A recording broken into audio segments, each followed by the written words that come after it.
And we're live. Well, it is Thursday night, everybody. Everybody here is now seated and ready to rock and roll. But I am going to need you. We actually installed 5-point harnesses for tonight's discussion. So I'm going to need you to strap in like you're about to go down the drag strip and run that quarter mile. Yeah.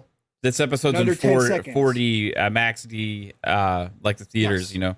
That is correct. Smoke come out from under your chairs. Yes, that is correct. This is going to be another fantastic episode. Thanks to the wonderful gaming industry that just does not stop supplying content. It doesn't matter what week it is. Doesn't matter what month it is. By Thursday, Mav and I got something to dive into. And boy, oh boy, has this week given it to us in spades yet again. We're winning big pots when it comes to the podcasting and having a good time. And you can always tell, Mav, when something like this is going on. When I go through our DMs and start pulling, you know, tweets and stories and all that kind of stuff, because we constantly DM all day. Everybody does. It's a group effort. So I go back and pull through. And when I have to scroll through conversations, like long, topics, long, drawn out, full like these would be hour-long phone conversations in the DMs just to get to certain tweets or news articles. You know, it's been one of those weeks. But this is PM in the PM, Pong and Mav in the PM. Of course, you are tuned in live. And if you're listening to us in the future, welcome to the future. I hope we're all enjoying Starfield by the time you're listening to this, if that's the case. And I hope that it is 11 out of 10. And before we get started, Mav, I got a question for you. Yeah. I got a question for you. Is more usually better? Can it be? It's not always. It definitely can be. And I would say usually more than not, I would say more is better. Okay. Right? Because, folks, this is the first episode of PM in the PM where you're getting more of something. You're getting more of something. Not only, you no longer just have one, but you now have two dudes over the age of 40 talking to you about video games. So that's right. This is the first episode with double 40s. Let's go. Yeah. Mav, happy birthday, brother. Thanks, and man. For anybody that doesn't know, Mav's birthday was yesterday, and he turned the big 4-0. And all of a sudden, he's taking nappies. All of a sudden, he's getting diapers fitted. All of that is going on, and he doesn't know what happened to his life at this point. So, Mav, my brother from another, CEO of Fun Speculation Network. How the hell you been, man? What's been going on this week besides turning the big 4-0? Pretty good, man. I was 40, so what I did, I went around and I started going around test driving convertible Mazda Miatas, you know? Ooh, big life. Yeah. Let's go. I figured that's the thing to do. Checking out side pieces, too? No. Don't get me in that much trouble. I've been shopping for wigs, Convertible Miata, toupees. By the way. You pulled out the Miata out of Miata. all the cars. Yeah. Not Ferrari, not something. You got to pick up something more obtainable like a Miata. I've been shopping for toupees. I think I need a cane now, so I've been looking for a cane. They have some of these nice ones with like a duck head on the handle. I think I'm gonna get one of those. Nice. Yeah. Did you get the one with the sword though? Yeah, that was a thought, to fend off from all the young thugs that hang around our neighborhood. I thought you were going somewhere else. I thought you were know, talking about the young girls. I would like to walk around and sit on my porch, and whenever somebody gets on my yard, whip out my cane, like, get off my lawn, you son of a bitch, you little rascals. You're always up to no good around here. I feel no different, except the first digit of my age is different, Mm-hmm. So that's a good thing, I guess. But I am 40. Thanks to Stay High FFF with a $2 super chat that said, "Hi, happy birthday, Mav." I appreciate it. And I appreciate all the birthday wishes on Twitter yesterday. I was absolutely floored with the amount of people that reached out, DMs and just messages on Twitter and everybody. I did a stream last night. Me and Kate played some Dead Island 2. We had people that came in there and said hello, and it means a lot that you have this many people that say happy birthday to you. I don't take it for granted. You know what I mean? That's new to me ever since we started this channel and stuff. So it's pretty awesome. Appreciate it. And yeah, maybe we'll still be here when I'm 80, and you'll actually see the old man Mav. You know? Yep. Exactly. Yeah, Awesome. I'm trying to catch up to you, Pong. I got a long way to go. You're catching up fast because I stopped counting. So stop counting. Yeah. Yeah. You look like you're in like your 20s though. So it's some good DNA. I went to 20s. No hairline discredits that pretty quickly, but that's okay. Oh, your hairline's better than mine. That's for damn sure. Yeah, but my hairline was like this when I was in my 20s too. So that's no excuse. Right. You got the bad DNA. Yeah. Good DNA, however. Yeah, I decided at a young age to always rock the hat. So I'm not like my dad who would show up at times to like an event if it was windy outside. His hair's like flapping like this in the air, hey, cool. I have that to look forward to, or never. I'm not gonna be that guy. So, but yeah, for real, man. Besides that, I've been playing some random games. Jedi Survivor, some more. Been playing Dead Island 2. I did try Redfall. I got it up and running on my PC because I wanted to see what kind of performance I could get on my my old RX 590 PC. And surprisingly, I'm hitting pretty much 60 frames on that thing at 1080p, but with the FSR 2.1 quality, it looked pretty sharp of an image. Booted it up on Kate tried it for a little bit on her name, and so I saw it on the console as well. The PC version actually looked better, which was surprising on my RX 590. But besides that, yeah, so I did get some experience with that, enough to kind of see what it's about and what's going on with it. But I'm still going to stand behind waiting, for a patch. And I've still been playing the show like usual. Nice. Of course. Just this and that. But you sent me your team the other night, and it's fucking incredible to see some of those names. Yeah. Oh, it's amazing. And they keep adding new ones like every week, man. It's pretty badass. I did such a great job with that. What you been up to, man? Well, actually had something pull me away from Ghostwire Tokyo, which is saying a lot. So I've got nearly 45 hours in Ghostwire Tokyo now.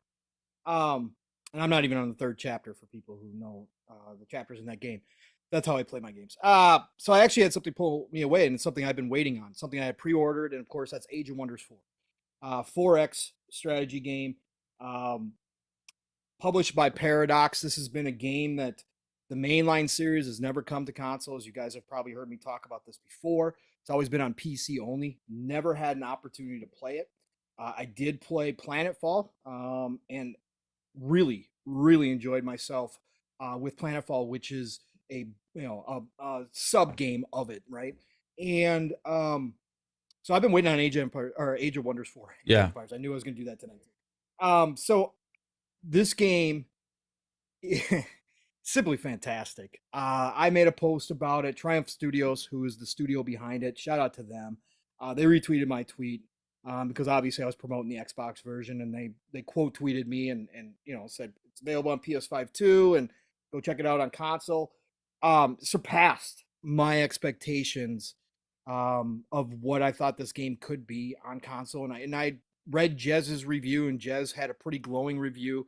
A lot of the reviews, I think it's still sitting at like 83 or 84 right now on Open Critic across all PC and console.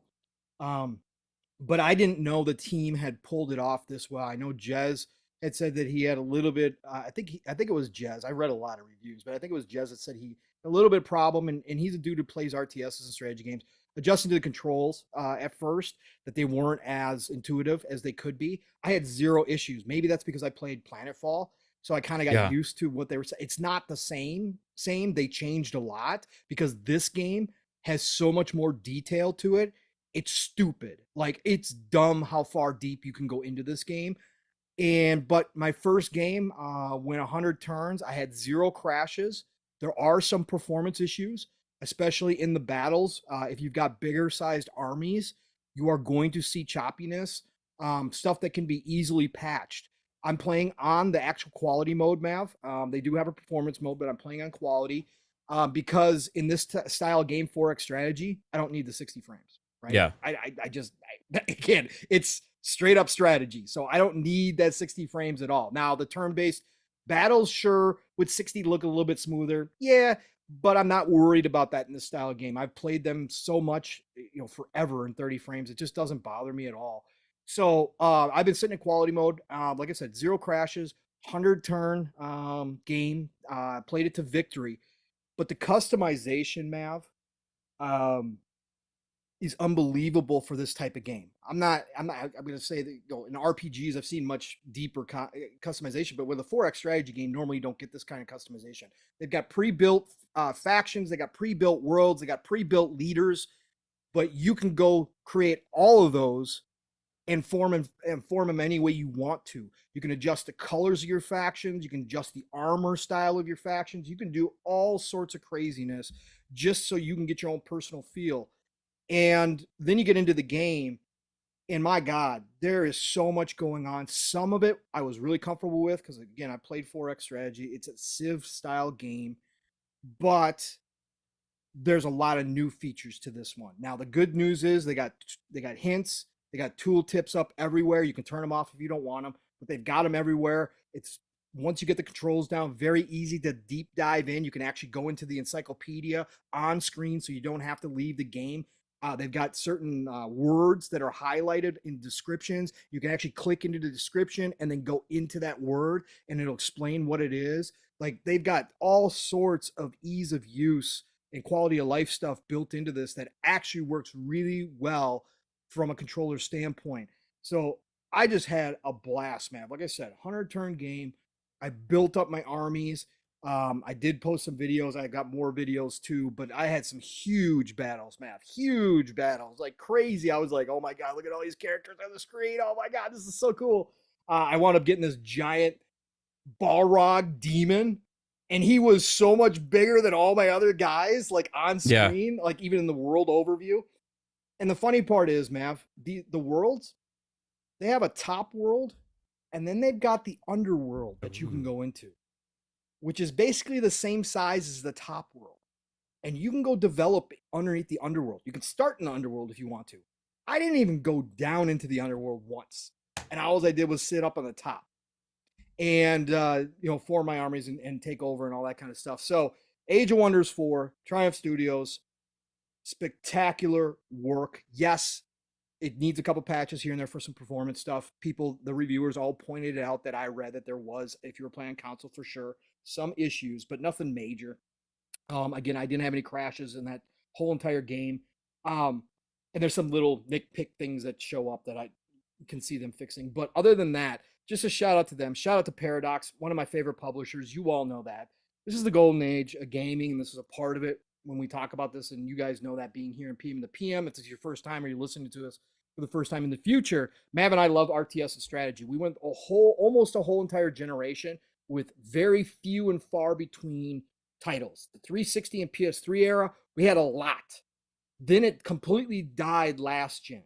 The fact that they're returning the way they are right now, the fact that a game like Age of Wonders 4, Age of Wonders that's never appeared on console, shows up on console, and people are talking about it. I went through Twitter, and there's, again, you're not going to see millions. This is a niche. It's a niche title. But there are people talking about the console versions on Twitter. There are people that are buying this game. It's not in Game Pass. So there's none of that stuff. This is people like me who paid full price. I bought the premium edition for all the DLC because I want to support the studios for bringing it over. And boy, am I glad I did.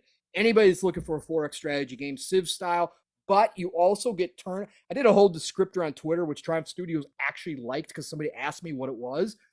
And they actually liked my post. So I must have done it right. So 4X strategy, think Civ, with turn-based tactic battles. If you want, you can auto battle to save time. If the battle's looking, it tells you, hey, this is a risky battle or this is a safe battle. you can determine to auto battle. If you auto battle and all of a sudden you lost like a champion and you don't want to lose that champion, you can actually retry and go in and replay the battle. And if you don't like how that battle is going, you can actually retry it. So you can go in and play as much as you want to, or you can auto battle, go through, and then it's got RPG mechanics. It's got these stories that pop up throughout the game while you're playing, just like Civ, where you're meeting new leaders, random encounters, but they do awesome, amazing writing. It's just really well done. It's like a short story that they give you each time. It's not simplistic. That makes you want to read it, actually. And you got customization, like I said. Just a fantastic game. So if you're looking for a 4X strategy game, I cannot recommend Age of Wonders 4 any more to you than I already have. Just a simply awesome game. I'm going to be putting a lot of time into this game. Despite everything else coming out, this is going to be permanently in. I'm just loving it, man. Just a fantastic. Yeah, that's awesome, man. RTS, let's go. Yeah, we need some more RTSs too, which are coming. Yeah. So. Yeah. Okay. So this 4-time strategy, not RTS. Yeah. No. But you're still, again, when you get into turn-based tacticals, it's almost like it. If you saw my screenshots and stuff, you know, you got your groups of armies. It looks gorgeous. Yes, it is. It's beautiful, in my opinion. It's more. It leans towards World of Warcraft style graphics, so it's not realistic. It's more fantasy kind of fun graphics. But the individual characters are so unique. When they show the characters on the screen, they did such a fantastic job. The little details on the armor are all there. All the monsters look completely different from each other. They all have animations, unique animations, all of that kind of stuff. But yeah, the world itself, when you're in the world view, just absolutely gorgeous. The structures, the castles, as you build them up, of course, you can see them grow. They, get new battlements and all that kind of stuff on your castle, so your fortress grows just like you would think it would. Got so many locations throughout the world to explore too. So many things to do. Just a fun game. And then, Matt, I'll end it on this. The unique thing about this one, say you create a character, right? Like I did. I created one out the gate. And you get a victory with that champion. You can actually choose to have that champion go on to the Pantheon, right? They call it a Pantheon, right? You can have it saved to the Pantheon. Your character that you created will show up in a future game. Huh. So like a future one of your games. So if you do another custom game, they'll show up as another commander. Wow. Okay. Yeah. That's really cool. So, it gives you incentive to keep doing new playthroughs, and that's great. And they've got a whole system too. It's not a battle pass, but it's set up like that where you actually earn experience for each battle, and you get points, and you open up cosmetics, and they actually have some different class starting points with traits and stuff that you can open up, like barbarian trait, druid, rogue, which will give your character, your created champion, different traits. So you actually open it up through a tree as you earn experience points and go up in level as you play more of the game. So definitely keeping you around, keeping you engaged, and keeping you interested. But the game is just phenomenal, and it's just something special. So again, go check out Age of Wonders 4. That's been again, I played some other stuff, but Age of Wonders 4, once it dropped, that's all I've been playing. So period. Yeah. Yep. Sweet, man. I need to get it. It's like $40, right? Or 50? 50 for the regular version and 90 for the premium, I think. Cool. So yeah. I'll be diving into that. It's just been so many games. Oh yeah, you got all the good stuff. You got all the big shots, man. I'm playing these niche titles, so whatever. Sometimes those are even better, Yeah. Yeah. It all depends what you look for. So yeah, so that's been my week. So we don't have anything to talk about tonight. Guess not. Caitlin did this crazy clickbait thumbnail, which Mav and I both said don't do it. But of course, Caitlin's got to be rogue. She's got to go rogue on us. And she's like, no, we can do clickbait. It's going to be fun. Just wait, guys. I'll do a good one. Blame Kate. You got to live with her. I don't. She's about to call you out, Pong. No. That is not the case. I will correct the record right here and now. I will be truthful. She made the thumbnail, which you saw us post on Twitter, which didn't have the fired on it. I jokingly put in the DMs, hey, it would be even better if we went with fired over the top of it. A lot more people would jump in here thinking that we were going to roast Phil, or there was going to be we were going to be burning down Xbox around here or something like that. And so she just ran with it and did it. which I think No, is great. she asked me about it. I just said go with it so because it'll be turn. funny. Yeah, I thought it'd be funny if we get a lot of those people that are asking for Phil to be fired to jump in the show, so we could like set them straight. So yes, no, thank you, Caitlin, though, for all the beautiful work as always. It was a great thumbnail, especially without the fire. It looked beautiful. Like it was a great one. So but let's start here first, man, before we hop into the interview. We got some other smaller gaming stuff. It is I didn't even say it in the opening, which I meant to do. May the 4th be with you all. All you Star Wars fans out there, current, former, like myself, or whatever the case may be. No, I'm still a fan. I just don't like the newer stuff. But all of it. This is one of the, I gotta say, Mav, May the 4th is probably the coolest thing that a company has done to make money that isn't cheesy or tacky. Like May the 4th has really turned into something, and it works so well. Like there's been a lot of commercialized holidays, right? A lot. Valentine's Day is freaking made up for whatever. If you enjoy Valentine's Day, all the love to you. But there's been a lot of commercialized holidays, a lot of made up stuff out there just to capitalize on spending money. But May the 4th fits so well with Star Wars, and they've turned it into such a celebration for the fans that I gotta say this is one of the best commercialized holidays I've ever seen created. So just needed to give everybody the day off of school and work for it, though, man. True. It's got to become a national holiday. Let's go. We all can dress in our costumes and just binge Star Wars movies and do stuff like that. Why not? Yep. Let's go. It's definitely worth it, right? Star No. When you think of national holidays, that's a disgrace. But yeah, May the 4th be with all of you. Great day. And we do, why I brought that up is because we do have some Star Wars news to celebrate the day as well. Some stuff that flew under the radar with all the hubbub over Phil's interview going on. Once again, drowning out some really great news. And we got some earlier news from the week too that people might have missed. So we'll get into that. But first, let's start. Sponsor. You want to do sponsor? Oh yeah. Shoot. Hold on. You got it. I'll do everything. Chat. Who we got in here before we do all this? Let's go. Charlie Hustle, Masshole 1977, OCD Gamer. Nix is of course in the house. What's going on, Nix? Boba Fett Gaming. And Nix, you know what? I did see your comment that you said I look like I'm 39 and a half. I will accept that, sir. Thank you very much. Jason Max is in here. RDM, what is going on? He says the only way Phil can be fired, only if Pong Soul replace him and make Mav as the king of game quality in Xbox. We'll take the job. Yeah. I put on Twitter jokingly saying that, hey, hire me for that. I'll tell you like it is. Combined, we will take a salary 1/10 of Phil's. Okay? Just saying. Combined. Yeah. What is it? Wait, what does Phil make? Oh, Phil's gotta be 10. 10 mil? Yeah. CEO of Microsoft Gaming. Yeah. Okay. Yeah. That's fair. Yes. I accept those terms. To do that job, I would. Yeah, we're good. All the perks. Oh my God, man. Plus, we could be leakers and make money there. Would I still be able to have fun speculation?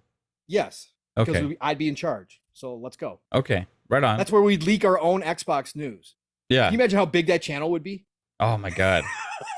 Phil started his own like Patreon. Just started a channel. Gaming with Phil. Yeah. Be freaking amazing. Xbox secrets with Phil Spencer. What really happened with Redfall behind the scenes? Right. Behind the scenes. I've got documents. Oh my God, it'd be hilarious. Psychonauts, what's going on, brother? Wilfrey Rosario's in the house. Blackcarde, hey, what's going on, brother? Tom from Toonami. Tom, saw you hanging out in a Jaffe chat today, brother. I heard him call out your name, Tom. What's going on? No. I watched Jaffe's stream today too, Tom. It was a good stream. Always interesting takes from him. Don't always agree, but he does have some good ones too from somebody who's been in the industry. RSJ fan, what is going on, my friend? Great to have you in here. Of course, the beautiful Caitlin is in the house. I already said how much I appreciate her. General Spartan 27, what is going on? Burke, how you doing tonight? Great to have you in here. Void Rat, what's going on? Great name, Void Rat. I like that. Let's see here. Game Positive is in the house. It's Timmy. It's Timmy's in here. What's going on? It's Timmy. Who else? Who else am I missing? We got Mitchie Dies a lot, of course, in the house as well. Great to see you, my friend. And I'm going back. I'm going. AJH is in here. Look at all these fun speculators. So funny when you scroll through and now you see just color all the time. Yeah, man. love it, man. You know? Appreciate you all. Yeah, Masshole 1977. I think I already shouted you out, but you get another one anyways, just because I am in my 40s and sometimes I forget. Jason Hackett, what is going on, brother? He says, happy birthday, Mav. Welcome to the 40 Club. We got a lot of 40s in this community, which is awesome. Yeah. Sauron Grant, what is going on? Great to have you a part of our show as well. Who else? We got Miguel's in the house. Miguel, what's going on? Tony Grasso's in the house. Alvin is also here right behind him as well. Who else we got in here? Anybody else that I missed? I'm scrolling. God, you guys are great. The brother from another I Steel Rain I. The I is a 7. Dropped on in here to say hi early. I know he's listening in the background. Do you feel sexy, beautiful people? I do, Steel. Thank you for dropping in here, brother. Always great to see you as well. Rob C is in the house. Calarie, of course, Lore, Master, Jasper, Actually Guy dropped on in here as well to say hi. I'm sure they're all hanging out in here. Froggy T, right? I see you in here. We got Sin dropping in here late. Oh, look at the one and only Aussie. Risk it from the biscuit. Did I say from? Risk it for the biscuit. Jesus, I said from, didn't I? God, risk it. What's going on, brother? Stirring up trouble on Twitter. I see you. I see you. Stay high, FFF. Stay high, Triple F. I see you as well. We already read off your super chat. Thank you for dropping on in here. And I think I am caught up, Mav. So if you are ready to rock and roll, roll. Yeah, we're good. We're going to skip it this week. I'm still waiting on new stuff. Oh, so. Okay. All right. We're going to skip it. Okay, cool. Well, again, Manscaped. Code Fun Speculation. Go check it out. 20% off.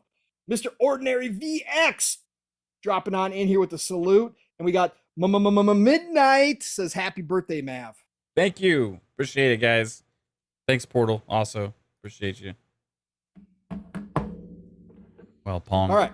So we're going. I was are we ready? To Manscaped. Let's go. So we're going to start here, Mav. We're going to do the Phil interview. We're going to roll right into it because it kind of all fits together. But we do have to talk about the initial Redfall stuff a little bit. I know it's the dust has settled. We've got more context, whether it's articles from Jez or whether it's Phil himself today talking about it. We've got more context to the story. Mav talked about it, of course, on FSP with the brothers earlier this week. I haven't had a chance to really talk about it at all. And so I just kind of want to cover it now that the dust has settled and kind of go through a couple different things with Mav here, kind of get his opinion where we stand now.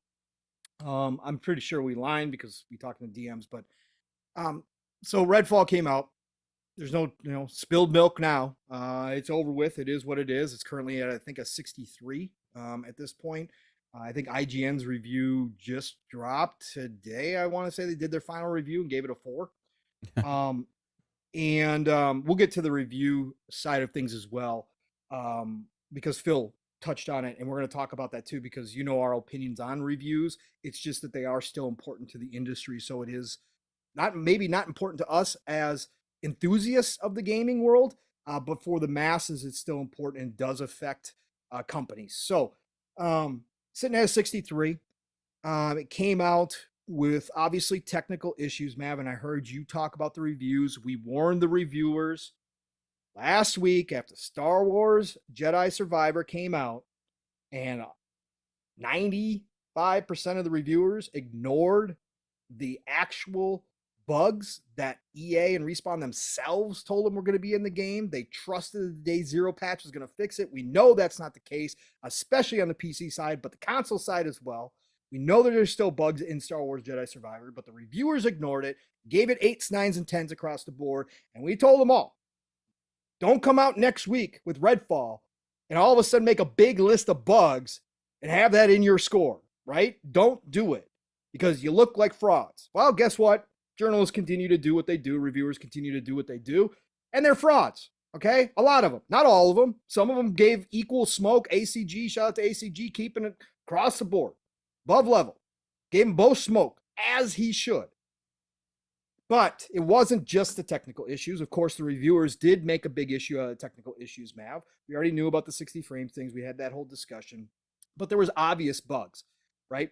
There's tons. Pixels not loading in, floating characters, NPCs, AI. Whether that's a bug or whether that's programming, we still don't know because the AI is so horrible. And again, I'm not speaking from experience because I am waiting completely on the patch. I'm still excited to play this game. I am not hating this game at all. I am excited to play this game. I love arcane games, and some of what I have seen looks kind of fun. And again, I enjoy games despite review scores. I played 50 scored games that I enjoy more than I have of some AAA games that scored in the 80s. Okay, so again, I'm not that guy. I'm not the one telling you not to have fun. Let's make that all clear up front. Ever. I'm never going to tell you not to have fun. Just like I expect other people not to say that we can't criticize things when necessary. Period. So have fun, enjoy it if you're enjoying it. But we're just talking facts here.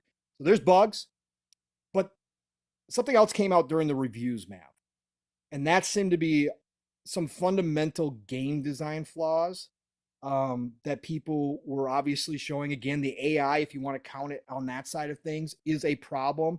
Like, we've all played dumb AI games. It's nothing new. However, if you've played arcane games in the back, I'm not going to say they're the best AI ever. Even Division AI can be dumb at times, but Division AI can also be brilliant. But if you played arcane games like Dishonored and stuff, they actually have pretty damn good AI.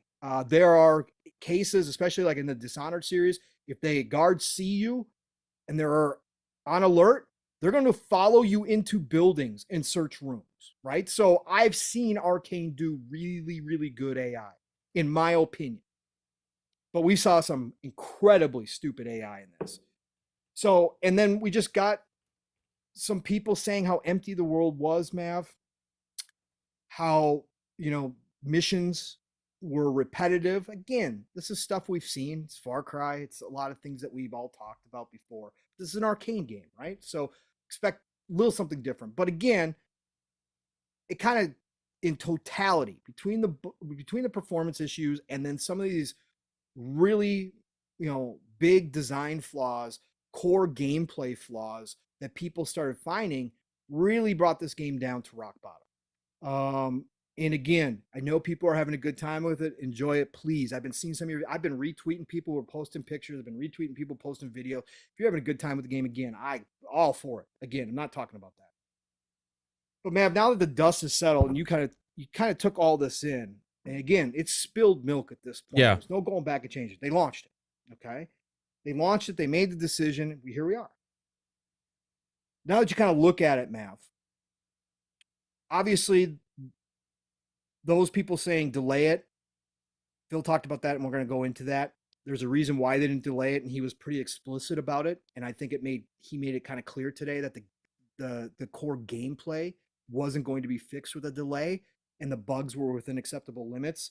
Outside of the AI, or outside of the floating and the loading problems, he said that the bugs were within range, so they launched it. Because to me, it sounded like he was saying the core game design just wasn't going to be fixed. 3 months, 6 months, it didn't matter. Yeah. So for you've had a chance to play it. You've obviously seen other people play it. You've heard everybody talk about it. You've already talked about it a little bit. But where do you sit now as far as, is this, to you, is this another canary in a coal mine? Is this a one-off situation? Of course, we do have more context now with some of what Phil said. But does this say to you going forward that every first-party title that comes out of Microsoft now has to be questioned? Or are you more in, hey, Arcane made a bad game, Microsoft let it go through, but it's not going to, it's not an indicator of what the future titles like Starfield, like Forza, because I've seen this all week, Matt. People questioning everything now, or being ridiculous and saying Starfield has to be perfect, otherwise Xbox is going to close down. So for you, where do you stand with this? Is this just a one-off for Arcane, bad choice, bad design, happens to the best of them, or do you think this is a more indicator of Microsoft's problems? Can it be a little bit of everything? It can. Of course it can. So big mess. like, first off, I got to give credit to Kinda Funny in the interview that they did and the questions that they asked, right? And then I got to give credit to Phil for actually giving some context and actually tackling these questions and giving some insight, right? So, like I said, I tried Redfall to see what it's all about. Now, I was going to be completely brutally and bluntly honest with my actual take on Redfall, right? Number one, yes, I think it's a bad game to not very good game, right? Do I think it's one of the worst games ever made, like some people are making it out to be? Right. No, right? I think that it obviously has a lot of issues, right? And part of that is something that Phil touched on with like exceeding expectations and stuff again, because you set up, and whether it's Bethesda or whoever, like Microsoft's name's been attached to this for a couple years now, heavily marketed. It was the big last thing at the show 2 years ago, right? At the showcase, it was the last thing they showed, Redfall, and it was like, whoa, and what's that? And they've shown it like 10 times between now and then. So when you build up this hype for a game, right? Which they hyped this up way more than they did like Grounded or As Dusk Falls or, you know, Hi-Fi Rush didn't get any marketing, you know, or any of these things. You're hyping this up as the next big thing, kind of. So when you do that, you set some kind of expectation that this is going to be a big deal, right? This is going to be a great property, a great moment for Xbox, something that the fans should look forward to, right? And to fall that flat on their face with the title that is now sitting 59 on Meta after IGN's review, because heavily weighted IGN is, right? Yeah. I don't look at Meta anymore, so yeah, I didn't know that. It is what it is, you know. You can't have that level of marketing and hype behind something that you are showing to be proud of, with your marketing, with your promotions, with all that stuff. Then to release it and be like, well, we knew it wasn't going to be that great because they weren't really hitting on their ideas for their what did he call it, like creative ideas or whatever, you know, their vision. Creative vision. Yeah, their creative vision. They weren't really hitting on that, so a delay wouldn't really help in that regard. Right. Well, then, like, sometimes you got to go back to the drawing board on things. You know what I mean? Instead of release bad games, right? So that's one aspect. Second thing is the comments that he made about bugs within an acceptable range, performance within an acceptable range, crashes. That's the number one thing out of everything in the interview that kind of bothered me the most, right? And he said a lot of great things, and we'll talk about that, and that I think backs a lot of things we've been saying for a long time. Yeah. But like, and I give props to Paris for asking this question, because this is one of the questions I wanted to ask. Last night, somebody asked, "Hey, what questions do you want to ask Phil?" And I think that's one of the things I said. Like, what prompts you to make the decision on when to delay a game versus release it, feature incomplete or with bugs, right? And he was basically saying the creative vision thing, which I can agree with that. If they decide, hey, they're just going to roll with it and see what people think. Obviously, internally, they still thought it was going to review better than it did, right? Phil said by double digits, right? Double digit. So that's the other alarming thing plus. is 70 plus. How can they be out of that out of touch with what the game is, right? The internal review team that's putting these together is a little is out of touch with what they foresee as a good game, obviously, or an acceptable game. Unless it was the best slice of this game, this best vertical slice, there's no way anybody, again, not talking from personal experience, I'm just talking about what I've seen and what I've heard people like Mav who have actually played the game. There's no way that you could play a lot of that game and think that that was going to score anywhere in the high 70s to low 80s.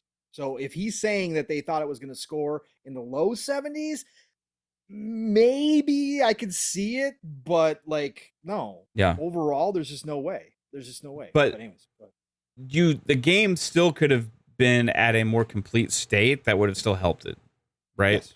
Yes, because even if it's like a not great game and not a good game, you can still have a better experience from the player's perspective that would have helped overall with better performance, having the 60 frames mode, you know, that would have given them more time to work on these other details, maybe get that AI improved a little bit.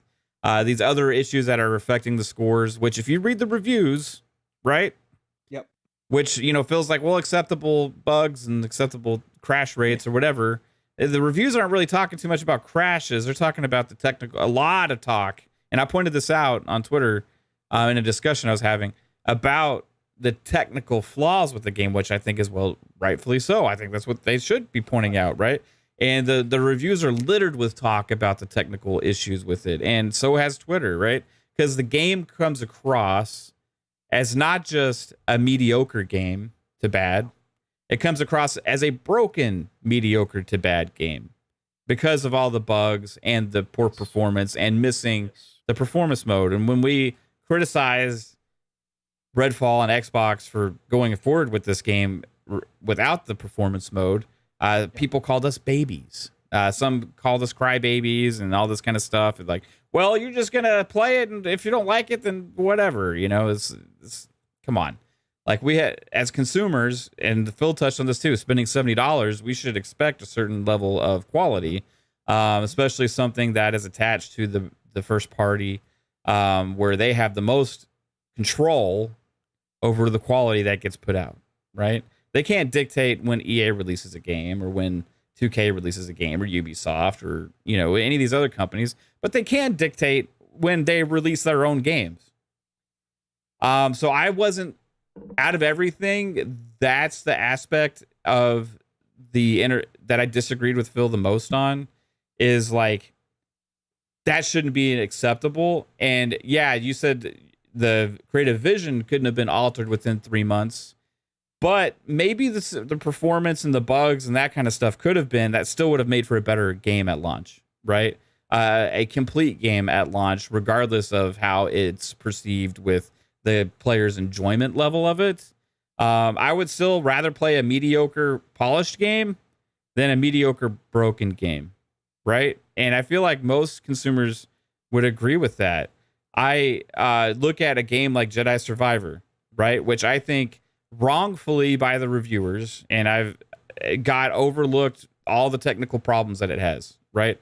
All the issues that it has were glossed over by the reviewers. We talked about this last week when we said we were going to call out the reviewers if they didn't give the same heat, if they gave Redfall heat about the technical shortcomings and glossed over it with Jedi Survivor.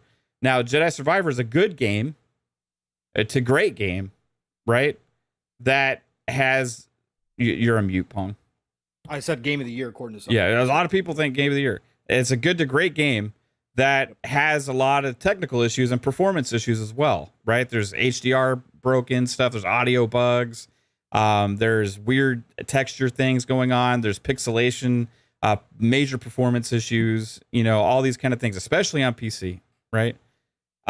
So a game like that, to me, should get slammed in the reviews for that aspect of EA putting that game out in the condition that it was in. However, for whatever reason, because it is a great game, a good game, a lot of reviewers overlooked it, right? And I don't necessarily agree with that. But when you have this game that you don't, I guess they didn't know was going to hit, you can't release it buggy as well. You know what I mean? Like, I just think that they didn't do them. They shot them. And he said this himself again. He said the self-inflicted wounds got to stop. What? Right? You can't say that. He said it. It's self-inflicted wounds, you know? And I agree. That's the number one issue over everything that Xbox has had the last couple of years. And this goes to the 12-month showcase, which was touched on in the interview as well. Shout out to Paris again for asking all the questions I wanted to ask. Literally, he like read my mind. They can't keep doing those things with marketing and messaging, and then keep taking the wind out of their own sails when they have such great momentum. Because this year they had great momentum, right? That so far started off. They had a little bit of setback with the CMA stuff, right? That's not game related and game quality related, right? Redfall is a huge setback as far as like messaging about confidence in the brand, right? And that's the biggest issue. That's the number one thing that should be handled properly. So I would kick back to Phil a little bit. Now, I'm not saying fire Phil. Like, again, this thumbnail is a joke, right? The thumbnail is a complete joke. But what I would say is they need to have better oversight over those decisions about when to release games and when to delay games, right? And if they put themselves in a corner that force that issue, that's a problem, right? If they decided for whatever reason, hey, we're just gonna we'll fix this later with the 60 frames thing and all this stuff, that's a problem, right? And I wasn't 100% on board with his answer about that, just relating to the creative vision wasn't going to get there. Now, I agree with him. That's the number one reason why it reviewed like it did. Because if it was a great game, people would have overlooked the performance issues and the technical problems like they did Jedi Survivor, right? Yep. But it didn't, you know, and it's not there. So you got to ensure you have number one quality control of your technical side to maintain the stamp of like approval, you know what I mean, from the top down, that this is deserving to have Xbox's name attached to it.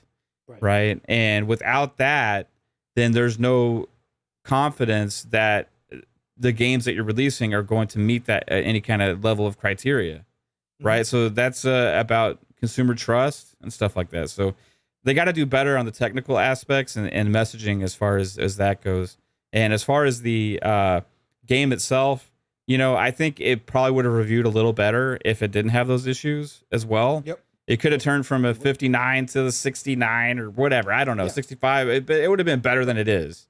Okay. So I think that stuff matters, and I don't think it should be discounted for the sake of we'll fix it later. Right. Right. He went into details on what happened there as well, which I appreciate. But that still was like, well, why, you know, I don't know. We'll get into that because there's some questions, at least from my standpoint, on some of the explanations that he gave too. Just really some basic stuff that I just can't believe we're still talking about in 2023 after this long. I mean, again, this isn't Xbox's first rodeo by any stretch of the imagination, but there's just some things where I'm like, what?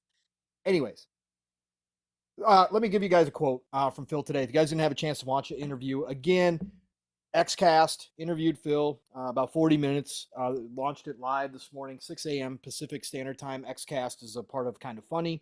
And shout out to those guys. Real quick, Mav, I will say this. Shout out to those guys, first of all, for getting the interview, for doing a pretty good job, for asking some tough questions. And of course, they were a very limited time as well, because it was a very short interview. But let me give a critique here too. But shout out to Phil. Again, this is the double-edged sword of being front-facing to your consumer base. Okay, there's a double-edged sword.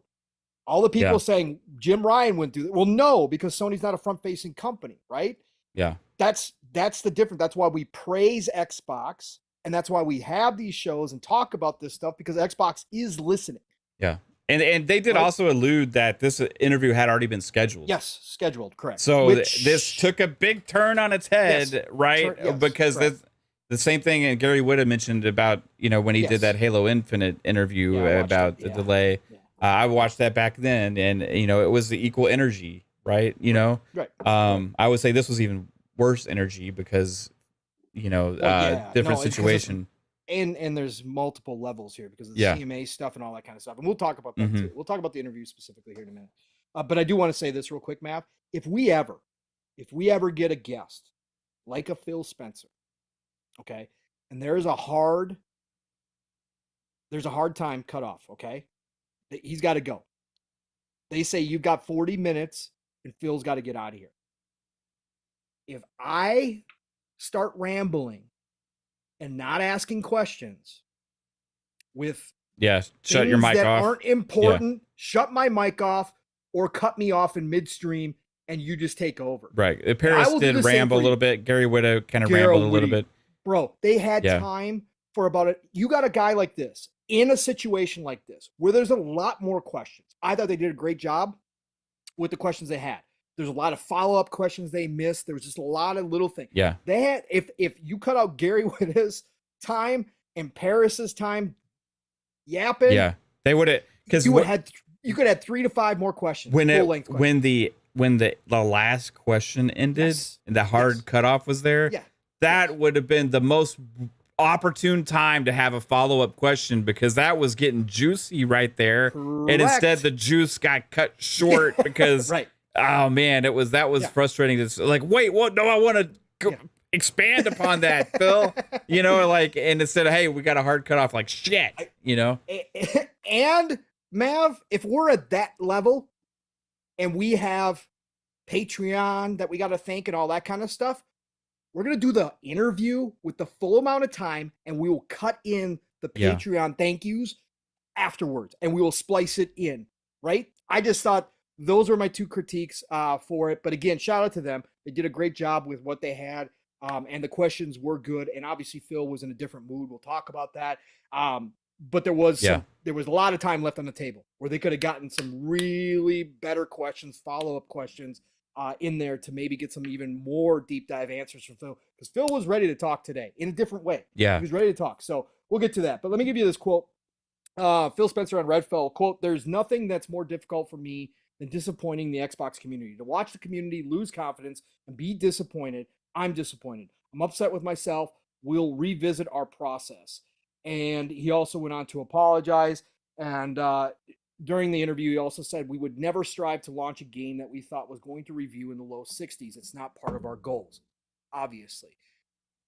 Again, if you're listening, community, those of you that think that Xbox is okay with this stuff, that we shouldn't talk about it because it just happens and things happen and they'll fix it later. Again, internally, they think more like those of us that have the criticism. They have those own self-criticisms internally because this is business, right? And that's where we come from a lot of times, is talking that side of things. And if you don't like it, then that's your prerogative. I'm not asking you to like it. It's just what Mav and I's interest level is. And all of our shows, we have a lot of people who are interested in that side of things. So we talk about this stuff, but it was funny to hear some of his same comments coming out today about stuff we discussed. But here's my overall thoughts on Redfall, Mav. Again, you said a lot of what I was going to say. And I actually had some more thoughts over the past couple of days, but Phil's interview kind of tossed him out the window a little bit. But listen, this isn't the be-all, end-all. This isn't doom and gloom for Xbox. It is a self-inflicted wound, right? It is another stumble when you didn't need another stumble at this point after the CMA news, which is out of their control. Okay, it's out of their control. But 2022, you could say part of it was out of their control. I still gave them smoke because I still think that they could have done something. They didn't do anything. That was a choice. That was a situation. It happened. But right now, leading into this year, starting out hot in the beginning of the year, getting ready for Showcase, starting to get people excited. Redfall was your first big first-party title in nearly a year and a half, or actually over a year and a half at this point. It was your first big first-party title. If this is Arcane Austin, okay? If this was like Roundhouse's first game, okay? If this is like Roundhouse's first big game that they were doing, right? And they came out and it was a new IP and it just didn't hit. Okay, those things happen, right? Studios trying to do something, something new that they've never done a big game like this, yada, yada. Arcane Austin stepped out of their comfort zone, which I've given them credit for. Again, Arcane fan here, right? They stepped out of their comfort zone. They tried something new. They went in a different direction. But from Microsoft's perspective, from me looking at Microsoft, Mav, this has got your name on it. And Phil talked about this, and we'll get into that too. But this has got your name on it, like you said, man. This is Microsoft's game. You knew this was your first big AAA game that you were promoting heavily to come out in a year and a half that was going to lead you hype-wise into the showcase. Again, set the ABK stuff aside. It's separate. It's not game-related. Yes, it affects us that follow it and all that kind of stuff, but the masses don't know about that stuff. All they care about is what game's coming next. And there was a lot of people getting to know about Redfall because of the marketing that they were doing. More marketing than we've seen in a long time now, right? We haven't seen this type of marketing for a while. Redfall was everywhere. I don't know if that was Bethesda. I don't know if that was Microsoft. I don't know if it was a combination of the two. Whatever the case, we saw a lot of Redfall.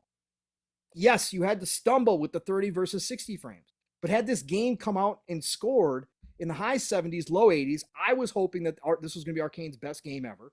I was hoping this was going to get the most players ever for an Arcane game. It might still, just because of Game Pass.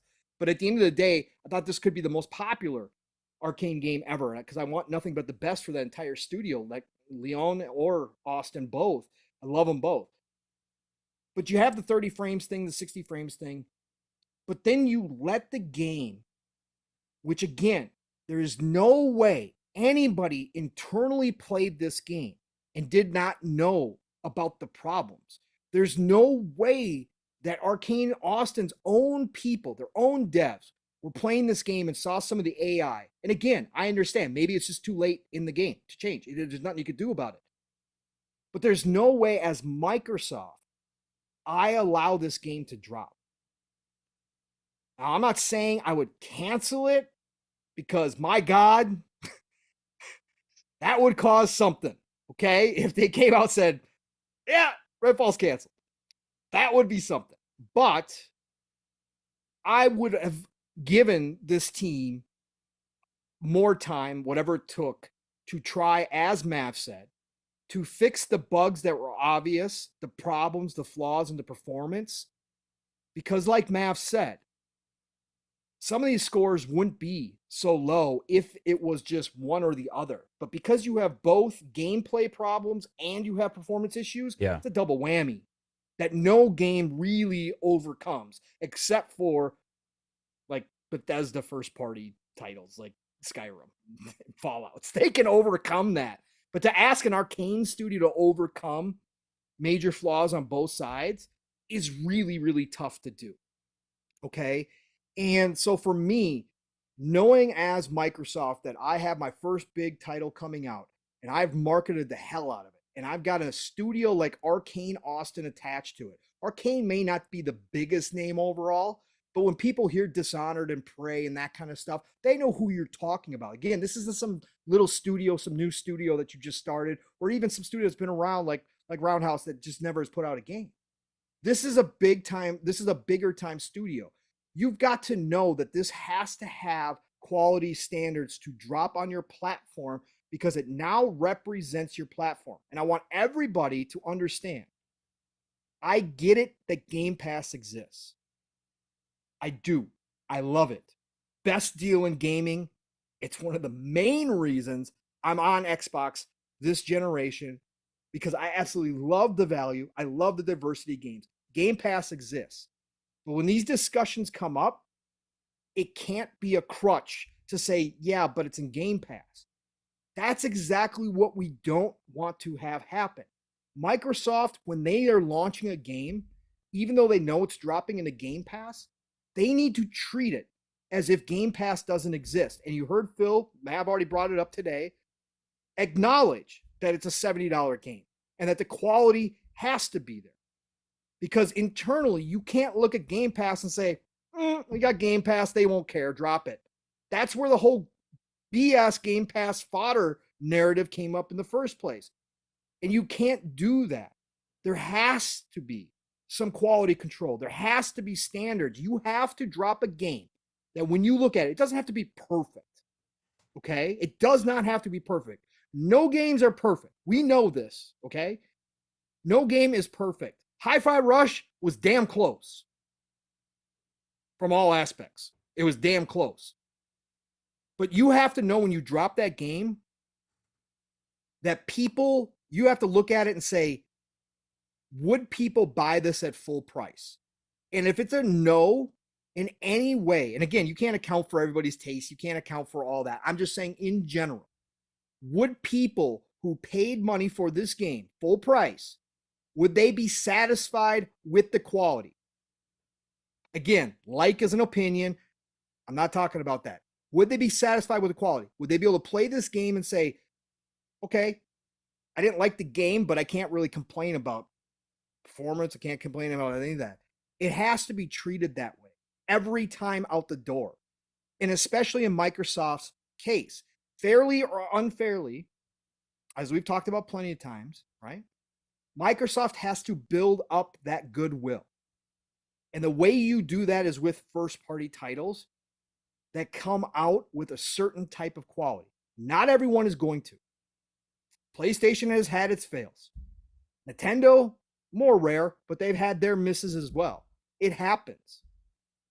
But Microsoft's not in the position of those two right now. And so Redfall being this game after a year and a half wait for some Xbox fans. Again, we've all had plenty to play. Not complaining at all. I have had zero issues outside of I'd love to play some first-party titles. Love to see some new stuff. I was excited for Redfall. Still excited for Redfall. But I was really hyped for Redfall. You can't launch it in this state. Yeah. You just can't.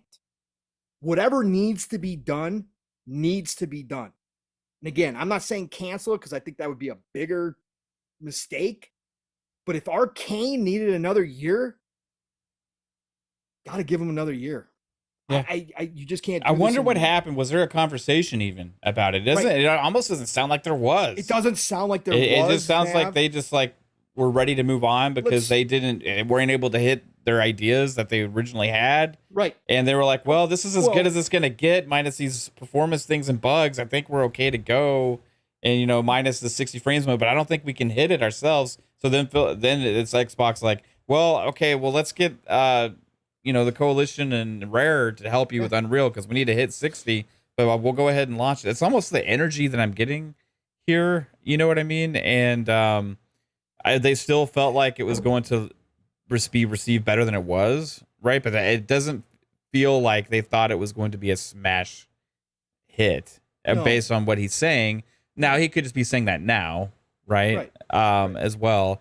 But it was very interesting, the words that he used. And, I am glad that he did address the fact of hey, when make these acquisitions, we should have got our guys and teams in there earlier to check the stuff out. But it's let's talk about this, Mav. Reevaluate the process. We've heard him say this before. There are, again, it's what does that mean? Yeah, Phil's position as CEO.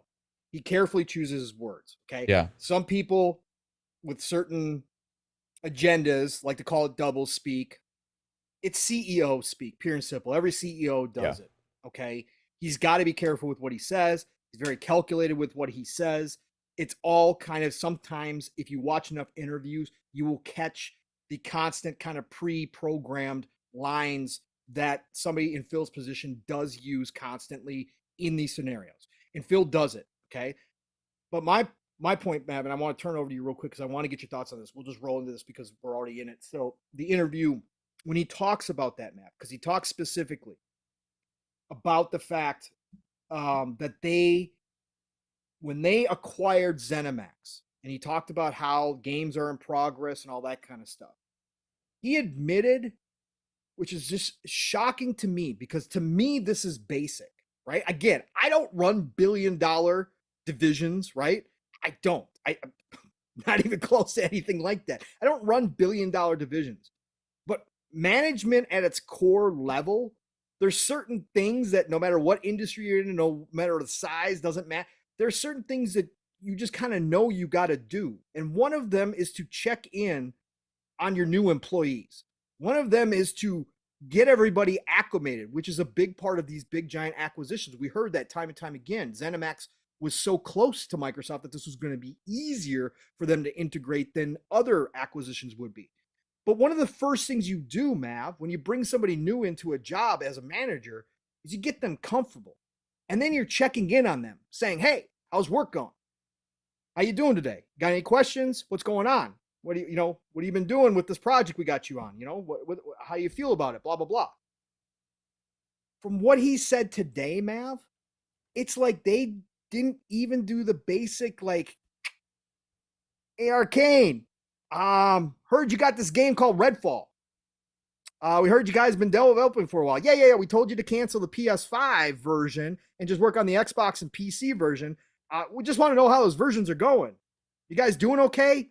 How about them 60 frames? You gonna get it at 60 frames? What's going on? We know you never worked at Unreal 5 or Unreal Engine 4 before. You having any issues? Because we got some people that know a little thing about Unreal Engine. It sounds like there was none of that, man. And this goes back in a lot of ways to the questions that we've asked, the concerns that we've had. Now people go off the deep end with this stuff, but there have been some valid concerns about the hands-off approach, about is Microsoft too light of a touch on some of their studios? Do some of their studios need some more micromanaging? And it's a part of that, because if I acquire somebody who's working on a big project, a big game, multi-million-dollar AAA, whether you consider it AAA or not, that's your judge, AAA game that we're going to be putting a lot of marketing dollars into, do you not check in, Mav? Do you not sit down and play the game and see where they're at with the build and do that? And again, this is Phil's own words. We didn't do that. We didn't do enough of that. That's what he said today with Arcane specifically. He said they did a much better job with Starfield, which we'll get into. But he said with Arcane, we just did not do that. And the project was too far along once we realized it. To get back to the 60 frames thing, Phil claims today that they knew earlier this year that there was going to be no 60 frames. He acknowledged that they knew that this game was going to come out at 30 frames on console. What he also admitted to was that, according to him, they didn't have a plan in place last fall to fix it. That they would have had to have had a plan last fall. They didn't even like check in on Correct. it to see where it was. Yeah. Correct. Once they knew, they sent in the Coalition and Rare. And they have a plan in place. Now they got a plan in place. But to me, that Mav, last year would have been a year. Wait, when did they buy ZeniMax? Yeah, especially after it was delayed a year. Yeah. Because that was after it was delayed. When was ZeniMax? ZeniMax was 2019, I think. Announcement, completion in maybe 2020. Yeah, I think so. 19 announcement, 2020 maybe, completion, I want to say. Yeah. So you're telling me last year, a year and a half after the completion of acquisition, you didn't know the state that Redfall was in?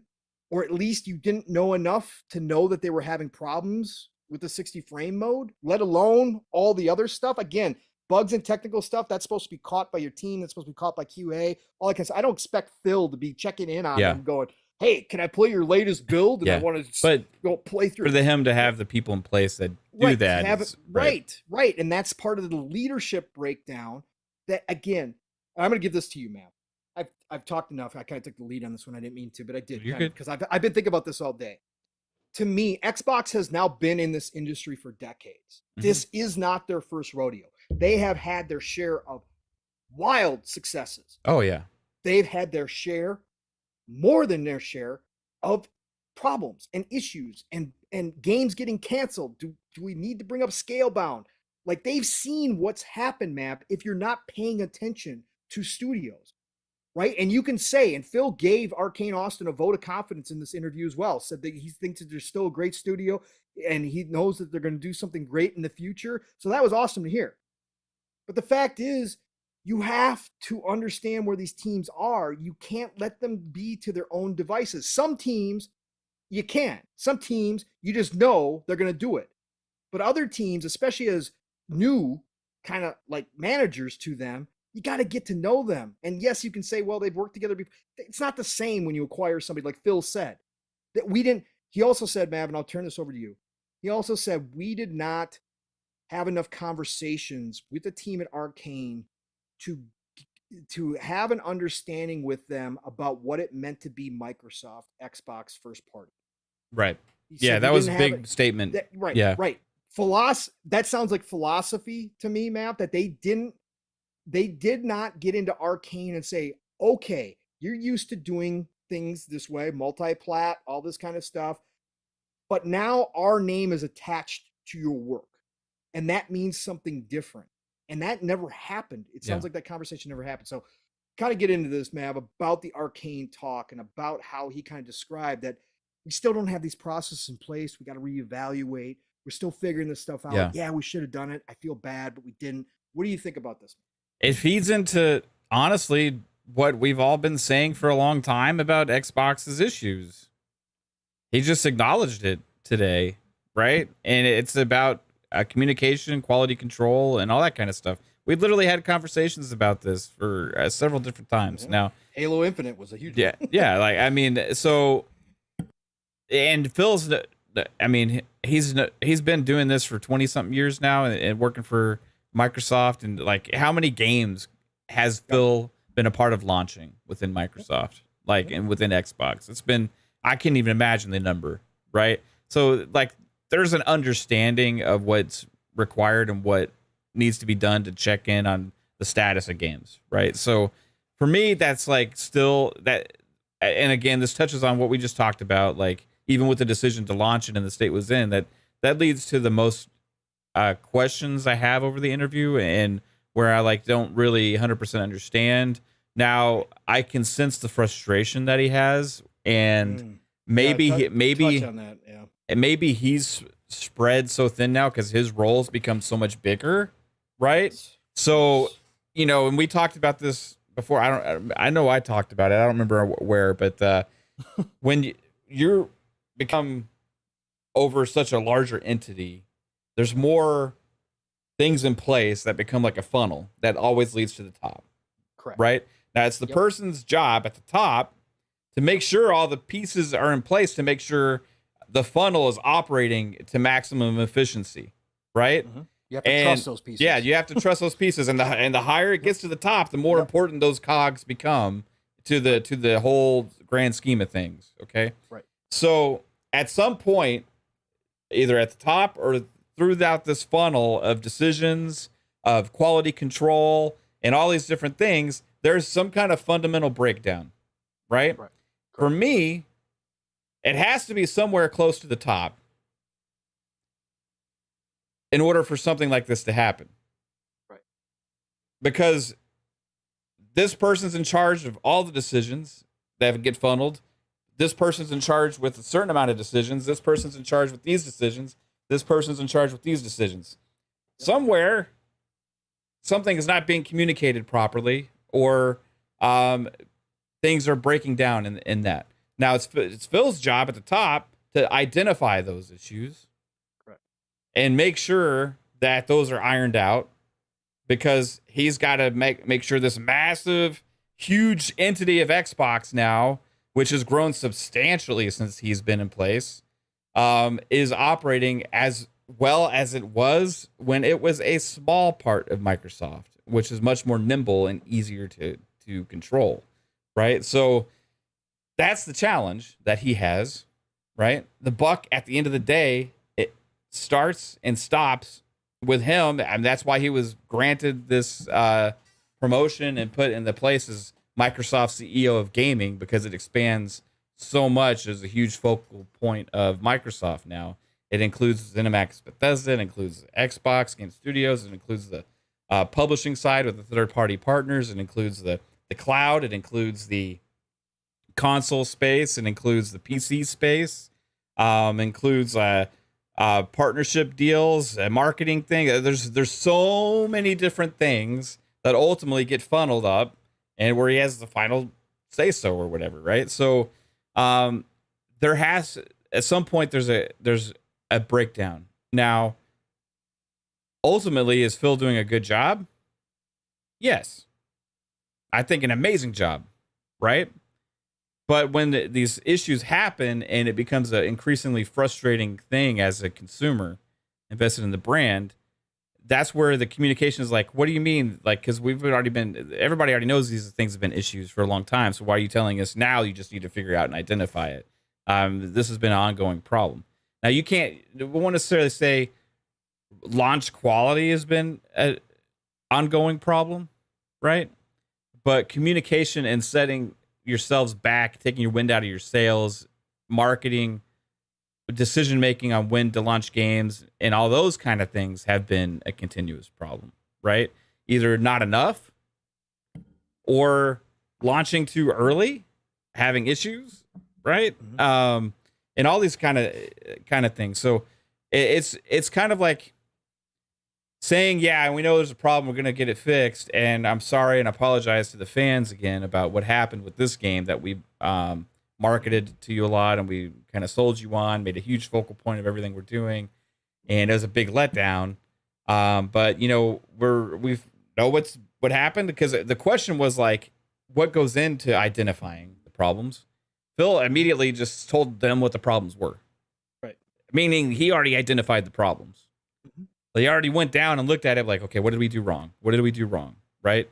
But like that should have been handled during the process of the acquisition, not after the fact if we realize there's an issue. So it's a little bit about being proactive instead of reactive. Right. And that goes in with a lot of businesses where you have lots of moving parts and stuff like that. You have some people that are more proactive and are always looking for something to do and figuring out how to optimize or create solutions to potential problems. And then you have some people that sit there and are just doing their regular job. And then all of a sudden something major happens, like, oh, we got a kink in the system, everybody. Let's all get to work and fix it, right?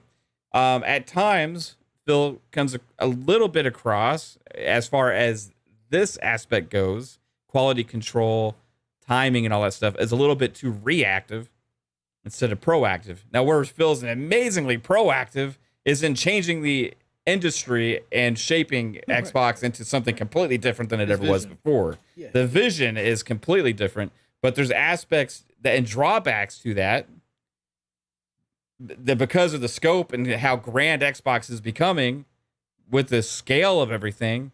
It's no longer just a console, it's cloud, it's PC, it's all these different things, all these different moving parts. It's harder to focus on any just one thing. And that can be a drawback to being able to focus on specific things, right? And pay ultra attention. So you got to make sure the parts are in place properly. And he may have to go and look at the funnel. I keep calling it, and see where's this problem. We need to talk to them, get them some help. We either need to replace or have some kind of other checks and balances put in place to make sure that that's operating better. And I think that's ultimately what he's alluding to here. And you can go, he went in specifically to saying, like, yeah, we should have gotten with Here, I'll read the quote real quick, Mav. We did a better job at engaging our studio with Starfield. Shouldn't believe me till you see it.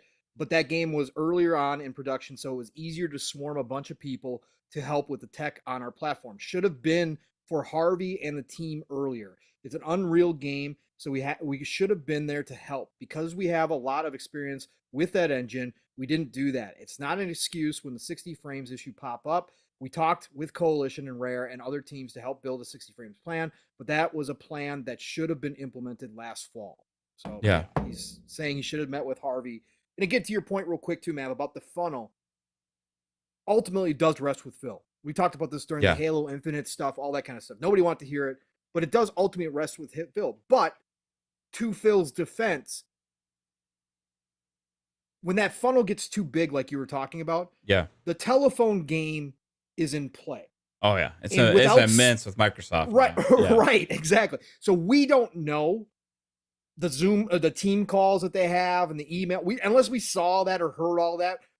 What starts out here as people, funneling the information up to Phil, by the time it gets to Phil, somebody down here, way down, could have actually reported that there were some problems.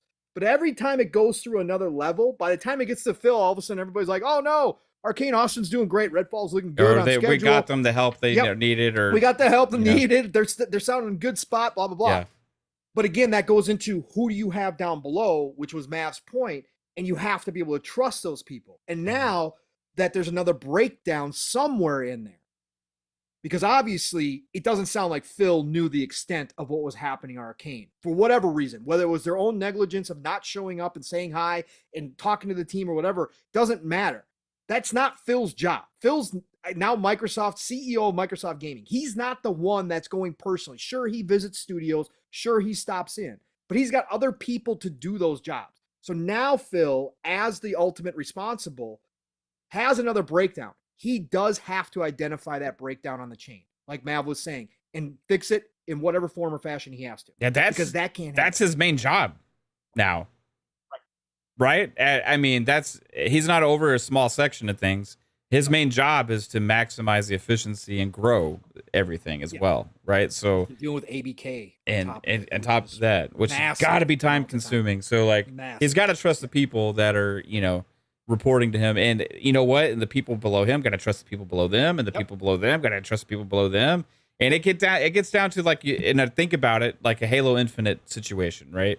When Halo Infinite got delayed by a year, it came out later that, and this was speculation and rumors, that people that within 343 that kind of let this stuff out, that Chris Lee, who was the creative director at the time, was basically saying everything's great, we're on track. Yep. Right?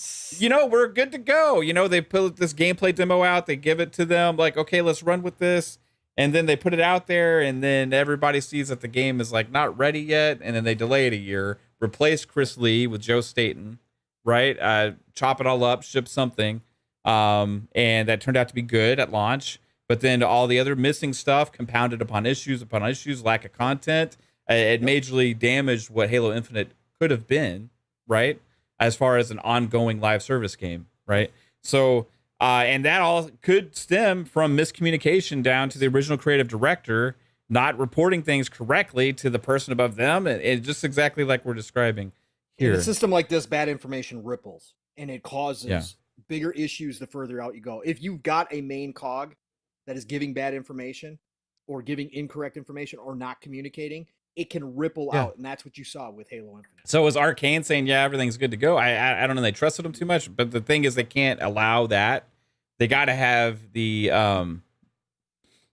oversight, whether whoever it is, you know what I mean?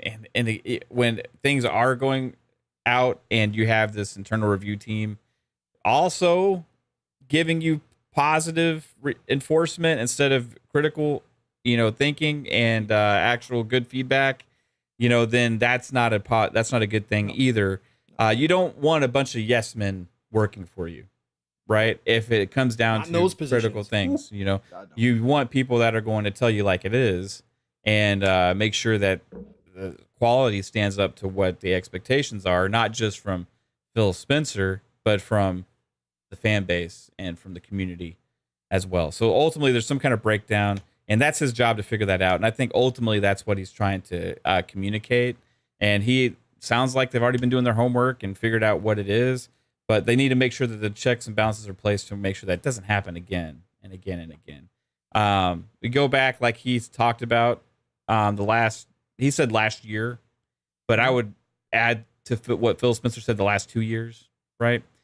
They haven't had a bad track record of launches in the last 2 years. Even Halo Infinite, as much problems as it had, launched positively, right? Its issues were with how long it took to get the extra content out, the missing content, how long it took to get the live service elements up and going at a reasonable rate. And at that time, the community kind of dwindled and died too much, right? So that was Halo Infinite's main issues. They had bugs and server issues that they couldn't address because they were tackling too much other stuff as well. So some of that stuff got put on the back burner, right? So Halo Infinite suffered from issues that ultimately was because they were in a bad state and launched too early.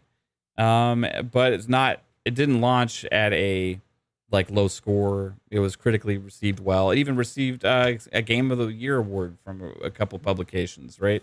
So I would go back 2 years and say they have a pretty positive track record of hitting the mark with good scores. And so for me, like, regardless of all this criticism we have, right? All this talk about what needs to be addressed, what needs to be fixed and stuff. Right now, Redfall is still an outlier to the norm, right? This isn't the normal thing for a game to be this bad and launch as a huge first-party release for Microsoft, right? This isn't an outlier situation.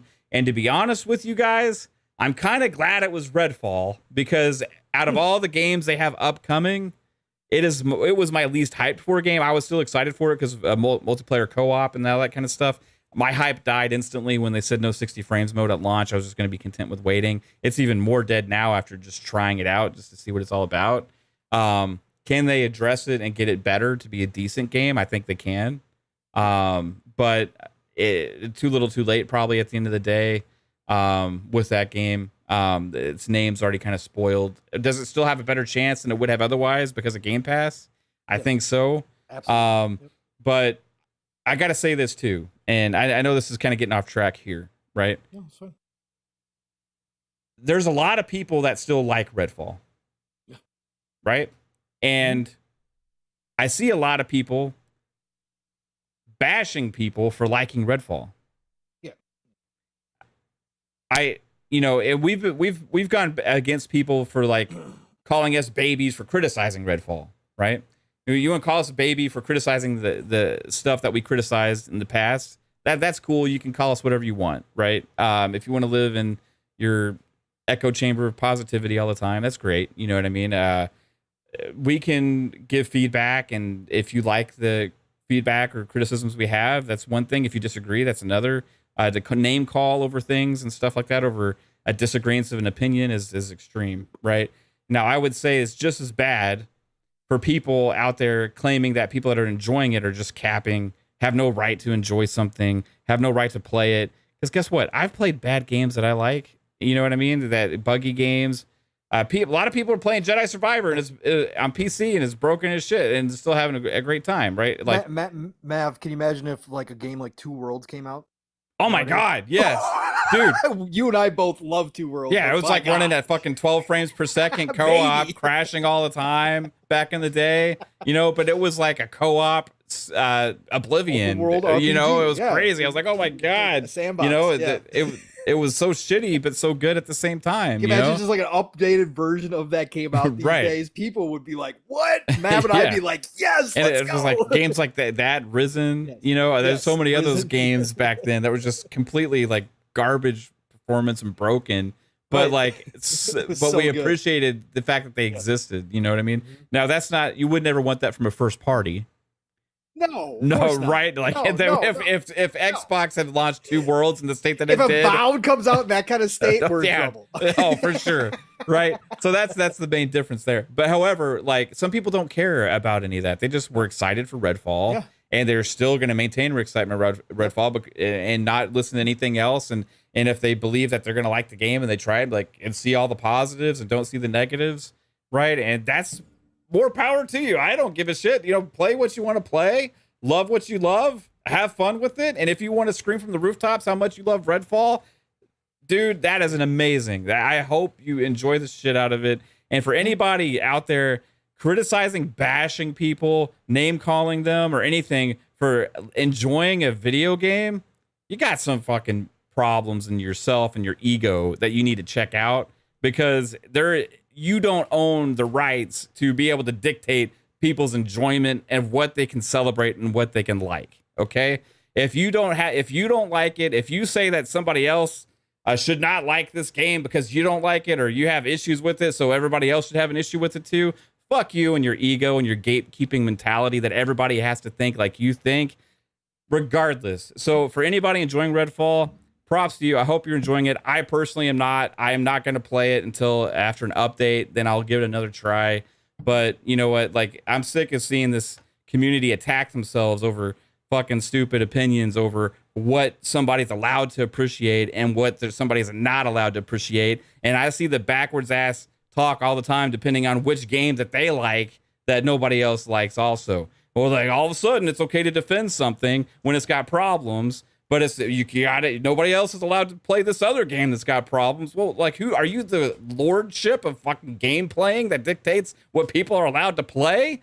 Like, that doesn't exist. You are not a fucking god over video games. Get your egos in check. Allow people to be who they are and game what they want to game and play what they want to play, and also criticize what they want to criticize as well. Yeah, because it goes the other way too.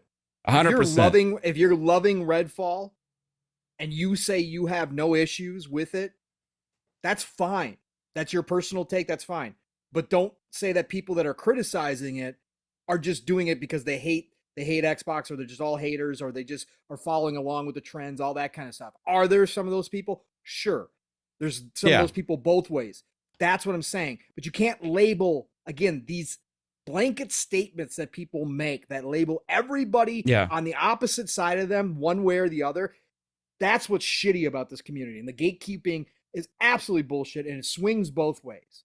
Again, it really does, and it sucks. It sucks every time we do this because we try to have intelligent conversations, whether it's praise or criticism, where we're actually trying to have actual discussions.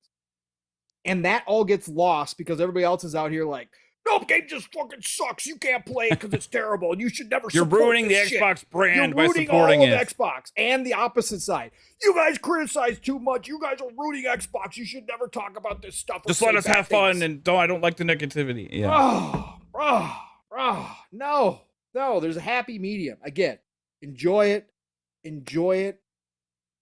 If you are, great. If you're not, like me and Mav, and you're waiting on a patch, or it's just something that's not interesting to you anymore, or you're one of those people that says, I'm not going to play this game because it does have, from what I've seen, the gameplay doesn't look enjoyable. That's the other thing too, Mav.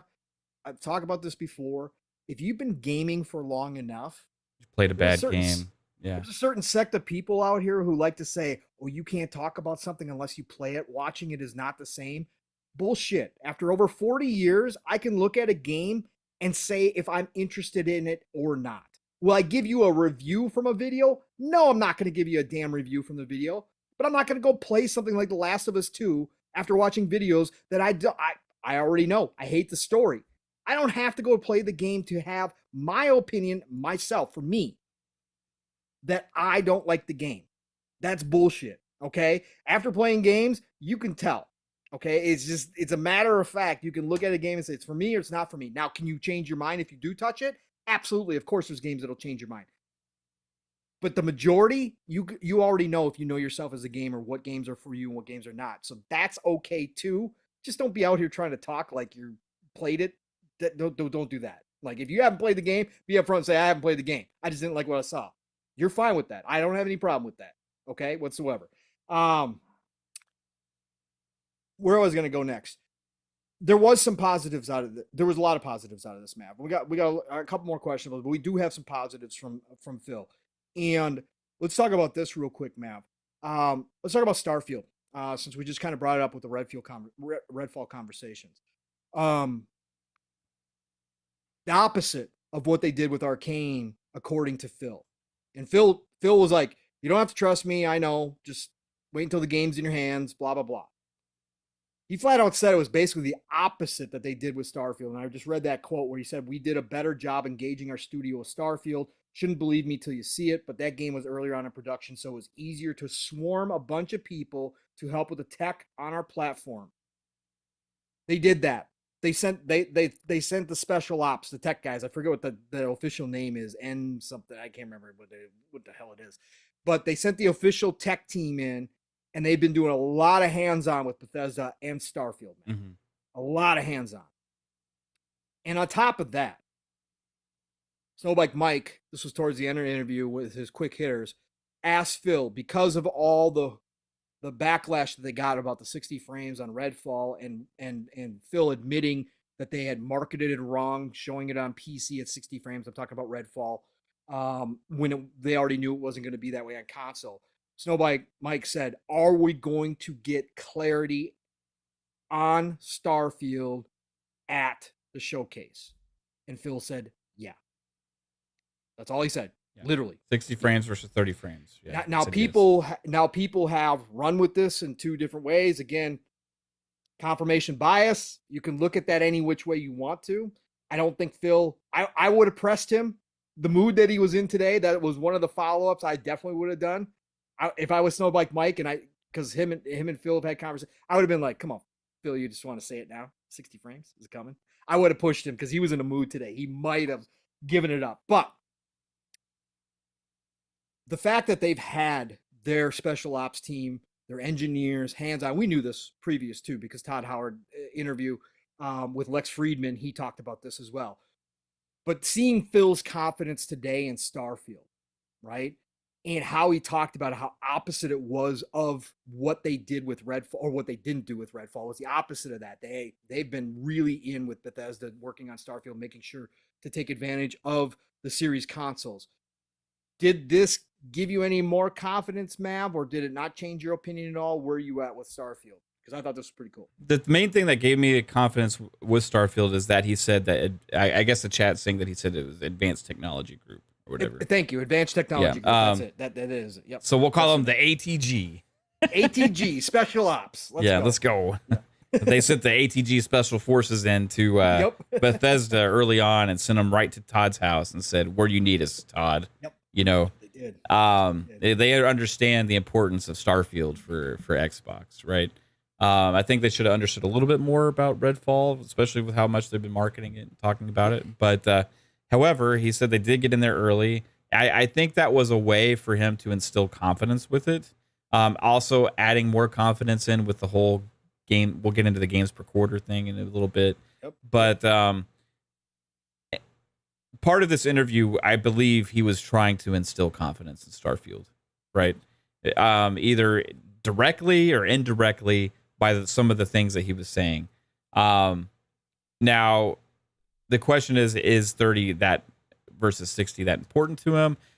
For me, it adds a little bit of confidence knowing that the team that they put in place there he kind of addressed that after talking about the issues that Redfall had not hitting 60, right? Correct.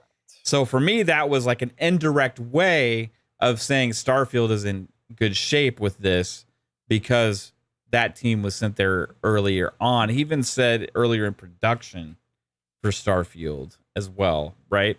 Now, if you want to really think about it, like it's a possibility. Even before an acquisition, Microsoft helps other developers as well with games and technical issues at times. It's possible they could have even been involved with them before the acquisition, right? Because they have a great working relationship with Bethesda, especially on their big open world first-person RPG or single-player RPGs, right? Going back to Morrowind. Todd and Phil are friends. So. Yeah, so it's, I mean, that could even predate the acquisition. I don't know. I'd have to look again at exactly what he said. But knowing that they have put that in place early on with Starfield is a promising thing. And I do feel like he was trying to address the performance and technical concerns over Starfield because we've seen that a lot in the community about, well, shit, how much is everybody worried about Starfield now? Right. And, that was for him, for me, him trying to instill that confidence. I think, based on that, they are going to announce that it's 60. I could be completely wrong, right?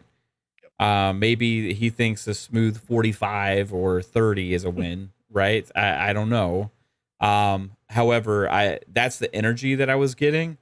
And when he answered yes, I feel like he wanted to say that, but he didn't want to take the moment away from Todd and the team at the Starfield Direct. Because that'll be something we'll all be like, yes. And I think he knows that subconsciously, that like at that moment when we're all watching this, just to put ourselves in the future on June 11th, right? We come off of this hour and a half Xbox showcase. I can't wait till we talk about the Xbox showcase comments. Yes. We'll come off of that hour and a half Xbox showcase, right? Then we'll be all hype and excited and stuff. And then we get into the Starfield thing, which we know will be the next big game coming. Yep. And then if they hit us with that, talk about 60 frames and like all this stuff, that's going to be a sigh of relief and a huge excitement moment for the community regarding Starfield. And I think he wanted to give that to Todd and not spoil it at a little interview with Kinda Funny on such a negative conversation as well. Right. So yeah, let's preface this, folks, too. We didn't touch on this at all, but Phil's attitude through this whole entire thing, Mav. Let's talk about this. Yeah. Now that you kind of said that. I feel like he needed a hug. Yeah, because if people didn't watch this interview or you didn't listen to it and you just kind of been reading through quotes that people have been putting out there, if you haven't watched the clips, actually you got to watch the entire interview to kind of get the whole mood of Phil. You might think that Mav and I again are coming in here and just pulling out the critiques. That's not the case. I've come on here and talked about how Phil does interviews, how much I love watching him do interviews because he's cool, calm, he's relaxed. It's natural. Like it's like this whole vibe with Phil. He just walks in, sits down. Again, he's got to be very careful. He's CEO, but at the same time, he doesn't come off with that vibe, right? There are CEOs out there that come off with that vibe, Jim, right? That just don't come off natural. Phil comes off like a dude you go have a beer with, right? Even when he's talking the CEO talk. This interview here, folks, and Mav and I kind of talked about pre-game, so I know Mav agrees with me.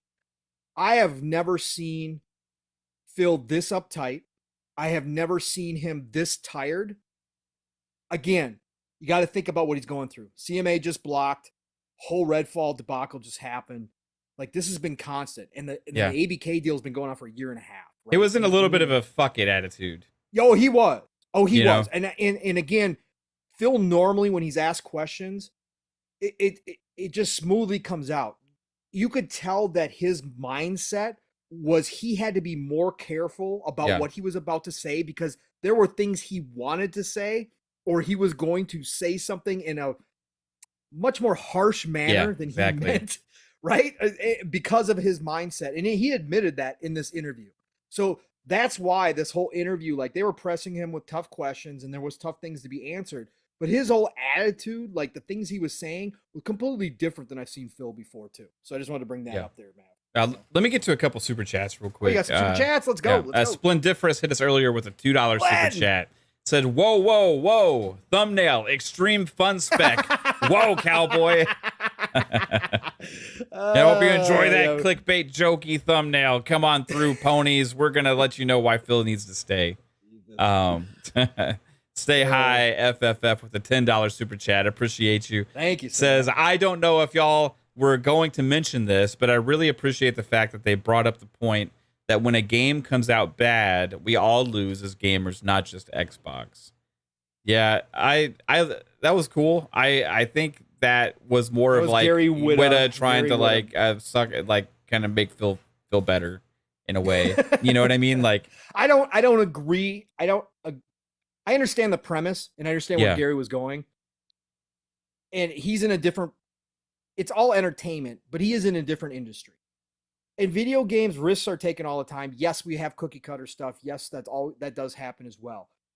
But for the most part, most big companies do take risks no matter what. That's a part of every single game that launches, whether it's a sequel or whether it's a brand new IP. There's a massive risk involved all the time. And I don't think that a failure like Redfall affects, and I say failure from a critical standpoint. I'm not saying the game's a complete failure. I don't think that affects decisions going forward. And Phil readdressed that as well and talked about the creativity part of it, which we didn't talk about because Phil said this plenty of times and something that we've talked about, what we love about Xbox. He said that I'm never going to stop allowing creative freedom for our devs. We think that creative freedom is a massive part of this and that we want that diversity. So I understood Witta's point. I just don't think it affects this situation as much as what Witta was trying to be dramatic about it. Like, oh, all gamers, you shouldn't be celebrating the failure, and they shouldn't, but that's a circus because it's going to affect PlayStation 2 when Redfall doesn't do well. No, PlayStation's going to celebrate when this happens. Yeah, right. You know what I mean? Like, PlayStation's not going like, oh man, I guess we can't take any more chances. No, they're laughing, saying no more Ghost of Tsushima for us. They're like, thank you for fucking up on this one because you just made our lives a little bit easier, is what PlayStation's saying. You know what I mean? Right, exactly. And like at the end of the day, now I appreciate the sentiment. I do appreciate the sentiment. Do people put in the back of their minds like, well, risk and reward all the time within business, but I feel like that comes down to individual decisions on individual projects, and maybe if anything, it's going to affect Arcane Austin's ideas of what they want to make next, because because they were doing something different. They may be like, well, shit, we tried it, let's get back to our roots. That could be an internal decision, right? So that way they make sure they nail the next one. It may not come directly from Phil or whoever. I would say if I was Arcane Austin, my next pitch for whatever game I'm going to be making, which they might already have out there, right? Redfall 2. Yeah, would be something more, would be something less like out the box, like we've never done before. It'd be like, hey, let's nail something, right? Because we just fucked up. They're gonna show what I mean? RTS idea. Let's go. Let's go. Yeah, I'll take it. Tom from Toonami with the $5 super chat. Wow. Appreciate it. Says, the way Phil looked today, I think Satya had a come to Jesus moment during a meeting. I doubt that. Phil had a come to Jesus moment with his team. Yeah. And the people where he's identifying that where there was problems, where I'm sure he pulled up receipts from people that maybe told him something different about Redfall and had some coming to Jesus moments with them. But maybe I think Satya has a lot of trust and faith in Phil. Like I don't think that this failure of a release, one individual piece, I honestly think Satya isn't really even over caring too much about this situation right now. He's more of a bigger picture guy, and ABK thing is much more important. The other games that are releasing, like Starfield, that are much more important. I probably Game Pass numbers and subscriptions overall, the performance of that, the revenue, those kind of things. Individual fanboy fodder on Twitter and review scores over individual things. I don't think Satya is going to be having to come to Jesus with. Satya is not sitting down Phil and like, Phil, you see hashtag Fire Phil is trending? Yeah. I don't think so. Probably not. But I get that. I get that sentiment. Now, like, Phil has to be held accountable as well. But for me, Phil feels that pressure, not as much even necessarily from Satya, but he's a gamer, and the community and his audience and the pride that he has with what he's trying to build. Right.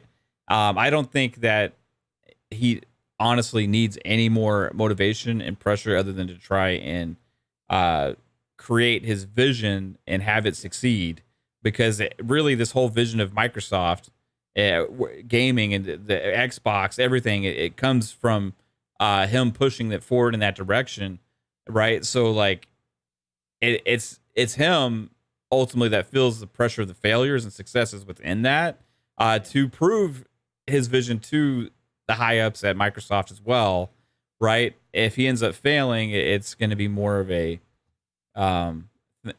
thing, and I don't necessarily think it's like going to be an ear ripping from the heads up, and just it's the first time that I've seen the weight of the position, Mav, really weighing on him.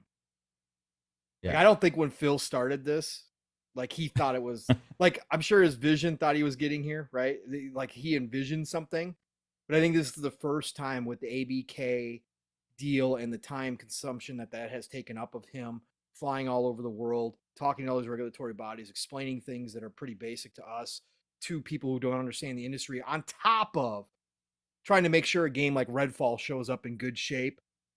Like, all of that, you could see that weight on him today. Like, I don't think he probably ever envisioned himself as CEO of Microsoft Gaming, right? I don't think that was the case when he started this whole turnaround of Xbox, but here he is.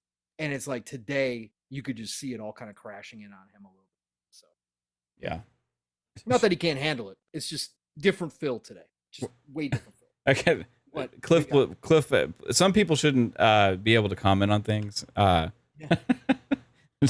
Cliff Blazinski's like, what the fuck is going on with Redfall, y'all? 3 hours ago. I just got to say, Cliff, what was going on with Lawbreakers in the last 2 games that you tried to launch and flopped miserably? Like, out of all people, you're going to say what the hell's going on with the game right now? Like, just Did he saying. take one of his Twitter breaks and just show back up, though, and is like, what the fuck happened? Because he does that from time to time. He goes away from social media and then comes back and is like, what'd I miss? Now, he's been tweeting the last couple days. Okay. Yeah. Okay. It just all of a sudden today, 3 hours ago, what the fuck's going on with Redfall, y'all? It's weird from somebody like him, but anyway. Yeah, it is. It's Cliff. Talk about ego. Just saying that, yeah. It's Cliffy. Shout out he had to make some amazing games in the past. So, but absolutely, and he's got some good ideas, and he's got some good thoughts now. But yeah, the man's got an ego. There's no question. Nate Dogg says the fact that you guys are still making excuses is crazy. Do you hear any excuses here, or do we hear criticism? Excuses? Excuses for what? Exactly. Like we said, we just talked, and we've talked about this way prior to this show about we were questioning the management and the processes back during the Halo Infinite stuff. Like this show, Boom Show, any show on Fun Speculation, we were out here and people were screaming at us to stop, that it wasn't right, that we knew nothing. So yeah, no, there's no excuses here whatsoever, at all. Again, criticism. Yeah. Just because we don't trying to give ideas and just because we don't doom and gloom, just because we're not serious about firing Phil, just Yeah. because we don't think that Xbox is toast if Starfield doesn't come out at 11 out of 10. Okay. No, I'm not going to go that way because I don't believe that. So pure and simple. But no, definitely. We just talked about the whole breakdown and what we believe that was going to happen. that's somebody that just hops in and that hasn't heard the entire show, obviously. No, or hasn't listened to us previously and understand where we come from. Starfield stuff, Mav, you just talked about it. Offsetting Redfall's failures with Cliffy B's past failures. That's a fucking joke, moron. All right. Oh my God. All right, dude. I'm just. Are you serious? Have you been listening to the last hour and 52 minutes of our show at all? And then me giving Cliffy a hard time because his last few games failed and flopped were way bigger failures than even Redfall is. Come on. Really? Nate Dogg? What a moron. Man, I'm sorry. We're having fun. No, as far as Starfield goes, I told you right after the Redfall 30 frames scenario that my confidence level in the 60 frames, and again, for anybody who hasn't heard or doesn't know, I will give them the smoke if it doesn't come out with 60 frames, but it's one of the few games that I will be upfront and say, and again, I don't have problems with 30 frames. I'm not skipping Starfield. I'm not going to wait for patches. I don't care how buggy it is. I don't care if it comes out like Cyberpunk. I'll be playing Starfield day one, okay? Unless it erases my saves and I lose time, I'll be playing Starfield. That's how excited I am for it. But I will give them the smoke if it doesn't come out with 60 frames. But I told you behind the scenes that it was probably my lowest point in confidence level after the Redfall debacle that Starfield was going to have a performance mode day one. Now with this interview, and like you said, Mav, and that was the thing that grabbed my attention out of this portion of the interview, the way that he followed up the Redfall talk, specifically during the frames conversation, with the Starfield comments that, we had a much better grasp on Starfield. We had our Spec Ops team in there, right? We've been working with Starfield. The fact that he said that, the fact that he did answer simply yeah when they asked him whether or not it was going to be addressed at the showcase, that has built my confidence back up that they do have this point. Yeah, I agree 100% with that. Yeah. So I do, again, like Mav said, can be wrong here. Not telling anybody to believe it. You don't have to. Like Phil said, you're not going to believe. You don't have to believe what I say here. I know. I understand. Just whatever. Wait until the game's out. Yeah. Wait until you and that's what he said too. You guys are going to be sick of me saying this stuff over and over again. You know what I mean? Ultimately, we got to show it. And but yeah, I think Starfield's going to be have a performance. Right. I hope. Yeah, I have confidence in that as well now. So interesting thing, man. Though that again, great questions that alluded to that. But yeah. But what else did Phil have to say? Well, let's get into some more good stuff here, Mav, or at least good stuff from our point of view. Paris asked him specifically about the showcase and brought up the 12 months. Again, I would have had a different follow-up question for Phil on that. But what he did bring up is that he listed the list of games, the Perfect Darks, the Fables, the In Exile game, Compulsions game, Contraband. Paris listed off a bunch of Everwild. He listed off a bunch of games and said, Phil, it was about the lessons learned and about communication is where Paris's angle of this whole interview was when he got his chance. So he was asking Phil about, the showcase and what they learned last year. Phil, I did like this, even if it was kind of whatever-ish. Paris tried to kind of say, haven't really hit on that 12 months. And Phil jumped in while he was still talking, said, no, we didn't do it. We didn't hit our marks, right? We didn't hit the 12 months that we did last year. But then he went on to say, Mav, that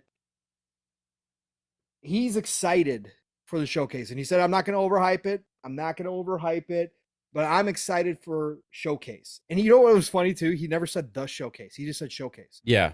Like a one-word title. Yeah. I thought that was really maybe that's an internal thing that they he kept calling it showcase. Yeah, showcase. We're ready. Are y'all ready for showcase? Showcase. Showcase, baby. Showcase. Let's go. Kind of like we didn't say the E3, it was just E3. Now it's just showcase. Yeah, I think maybe he's having to internally train himself to say that instead of, instead of E3. Right. He made it that way.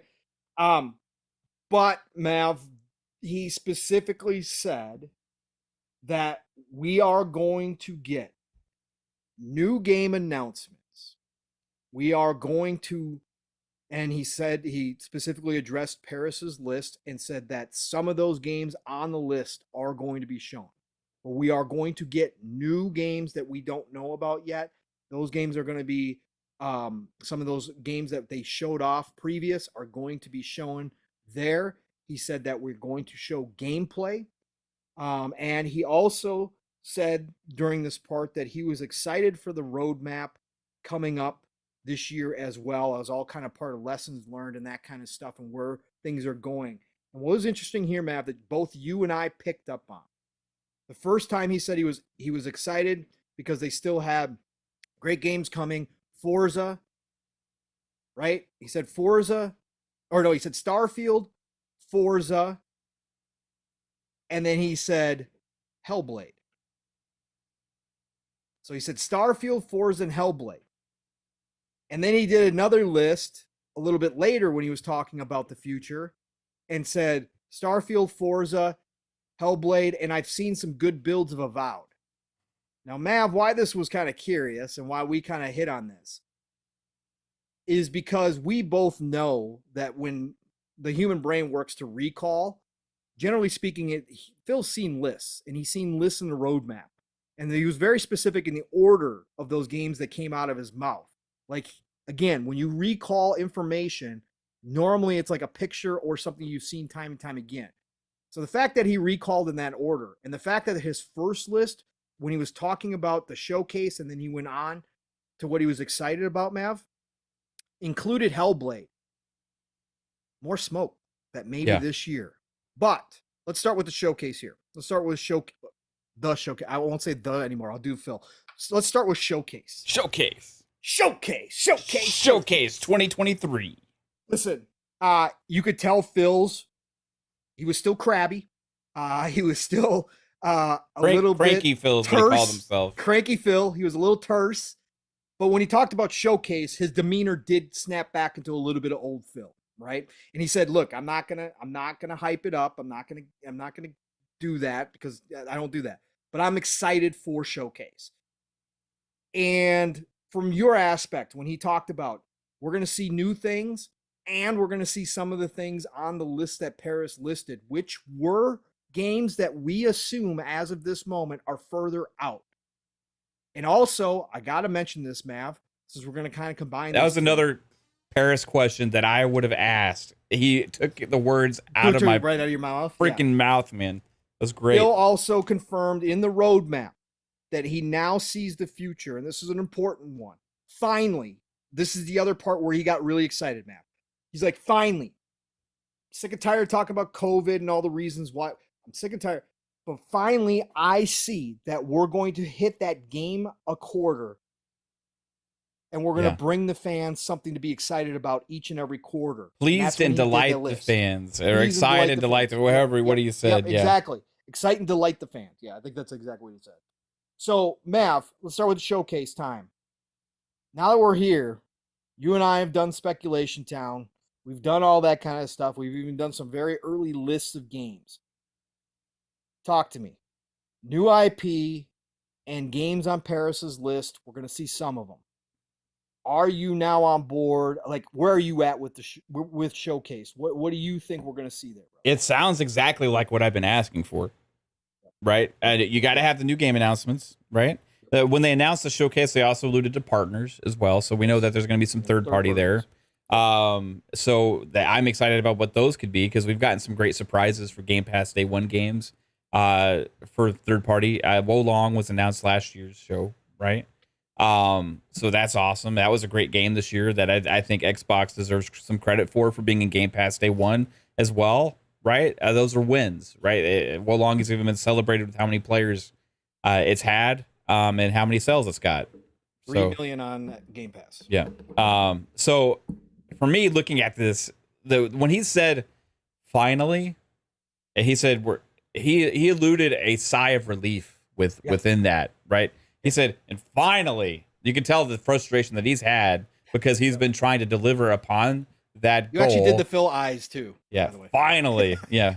Because Phil, he's got the squinty eyes, but then finally, he gets excited. You know, finally, you know, it's so he was given that energy, right? Like frustration relief, you know, the old Steve Young saying, get that monkey off my back.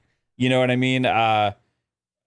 This kind of feeling of having this overwhelming pressure about trying to deliver upon something you've been setting in motion and the frustration's been surmounting from the fan base, you can feel like that's being lifted soon, right? And you can say this year it already has been happening, and he alluded to that as well, between Hi-Fi Rush and Age 2 on console, right? Minecraft Legends, which he did talk about that as well. Is a pretty solid success right there. They never expected that to be like in the 8s or 9s, whatever, but there's a lot of 3 million players have already played Minecraft Legends.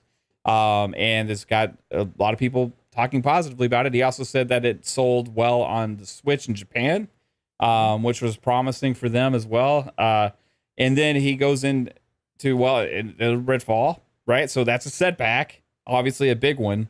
But they've been hitting that cadence now. Now the Redfall missed on the quality aspect of it.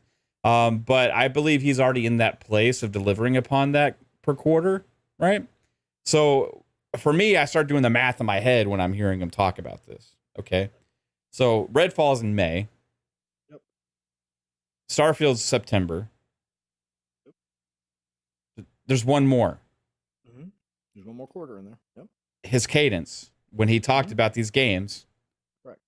He gave a specific order, like it's a recall, and it sounded like a release window list, right? Right. For me, and it went into all the speculation, everything that we've already been alluding to, possibly that Hellblade 2 would be potentially the next game to release. So does that mean it's in November, December, or January, February? All of those would fit in within that quarter window, right?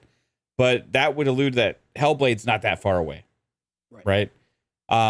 So he also said, please and delight the fans, so they got to launch a quality, right? So for me, I feel like the confidence is more there as well about where they are in development on these games and being what they want them to be as well, right? So Showcase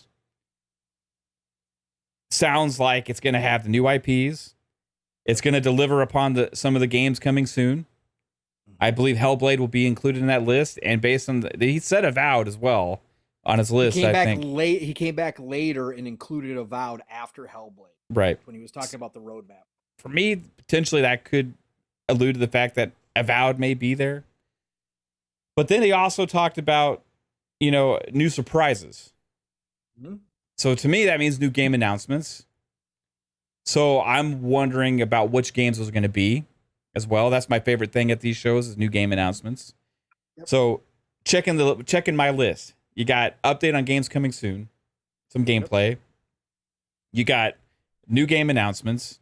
You got the updates on those games, some of them that Paris mentioned, which were on my list that I've been asking for over a year. Been very critical of Xbox for not giving us updates on these games. Paris took the words out of my mouth. That was one of the questions I would have asked. I've been harping on that for so long. Everybody's been saying, shut up, Mav, stop asking them. They're going to show them when they're ready. Paris obviously has been frustrated about them not talking about those games either. And apparently we're getting some answers on some of those soon. So I'm super happy about that. And the fact that he did say that has me ultra excited for this show. So multiple positive comments from Phil regarding this without putting too much hype behind it, trying to blow it up. But just those things that you can checklist there has me through the fucking roof. I mean, we're not going to get another one of these 12-month shows now. I was going to say, big thing, 99% guaranteed this is not going to be that's another thing that was said, like when Phil interrupted Paris. Yeah. Paris was like, yeah, and you didn't it didn't necessarily hit on, the 12-month window. And he's like, no, Paris, we didn't necessarily hit on that. We didn't hit on it, right? So I think that's completely gone now, right? Like, so I hope we get a mixed bag of everything awesome and all these big exciting games. I think that they're going to make it a great show. And looking forward to it, man. But I feel like that cadence is here. So this is why the whole Doomsday, Phil, all these things are like just absolutely ridiculous. Again, the thumbnail's a joke pointed at the people all asking for Phil's head, asking for Phil to be removed from Xbox. He's bad for the business. Phil even talked about that and all that stuff. It's to this point where, yeah, there's problems and those need to be addressed. And he stood up there and took it on the chin. And we even criticized some of his answers, saying that some of those for me are still not good enough. But ultimately, when you look at what has been built, what they're working on, and what's coming, there's way more to look forward to than negatives to look back on. Right. And that's the ultimate key thing here for me, looking at this and going forward. And we can grade it, keep grading it in the future, right? Oh, yeah. And if there's continued failures, if Starfield, Forza, and Hellblade come out with 60 meta averages, okay, we're gonna start having some conversations, right? You know, I do appreciate him for taking ownership, though, even though it was a Bethesda thing. That was a lot of questions. Yeah, it was. You know, I know we're getting back into Redfall a little bit here, but there was a lot of questions like, well, only Bethesda's responsible for it, not Phil. Phil's like, well, we did kind of leave him alone too much here, but that's on us, It's our so name. that's ultimately what it's all about. Yeah. But what about you on the showcase, man? Where do you sit with his comments about that? This was the glimmer of excitement within this interview that has me the most hyped. And I think when you watched it, you had, when the words Hellblade 2 showed up, your eyes must have went like this, like mine did. Well, yeah, absolutely. Because again, we know how the psychology of the human mind works, and there was and again, first time he listed, it ended with Hellblade, and then when he came back to the roadmap thing, he added Avowed, but it was the same specific order that he said it in. And again, you don't do that when you're in Phil's position by accident. It's something that you've had in your head. So whether that means that Hellblade, now let's talk about this real quick too, Mav, and I want to ask you about this, because this is what got me excited too. Phil's confidence, okay? We saw what happened when they tried the 12-month thing, right? And we know things happen, that development sometimes doesn't work and things get delayed. So they didn't hit on the 12 months. But the way that Phil was talking about the 1 per quarter, Matt, right? That he finally could see the 1 per quarter.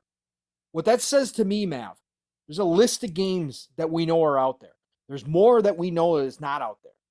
The way he said that confidently, that he now sees that 1 per quarter happening. Yeah. That means coming off of Paris, just mentioning the 12 months, Phil acknowledging they didn't hit those marks. That means to me that there's enough in the pipeline, Mav, because there's going to be other things in there. There's going to be smaller games like Hi-Fi Rush. Not everything is going to be the AAA, huge, explosive. He said collection of games. That means to me, Mav, that the games and the devs are starting to line up, that if one has to delay because there's an issue, he has another ready to slot into there to make sure that the 1 per quarter happens.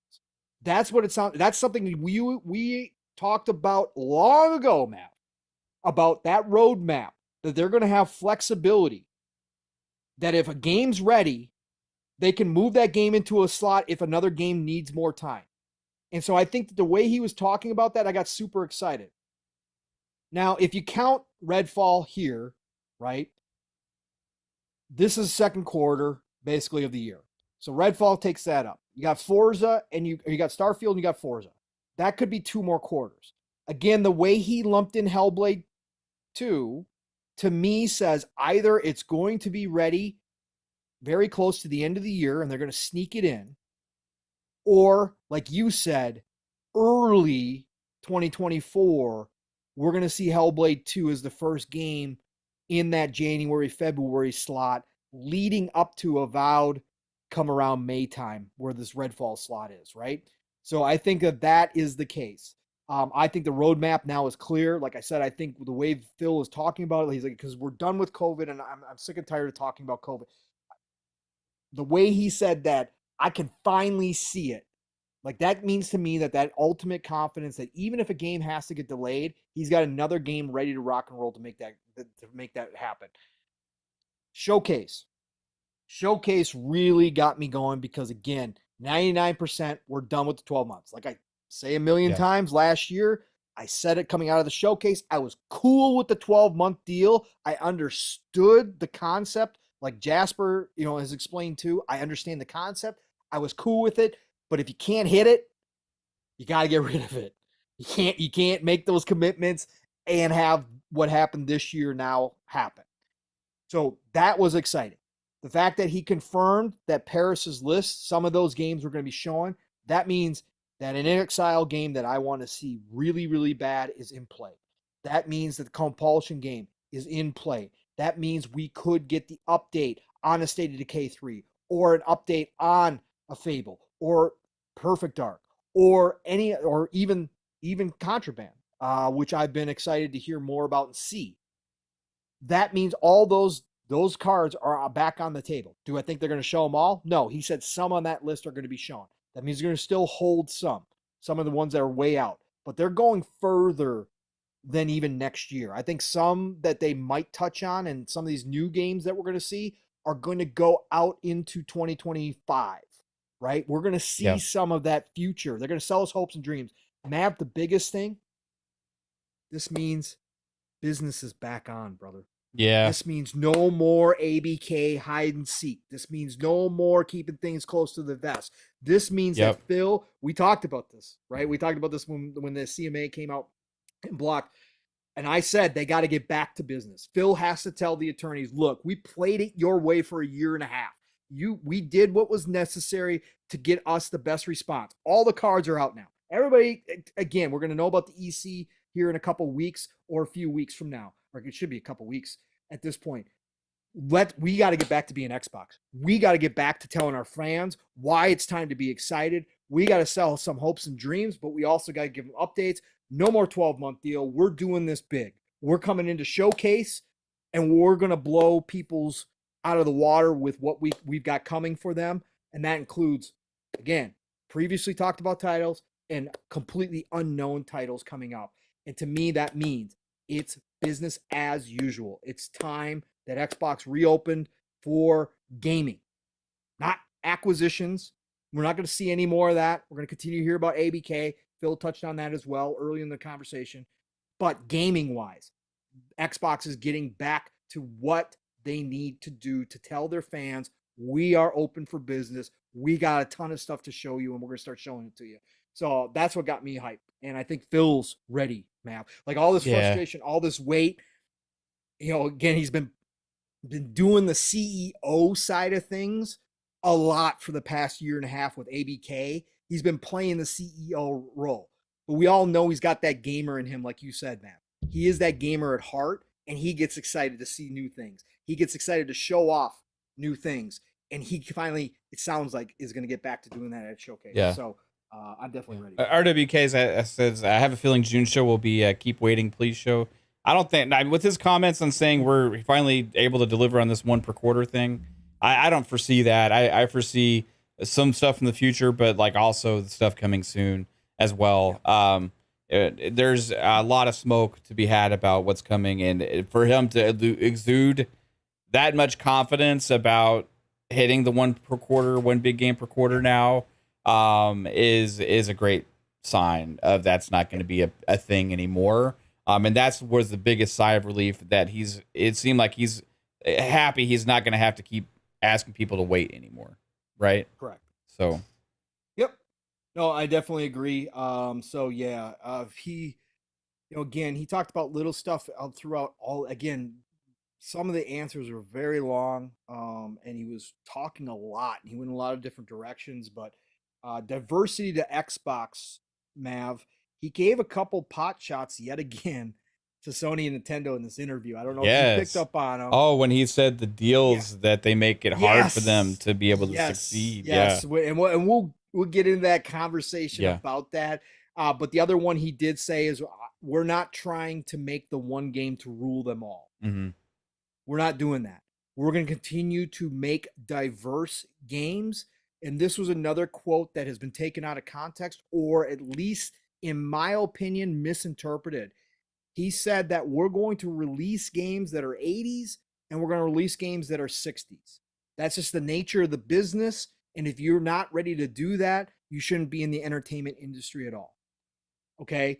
And he was talking about that when he was talking about the diversity of their lineup and about giving these devs their creative freedom, going back a little bit to that. And I think more so rather than Redfall, a situation like that, I think he's more alluding to a game like Minecraft Legends and stuff like that. Right, exactly. That's what I've seen some people running with it saying, oh, see, they were okay with a 60 game coming out. No, because I already read that quote. He backed it up after that and said, it's not internally our intention to release a game that scores the 60s. But again, this is a bigger conversation about Metascore and all that kind of stuff as well, because again, we always talk about how,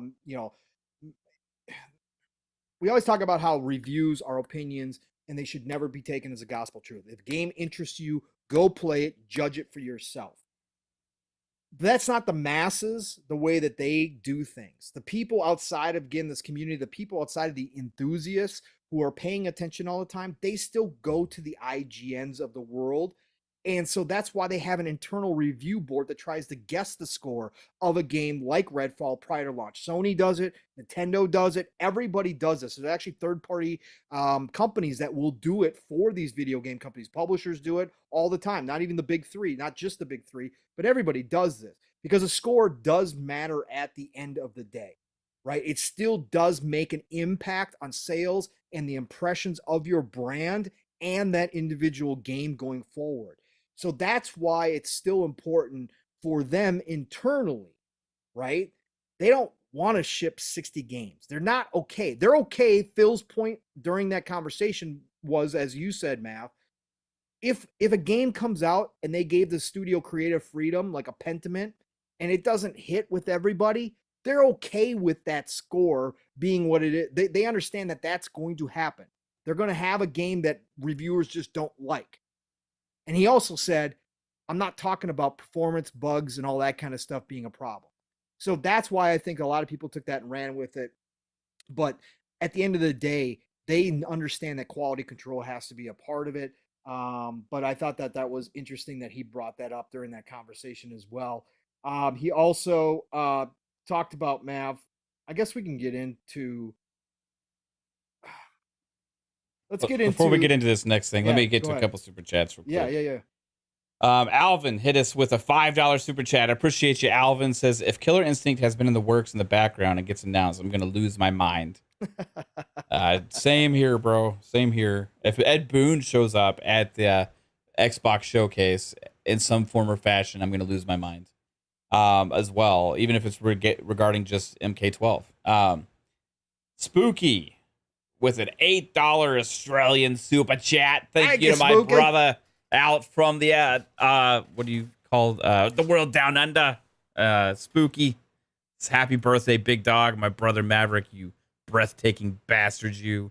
Hope you really had an amazing day celebrating the big 40. I appreciate you, Spooky. We had a nice day yesterday. I appreciate that as well, man. RWK88 with the $2 super chat says, thank y'all for the show. I don't say it enough. Hey, man, thank you for being here, bro.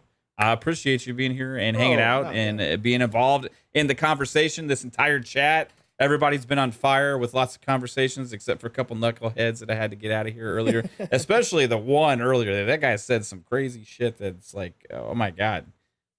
Anyway. There's people like that. And hey, if you're liking the show, please hit that like button. Share it out. Tell a friend if you got a moment. It does help us continue to grow, Mav, to continue to grow the Fun Speculation Network. So please do that. Again, we appreciate all of you for being here. Over 150 people again, dropping in on Thursday night. Of course, you were all hoping you were going to come in here and hear me and Mav saying, fire Phil, he sucks, get him out of here. But we're not going to do that. But we are going to break down one last bit of his interview that was interesting.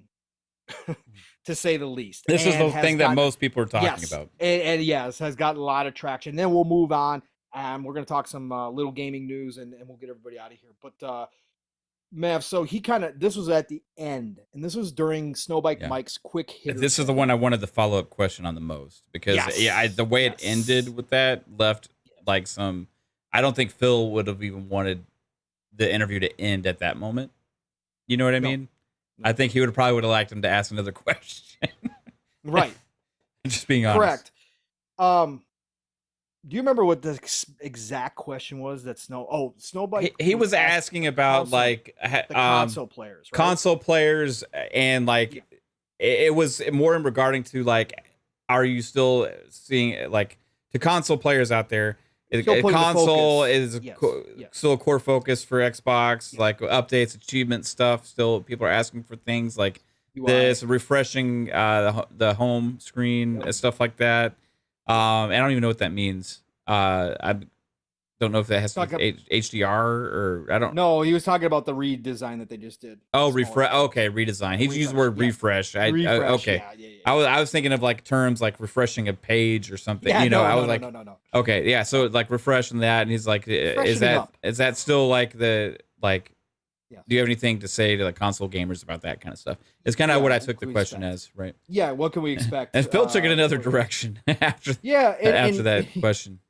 Yeah, he did. And I got a few of the quotes here. Again, Mav and I like to do more general stuff because again, it's just impressions here. But I will have a couple of the quotes here because I think there are some that are kind of important to this topic. And Phil preemptively, when he gets into the console stuff, said this probably is going to be disruptive too. Those were his exact words. So he knew what he was saying here. He wasn't talking out of school. He wasn't talking off the cuff. This is something that he thought about, and it's something that was very pointed. Now, again, there's different ways to read this. As human beings, we do confirmation bias. So if you have an opinion on the console market, if you have an opinion about what Xbox is doing, you can read into this in a lot of different ways. Benji Sales, Benji Sales, everybody in this community probably does at this point. Great dude, just freaking one of the nicest dudes in the world out there.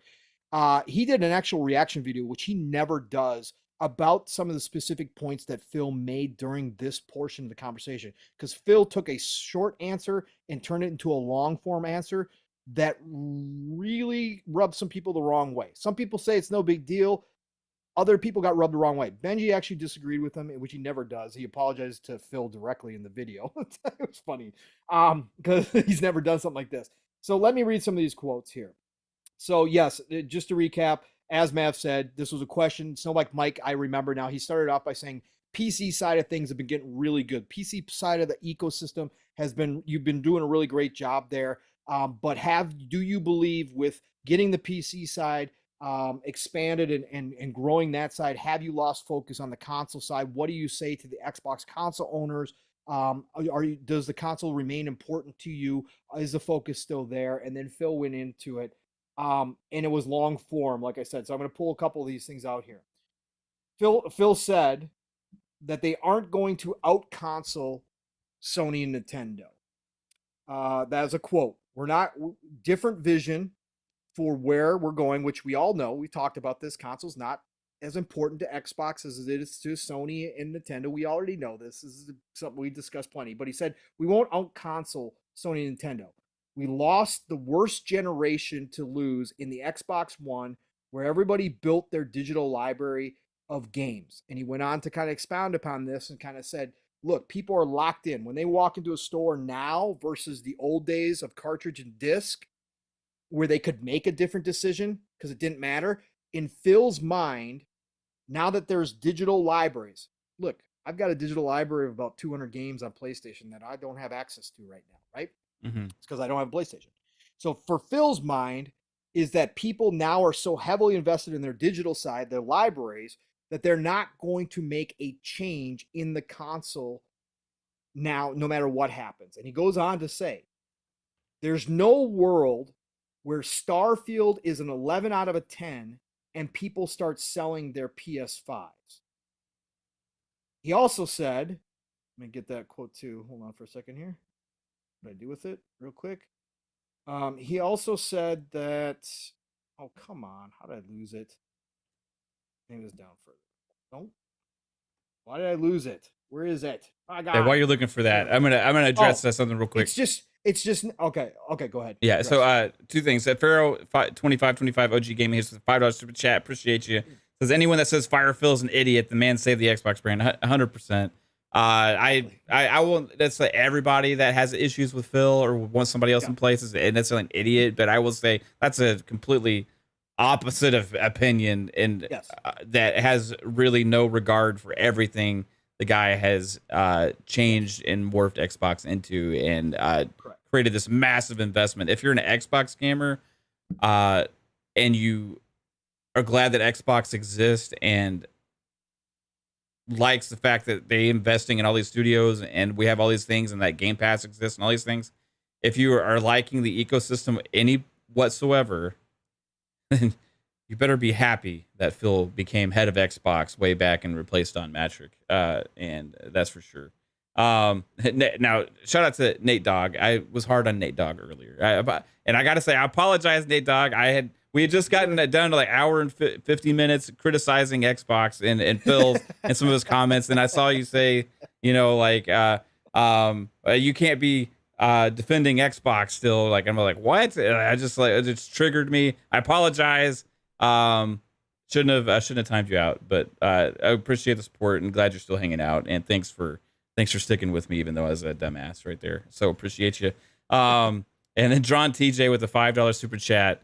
Hit us up. Appreciate you. John TJ says, if it wasn't for Phil Spencer, there would be no Xbox. Yep. Pretty much. Yeah. Yep. So again, to recap, is that all of them? Yes. Yeah, we're good. Okay. So to recap, Phil said, we've got a different vision. We're not going to out console Sony and Nintendo. And this is the part where he also said, I'll add this because Mav and I were just talking about this.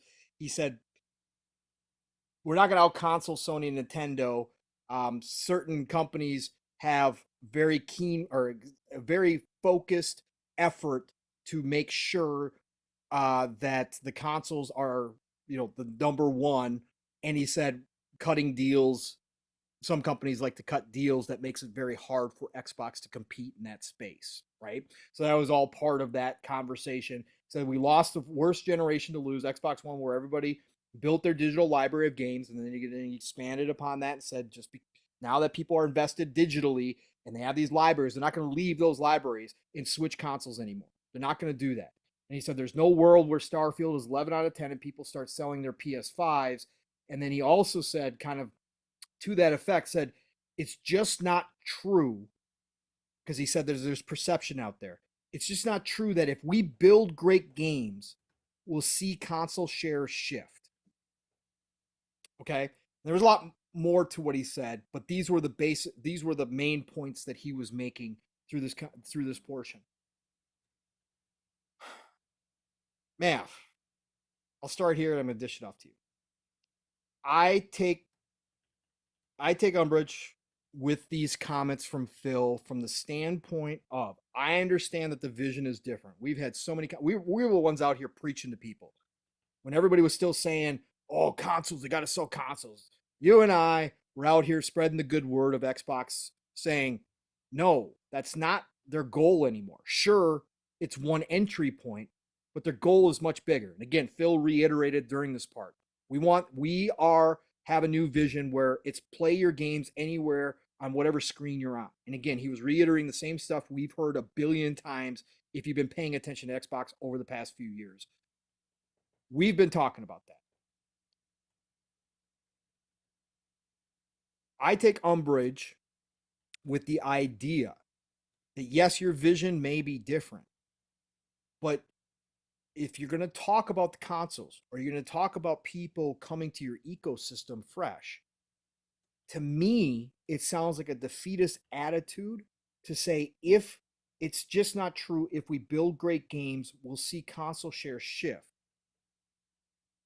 It may not happen in the masses that it used to. It may not be like that fresh, clean start each generation, like he talked about, that this is not the cartridge and disc era anymore, that people want to keep their digital library. But that doesn't mean you can't gain ground. That doesn't mean that you can't get people who own a Nintendo or a PlayStation to buy the Xbox Series X or S as a secondary console. That doesn't mean that people nowadays, more so than even back in the day, own multiple consoles and do that kind of thing. And that if you have great exclusives that people will find a way to play those great exclusives. And it may not even be console sale. They might jump into Game Pass on PC, or might jump into Game Pass through, a phone, through play it on cloud, whatever the case may be, as that gets better and better. So to me, saying that you won't just see console shifts, I understand that that was his focus during this question, but overall, I still think you can gain ground. And I don't think it's true that you can't get people to switch. If this generation we're currently in with the series consoles, if you came out with home run after home run after home run, let's say they go on a streak right now, man. Let's say Redfall is the last kind of tripping point. I'm not saying that's going to happen. Obviously, we know with game dev, lots of things can go wrong. But let's say this is the start of a freaking fantastic run where every game is 80s and above. Starfield comes out, is the generational game that we all think it is, and it just rolls from there. Avowed shows up. It's freaking Hellblade 2 sets the new standard for third-person games. Like, let's say you get on that roll. I gotta disagree with Phil. If you got on a roll for the next 2 to 3 years, and we start getting closer to next generation, and maybe you get a pro version out, there will be people who, again, maybe not in mass. He said they're not going to go sell their PS5s. Well, no, maybe they don't go sell their PS5 because they still want to play, Wolverine, and they still want to play all the games that PS5 has. But they will make a concerted effort to be in your ecosystem if you are getting great games. And they're going to buy that secondary console if they're not going to find another way to play them. They will do that. So I've got to disagree with Phil. And again, I know he's frustrated today, and maybe that's part of it. Benji said that in his reaction video. Maybe this is Phil just being extremely candid with his current thoughts. Maybe, again, I could see that because he was in a foul mood. It was something that he mentioned multiple times throughout the interview. So maybe at this point, but that defeatist attitude, Mav, I don't like it because, listen, when you say it's not like if we build great game, it's not if we build great games, people just aren't going to switch their console. Man, I don't like that, man, because number one, your goal should be and constantly be, as content goes for Game Pass, for your consoles, for your PC, for your cloud, is to have those great games, no matter what, at the end of the day. And you've got to have those great games because they do give your platform an identity. Even if your overall vision is, we want you playing everywhere. Even if your overall vision is to be one of the first companies who steps away from absolute exclusivity and says, no, if Nintendo will allow us to have Game Pass over there, we'll have Game Pass over there. PlayStation decided, woke up one morning and said, Game Pass can be on our system. We'll have it there and basically be a third-party publisher, even if that's your vision overall, ultimately. And I'm not saying it is.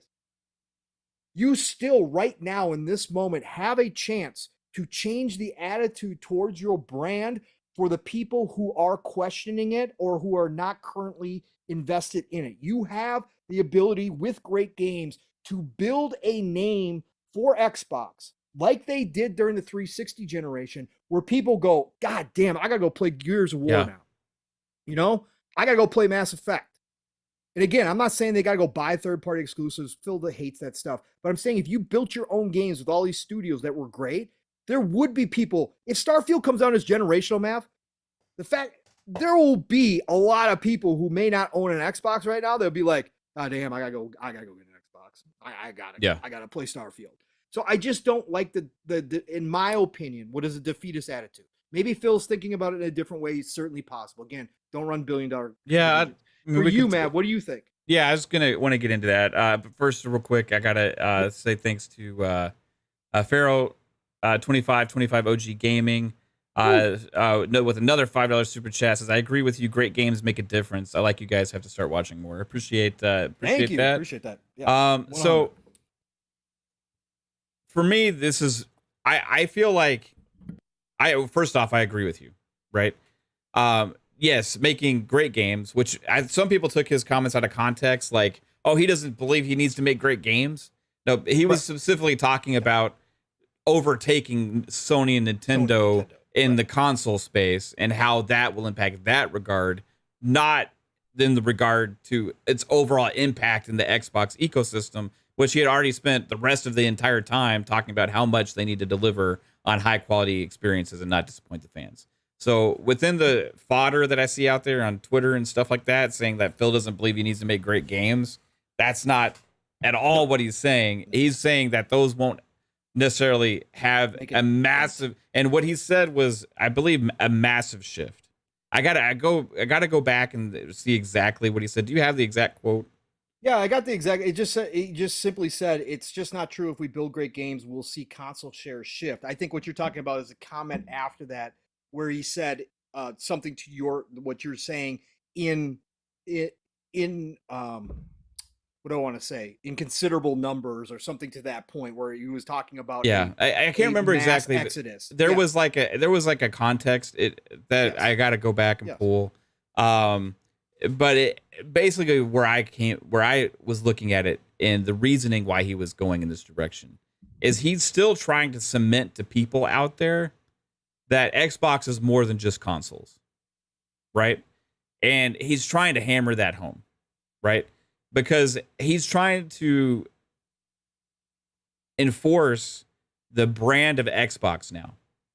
And in a lot of our minds, it's still console. Xbox is a box, right?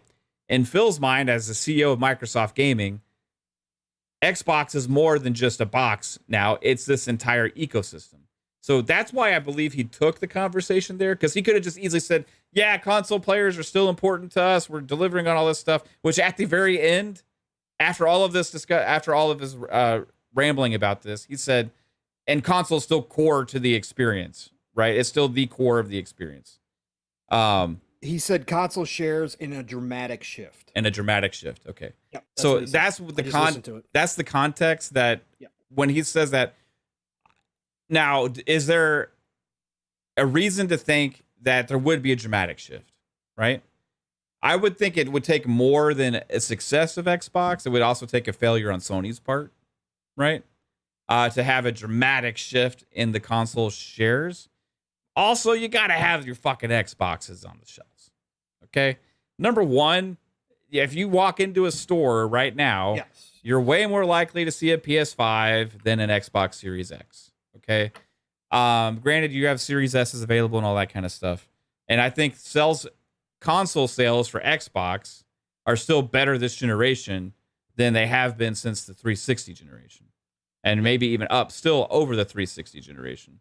So they're still in a good place where their metrics go for hardware. They're just down over last year's quarter, right? But also you got to look at, they haven't had the inventory. They haven't had all these things. So, but my reasoning why he's going into this is he's trying to cement that Xbox is not just a box anymore. It is a ecosystem that evolves into the cloud. It evolves into PC and all these other things, right? So I don't know why he had to take it there, because he could have just answered that question directly, and then he kind of came back around to that, saying yes, console players are still the core of our experience, which he also said earlier, the biggest investment players into our ecosystem are console players, and he needs to show them the respect and everything that they deserve. He said that early on. He said they should feel like a first class. Right. He said that. So he did say that. A couple times he alluded to that. So people aren't talking about those statements, right? They're just talking about this aspect, which I got to agree, it was kind of out of place and strange that he just brought this up. So I had to think of a reason why, and it was because he was asked a console-related question, I think, and he wanted it to go into a more Xbox broad question, and instead he kind of took it to the fact that, like, he just doesn't believe that if we release like an 11 out of 10, he said Starfield, that it's going to create a dramatic shift in sales or a dramatic shift in market share, right? To where people are going to sell their PlayStation 5s, right? And all of a sudden join Xbox. Now, I would say they don't need to sell their PlayStation 5s. People can have more than one console, right? Or, but I think where he was going with this is that he wants people to join Xbox without even having to buy a console, right? So, but he didn't need to take it there at the same time, because that wasn't the question that was asked, right? Right. So I gotta say, like, it was a little bit strange and a little out of place, and I don't know why exactly he did that. So that's the only thing I can think of. That being said, what he said, he made some valid points in there about last generation and that how they got their ass kicked and digital libraries and people are sucked into ecosystems and all that kind of stuff now. And yes, that's very valid points. But I do think, and I don't think he was saying that they won't sell more consoles by having good games. I think he's talking about market share, which I don't understand why that was even brought up. You know what I mean? So it was weird energy a little bit there. But he did hammer home that Xbox is still important. The rest of the interview, he talked about how they need to deliver quality. He's sitting there apologizing, calling himself pretty much like saying, hey, look, I didn't do good enough the whole time because we didn't deliver on the quality and all these things. So I feel like he gets that. It's just this one little statement was like a thing that's easily taken out of context to completely turn into an opposite of everything else he's been saying in the entire interview. Right. Which is what kind of happened now because everybody's grasping onto that.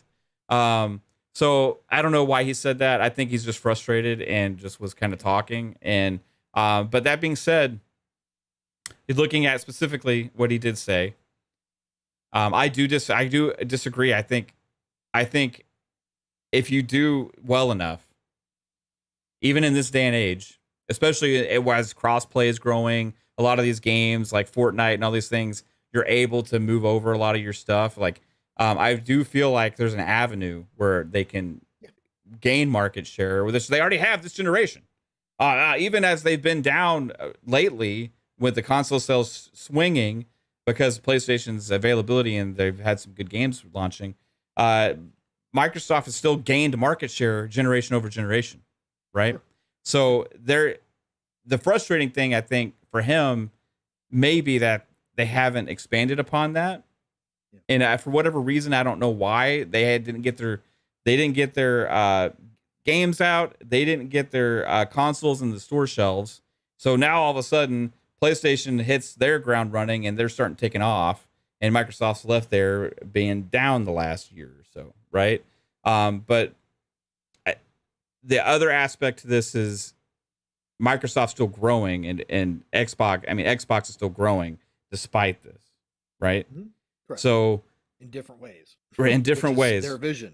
So in part of this, you got to look at, like, we talked a little bit about being spread thin. Okay. So as a realist here, looking at the grand scheme of things, like, I'm a console player, right? I prefer playing on console I hate playing on PC. I'll play in cloud, all that kind of stuff, but I prefer playing on console. Okay. And just as a realist, when Microsoft has attention, that you got to think about all the things they have in place. Yep. They got to make sure the cloud's up and going good. They got to make sure the mobile side is up and going good with the cloud streaming to that, the Game Pass app, the Xbox PC app, the Game Pass for PC. All these different factors take attention, right? If their focus was purely on an Xbox console, different. There would be probably a different level of attention given to the Xbox console and more things there. So part of me thinking this was him saying, like, hey, look, we have a lot of other things we're doing as well. So Xbox is still a core focus for us, but we're also managing PC. We're also managing cloud gaming and all this kind of stuff. Now, I mean, as a console player, that doesn't make me happy, right? Which is why he said this is disruptive statement, right? Right. But yeah, you said a lot of people are going to hate this. Yeah, which he knows it's the diehards. Like, he's speaking directly to us, the people here in this chat, people that are most invested in the brand are the console gamer for the most part, right?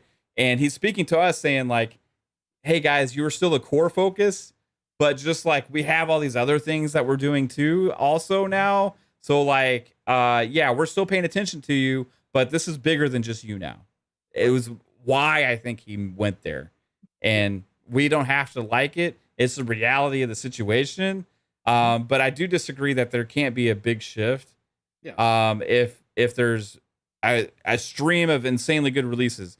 because it's happened before, and I understand digital libraries and all that stuff change things, but not to the extent that I don't think you can have a significant swing. And yeah, and I think that's the case. And again, if you listen to his actual words, you can hear the frustration. Again, Phil is in a different mood right now. You can hear the frustration. And I think that was a part of it, Matt. I think that he's in a tough spot because of where they're moving and because he does hear the community, because again, they are front facing, because they are a part of the community, because they talk to core console enthusiasts like us, and they hear us.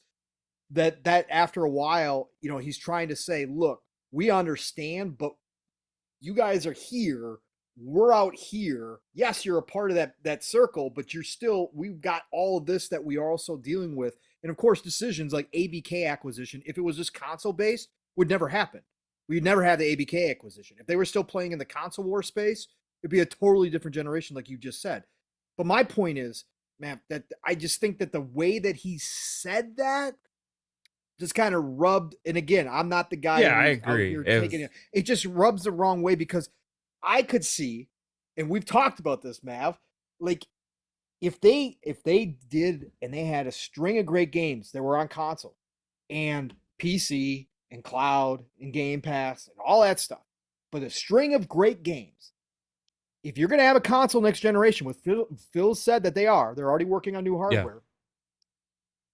Yeah. At the end of this generation, even with the deep libraries, if somebody sat there and dabbled in Xbox during this generation because of a Starfield, because of a Avowed, because of a Hellblade 2, and started dabbling in Xbox, going into that next generation, they would have to make a decision. And I don't think that decision would be just as easy as Phil says. If they're one of those people that only buys one console out the gate, if they looked over and said, God damn, man, we got Elder Scrolls 6 coming out on the new console, or no, we got Fallout, we got the new Fallout coming on next generation console over at Xbox. We got Hellblade 3 coming out.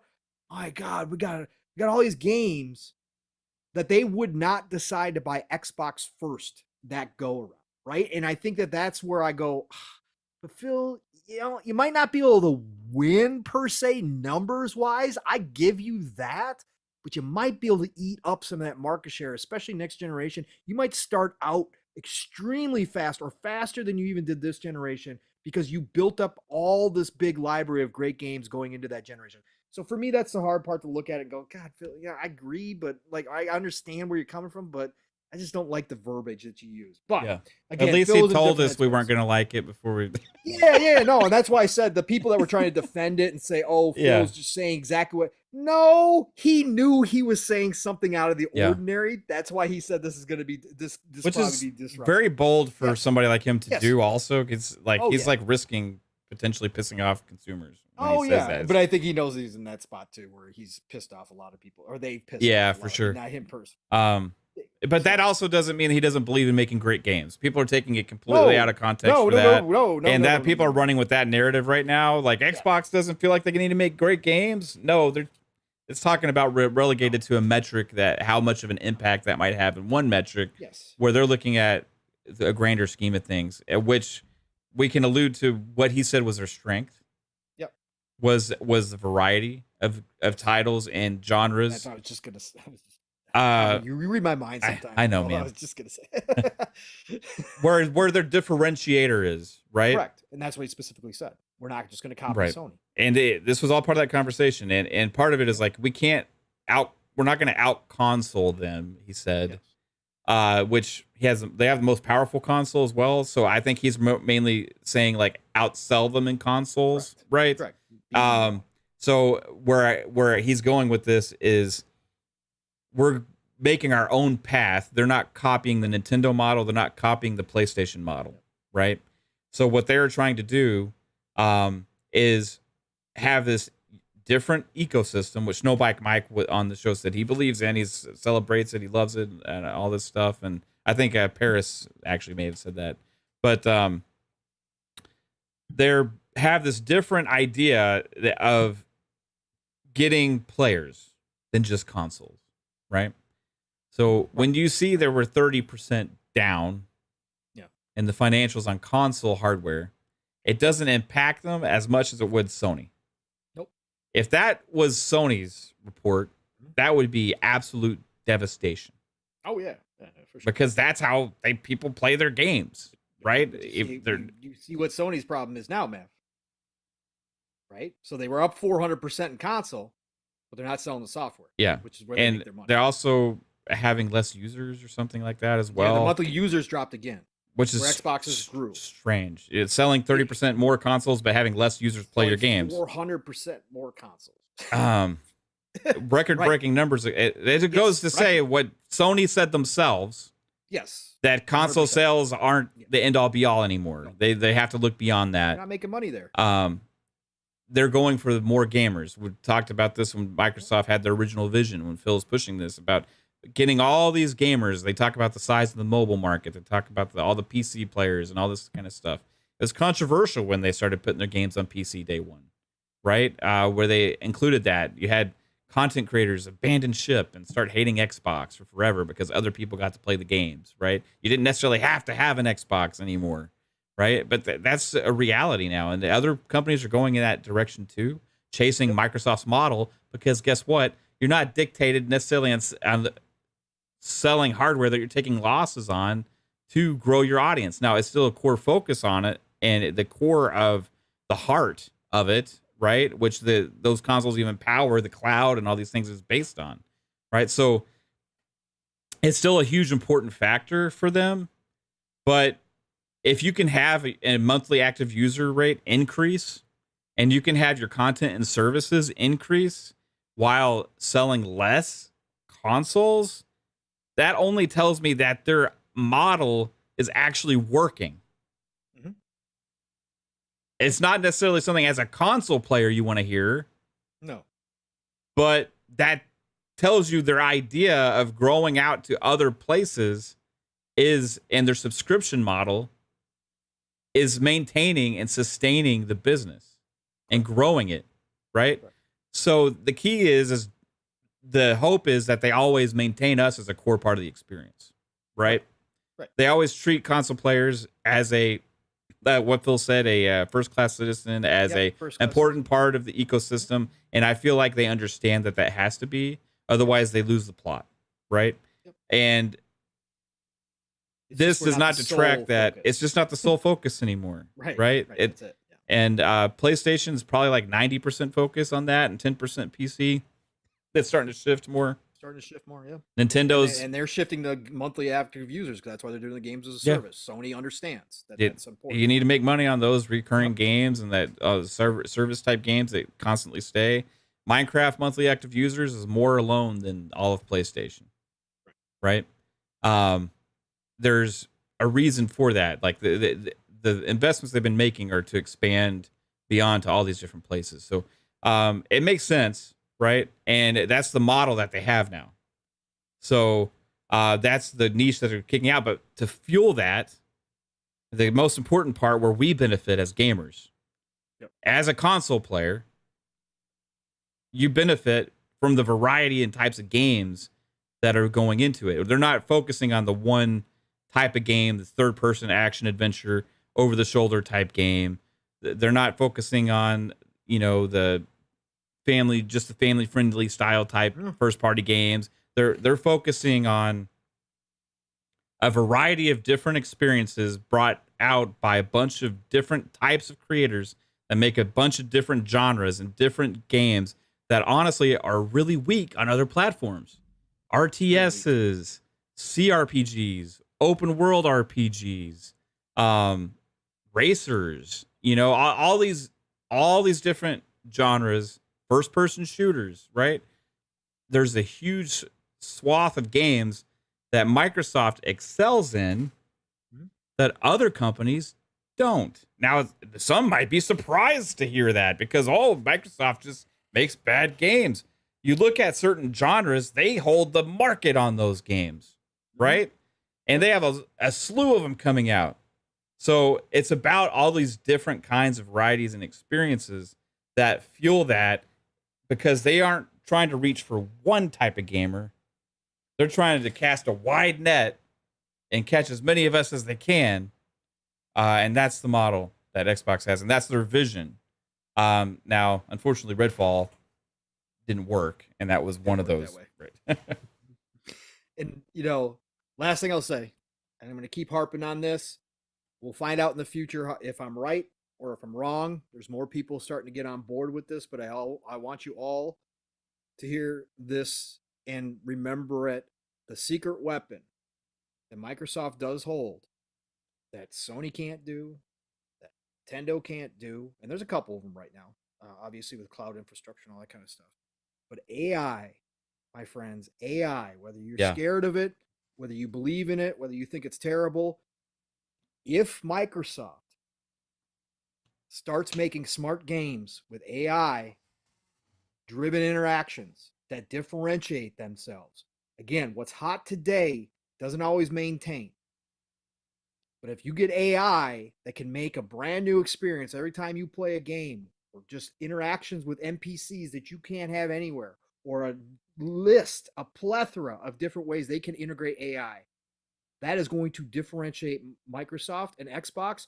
And all of a sudden, you're going to hear people switching. Because if there's one thing we know about gamers, man, is they're tech. A lot of us are tech heads. Even if we don't know the tech, we like the latest and greatest, right? That's why PSVR 2, you see all the enthusiasts over on PlayStation side touting the PSVR 2 and the tech in it.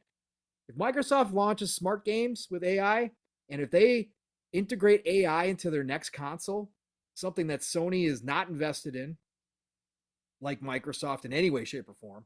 Microsoft is leading the charge in AI. One of the companies leading the charge with how much they've invested. My God, could we see a shift? I still think that's possible with that scenario. So we'll see how it works out. But I can't wait to see how they put it all together. Yeah. Last thing, Phil interview, and then we'll move on to some smaller topics and then get everybody out of here. He did touch on CMA, ABK. They hit him up right away with that. That was the first question. It was one quick question, whatever else. Phil obviously can't talk a whole lot about it. You could hear the disappointment in his voice, obviously. He did make a point to say that ABK is not everything, that is an accelerant for their vision, but it is not the be all end all, and that they are heads down. They're going to appeal the entire. He said all of Microsoft is on board. We're going to fight this, but it is not the be all end all. Okay, so he said it's just all full steam ahead as is. Obviously, highly disappointing to him. Again, you could hear it in his voice, but he said it. Obviously disappointing. He said we've spent the past year talking to them. Obviously alluding to the fact that he thought they had made strides. He said they decided to focus on a market that is new, but they believe that we have control of that market and that ABK would make us basically so that nobody else could compete. So that was all basically he said about the ABK. So it sounds like they're going to appeal. Obviously, we knew they were going to. They're going to fight it. But obviously, like I said, the main point was that he said it's not the main part of our vision. It's an accelerant to get there, but it's not the main part of our vision. So, commitment to Xbox, he said, is 100%. He said that that's his commitment to the gamers, that as long as people want to still want to play games, they will continue to make games and be in this industry. So take that for what it is. Of course, he's not going to say anything different, come out and say, we give up, that's it, it's over with. Yeah. He's not going to do that. But all right, Mav. Let's see, brother. Woo! My God, we could have spent more time on that interview if we actually broke down that interview piece by piece. Whew, boy, there was a lot. Go back and watch it. Like I said, it was only 40 minutes, but there was a lot in there, man. It felt like 15. It flew by to me, man. It did. Outside of the Wida talk forever thing, I literally was I was watching my phone this morning. I was like, Gary, would you just shut up and ask your question, please? I want to hear Phil talk. I don't want to hear you talk. I like Gary, but I was like, damn, dude, come on, man. All right, let's see. Where should we go, Mav? Should we do a little Star Wars fun here, Mav? Yes. It's May the 4th. Let's go. It is. May the 4th be with you yet again. All right, let's do this here. So, Star Wars Jedi Survivor director refused a delay. So Insider Gaming went back and found the article because we had talked about this, whether or not EA was the cause of, just kind of forcing Jedi Survivor out the door without the fixes. Insider Gaming went back and found the interview with IGN back in March, where Asmundsson was asked how the team at Respawn settled on the April 28th launch date after numerous delays, including one from March 17th. He told the outlet that the team was asked how much time they needed, and they settled on 6 weeks. That was exactly April the 28th. That's no joke. Asmundsson added that the team stress tested the date. That included looking at other game releases around the same time. Redfall, The Legend of Zelda Tears of Kingdom are two that immediately come to mind. And finding that Respawn and EA believed it to be a good spot to fit in. Quote, there was an option of, do we want to extend it a little bit longer? But no, we said we can get it done in 6 weeks, he said. So Mav wasn't EA according to Respawn. It was them. They said we can get it done. And again, great game from all accounts. Everybody's saying it's a great game. You said it's a good game. But performance issues, bugs, lots of issues, Mav. So they themselves caused it. So again, we have all this talk that we do, right? About delay it, can't, push it out, do whatever you need to do. Here's a dev who was saying, no, we said 6 weeks, we'll get it done. And that didn't necessarily happen all the way. Nope. So devs don't make the best decisions either, right? Nope. You can't rely on them to just make all the decisions for you, as a publisher. Like, shout out to Respawn. I mean, they're great. And the Jedi Survivor is a great game.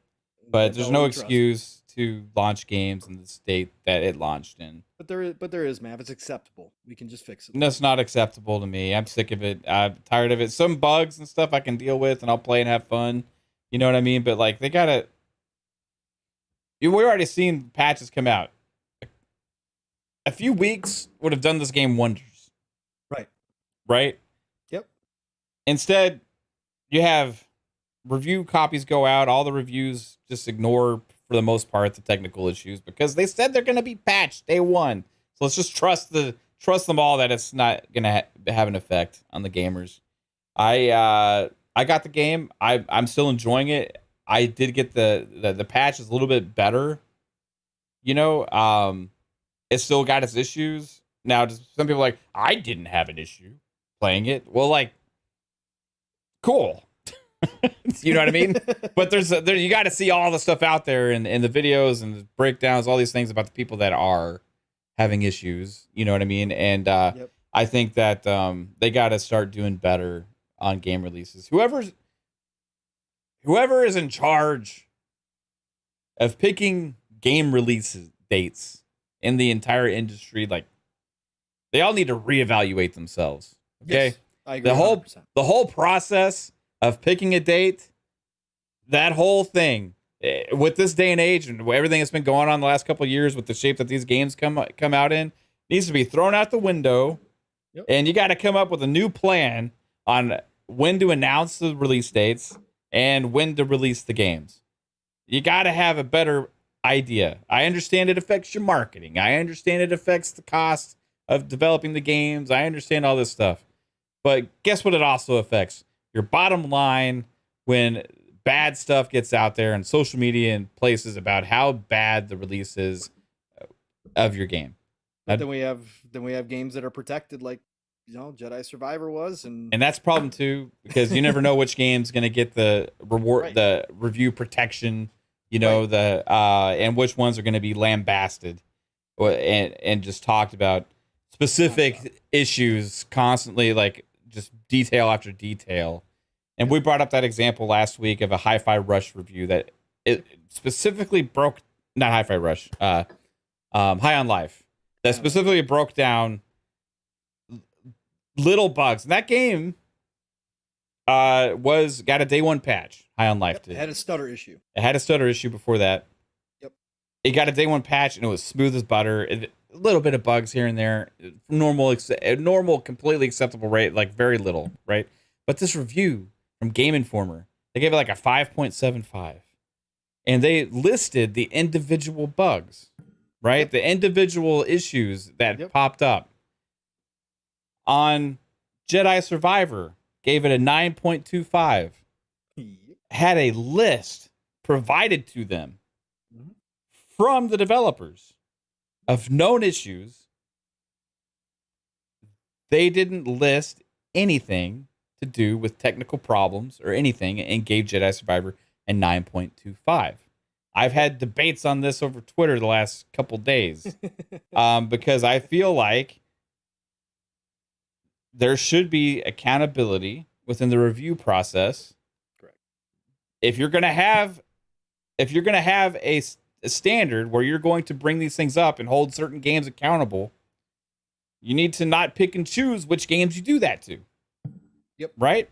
Now, I understand you're given a list. There's no guarantee the game's going to launch without those problems.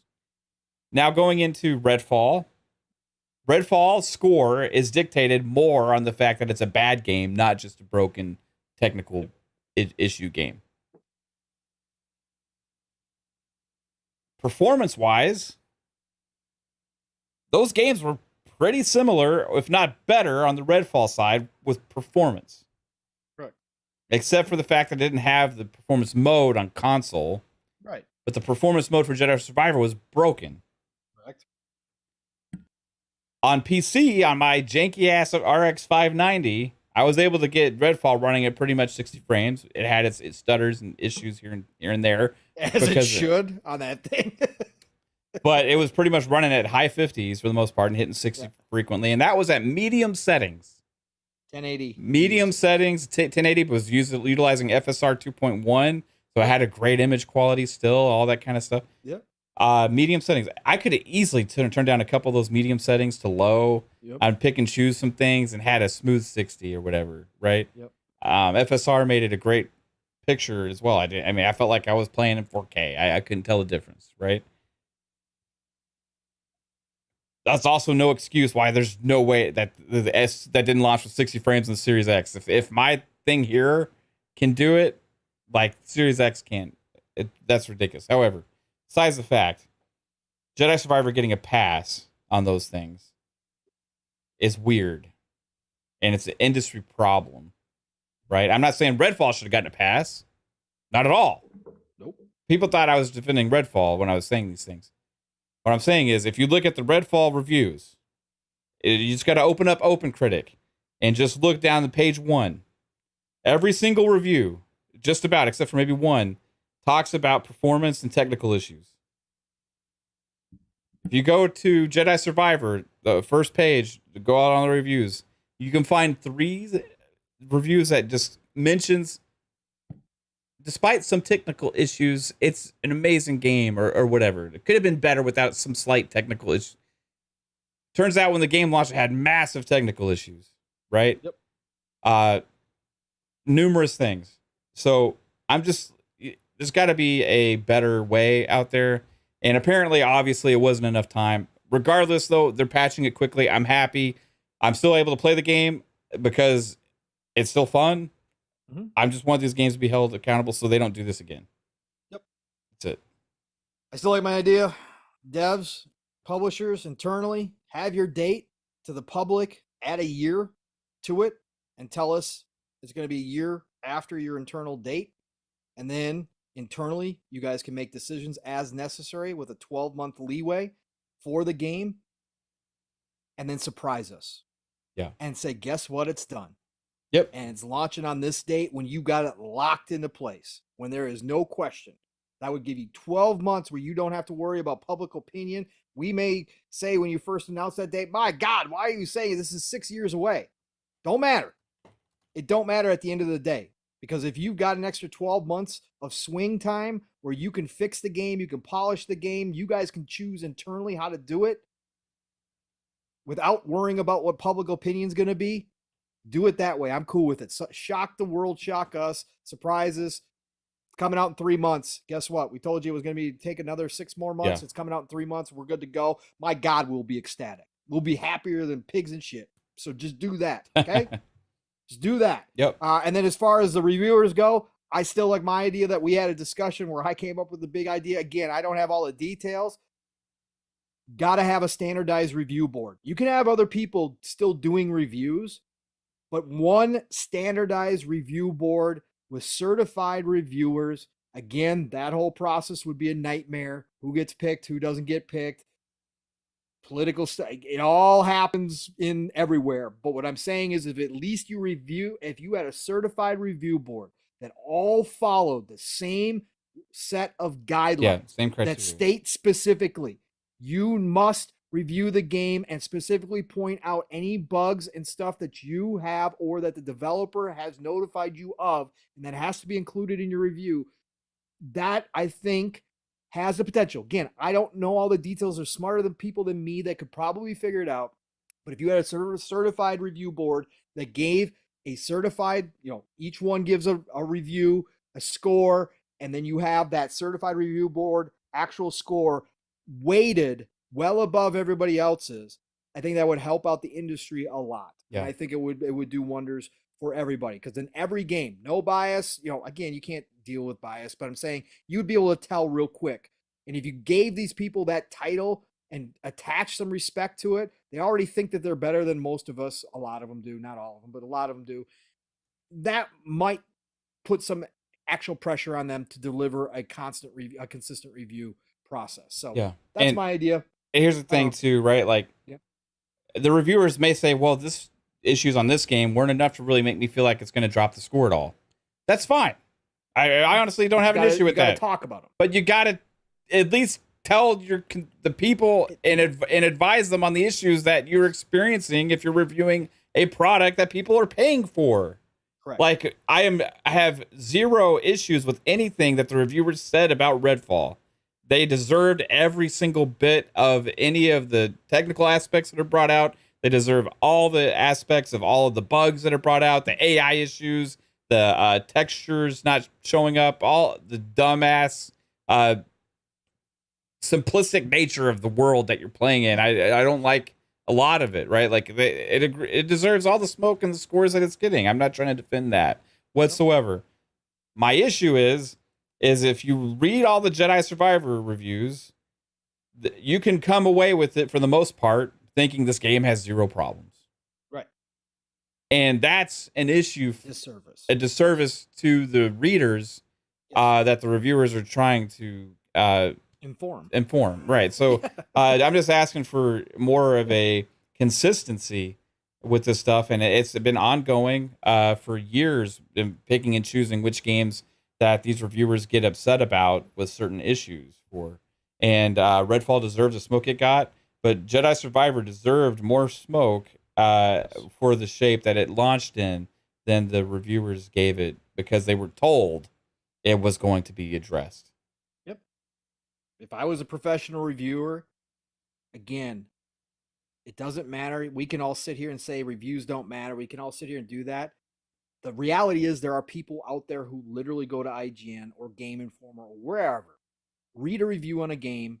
If they're that casual gamer that buys outside of Call of Duty, Madden, whatever, if they buy like one or two big games each year that they play that's outside of their norm, and they go to that review site and they're looking for the next big thing and they read that review, if I was a professional reviewer, if somebody spent money on a game, hard-earned money, it doesn't matter if it's one person or if it's 100 people. They read my review and went and made that decision on that game, spent their hard-earned money, and I had not told them about that problem. Yeah, especially I would feel awful. It, right? Yes, because their hard-earned money, plopping it down for a game, bringing it home, expecting a certain level of experience because I just raved about that game and never mentioned any of the performance issues. They plop it in, and all of a sudden they got stutter or they see screen tearing or whatever bothers them in the game, and I never informed them that was a part of that version was coming. I would feel awful, because that's my job as a professional game reviewer, is to give everybody all the information that I possibly can within reason. I can't account for every single bug, obviously, but again, when you're given a list from the developer and the publisher saying this is going to be a problem, you put that in the review. Yes, you can also mention they claim a day zero patch will fix many of these. Or we don't know. Just play in quality mode. Right. Everything will be okay. Right. Everything will be my other fine. favorite thing. No. And like, if some people aren't going to experience all the issues, right? Like Digital Foundry, actually, as much as I despise them as well, I had a breakdown of a lot of the PC issues and the ridiculousness going on there. Correct. They called it one of the worst PC releases in a long time, I believe. Yep. Unexcusable. And the same, on console side, if you were playing a quality mode, you get a somewhat better experience. Was a little bit more refined and maintaining 30 frames rate. If you played in performance mode, you weren't getting a fantastic experience. I was still able to have fun and play with it because I can deal with that kind of stuff. If I'm playing in performance mode, I can't play in the quality mode. Right. I can't do it. I tried putting it in the quality mode. I was done with that in like 6-7 seconds because it's 30 frames and I can't stand it. Right. So, but my performance mode was janky. Performance drops all over the place. Audio issues popping in and out. Weird pixelation on the characters and on the environments and stuff like that. You can go check the stream. I was streaming it, not making the stuff up. Right. A little bit better now, and still able to have fun with the game, but should have been pointed out more.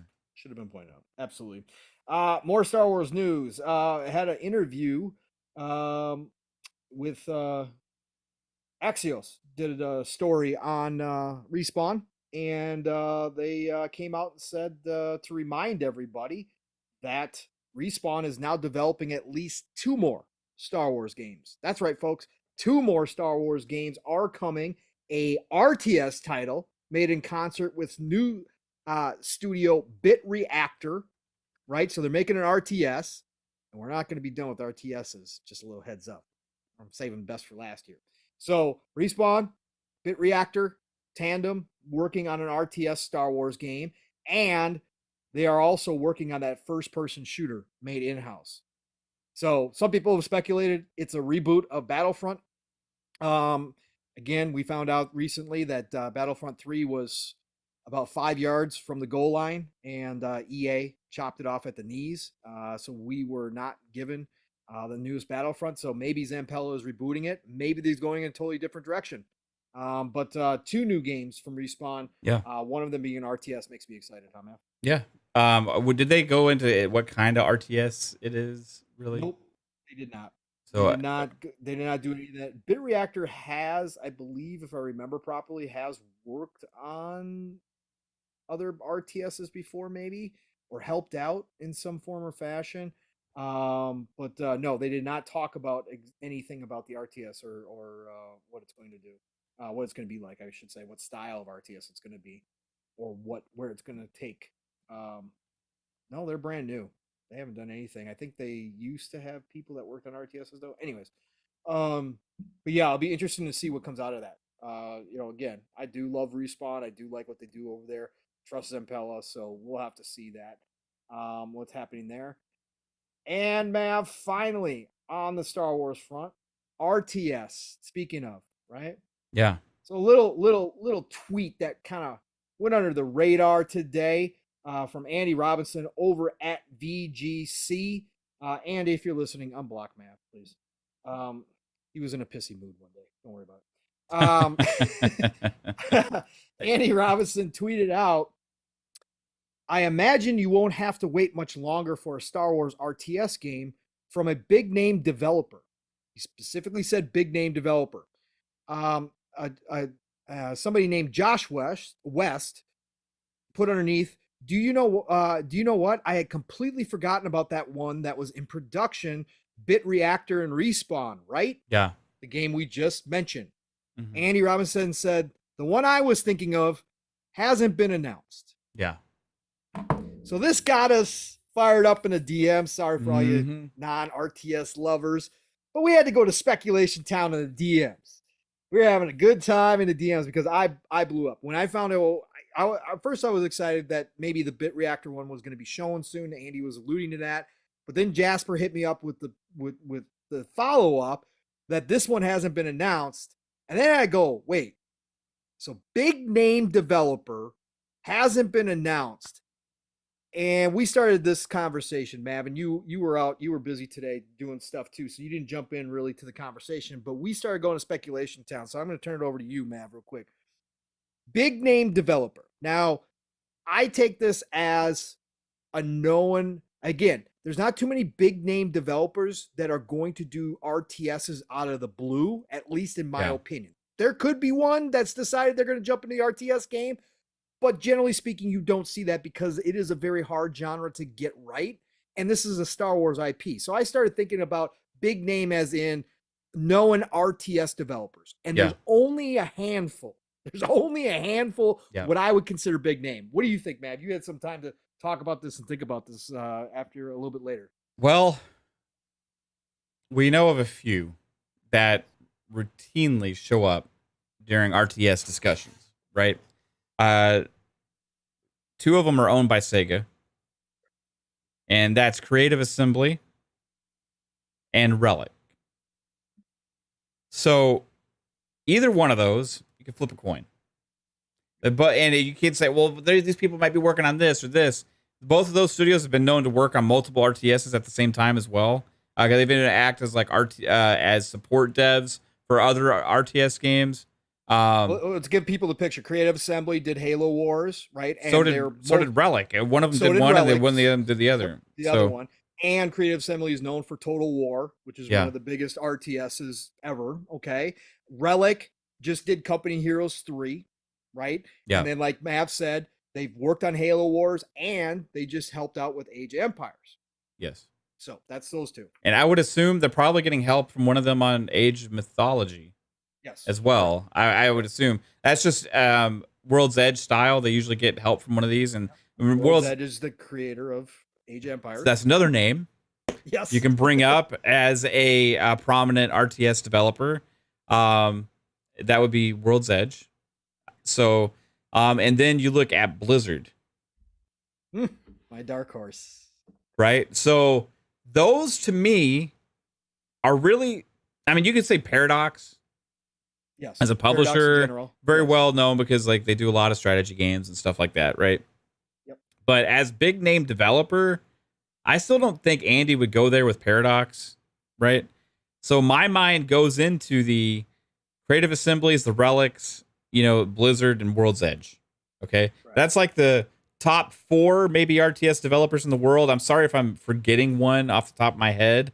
There's obviously like Westwood Studios used to be the GOAT, but they're like not really a thing that much anymore. There was a developer that you pointed this out earlier that did do the Command and Conquer remaster on PC.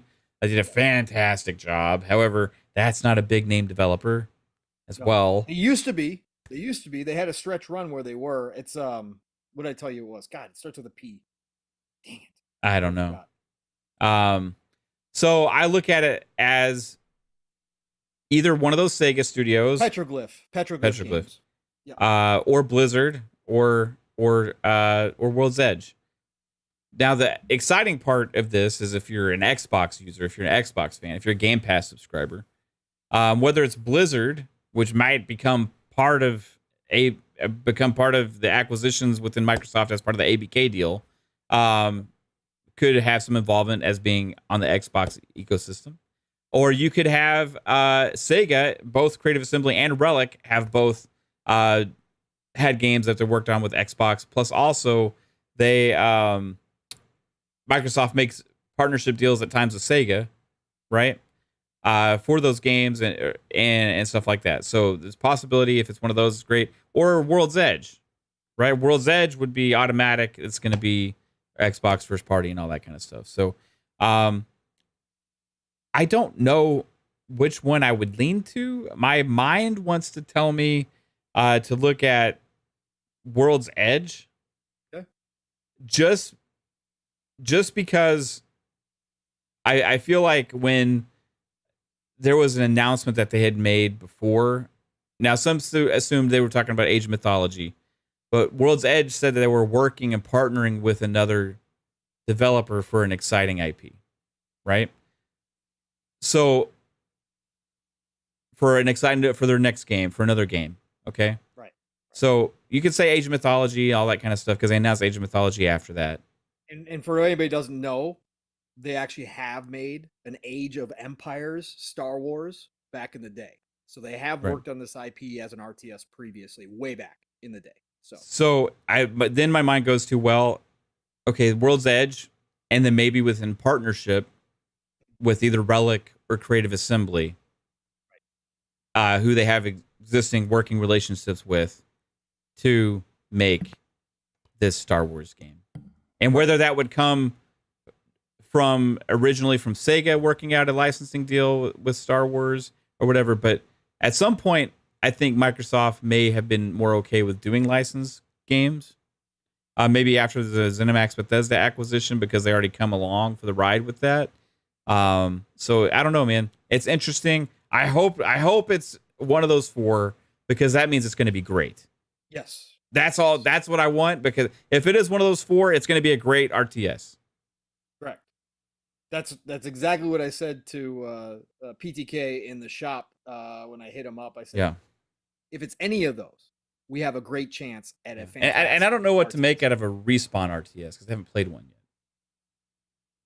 Right, and this is with another smaller team. And again, that Yeah. team, I believe, is made up of former RTS developers from other teams. So I think they've got experience. It's just that it's a new studio. So yeah, we have no idea what to expect. But man, this blows my mind. Again, this is on the same level as a Star Wars MMO, which we have not had a new one in a long time. The fact that Star Wars does not have an RTS game, because it's perfect for RTSs in this day and age. Now we're seeing a resurgence of RTSs. I love this. The fact that Andy Robinson said that we shouldn't have to wait much longer. What's coming up? Not much longer. Well, E3 time. Well, yeah, showcase, right? Showcase. And if we're not going to get a Halo Wars 3, how freaking great would it be? And we know that Phil loves his RTSs. How great would it be to have a Star Wars RTS show up on the Microsoft stage? My God, the Xbox stage. It'd be a huge deal. As far as the studios go, you ran it down perfectly. Again, big name developer. When he says that, nothing would shock me these days that somebody's going to try to jump into the RTS, but it just doesn't make sense, because again, it's not a genre you just jump into. It's not something you just do on a whim. You got to have some experience. So for me, I'm leaning. I would love it for it to be World's Edge, right? For obvious reasons. I think they do a fantastic job. They got the controller scheme down perfectly on Age. I would love to see it come over to a Star Wars RTS. But for me, my money is on Creative Assembly.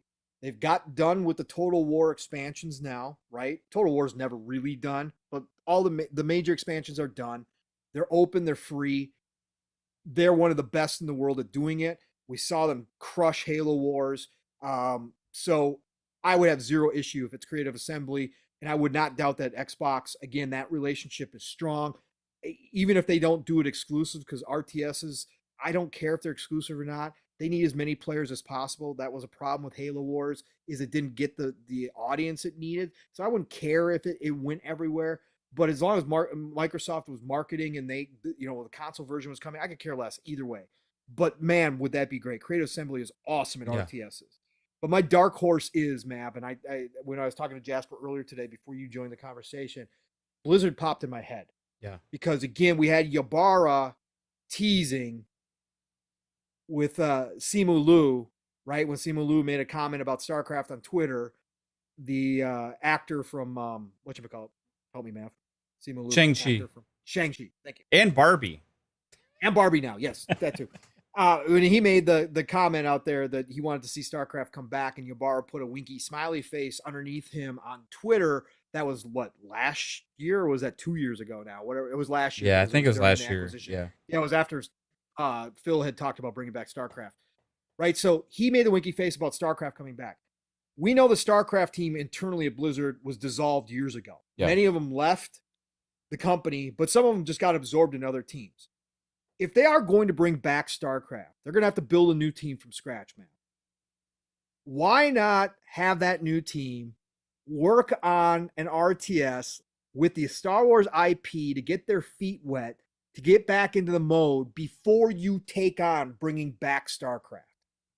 Because honestly, a Star Wars RTS will have less pressure than a StarCraft RTS coming back. So why not start with something new? Star Wars IP, RTS, hasn't been done in a long time. People are going to be excited no matter what. It's going to be a big seller no matter what. But Blizzard gets a new team together, jumps back into the RTS arena with Star Wars, has the success there, learns the process again with a new team, getting things down, whole process. then they can move right into remaking StarCraft or making a new StarCraft right out the gate and have that experience underneath their belt. Blizzard jumping back in the RTS arena obviously has me excited. That's my dark horse. I would love to see it. Again, like you said, if any of those people are handling it, if any of those teams are handling it, the one thing I do know is we got a great chance at another fantastic RTS in one of my favorite universes. My God, Mav, just think about the battles. Just go back and watch the old Star Wars RTSs and now think about them in nowadays tech. Sith and Jedi power units showing up on the battlefield. AT-ATs walking. Oh my God, man. We're going to have some fun times with the Star Wars RTS. And we got 2 of them coming by the sounds of it. Yeah. So I'm pumped, man. It's a great golden age of gaming, bro. Golden age. Let's go. Bro. You know, next up, I do want Halo Wars 3 still. Yes, I do. I want Lord of the Rings RTS to come back. Embracer Group, you own it now. You own that shit. You got to get somebody out there and make a Lord of the Rings Battle for Middle-earth game again. Blizzard, I hope you are still doing StarCraft. I want a Warcraft game as well. Yes. Original Warcraft RTS. Bring it back. It's time for that too. So much greatness out there. And you know what? Age 4 is still hitting on console this year. As well, sir. Pong Soul, as great as Age 2 is, which I said this earlier, I could just be content with Age 2 because it's so damn good.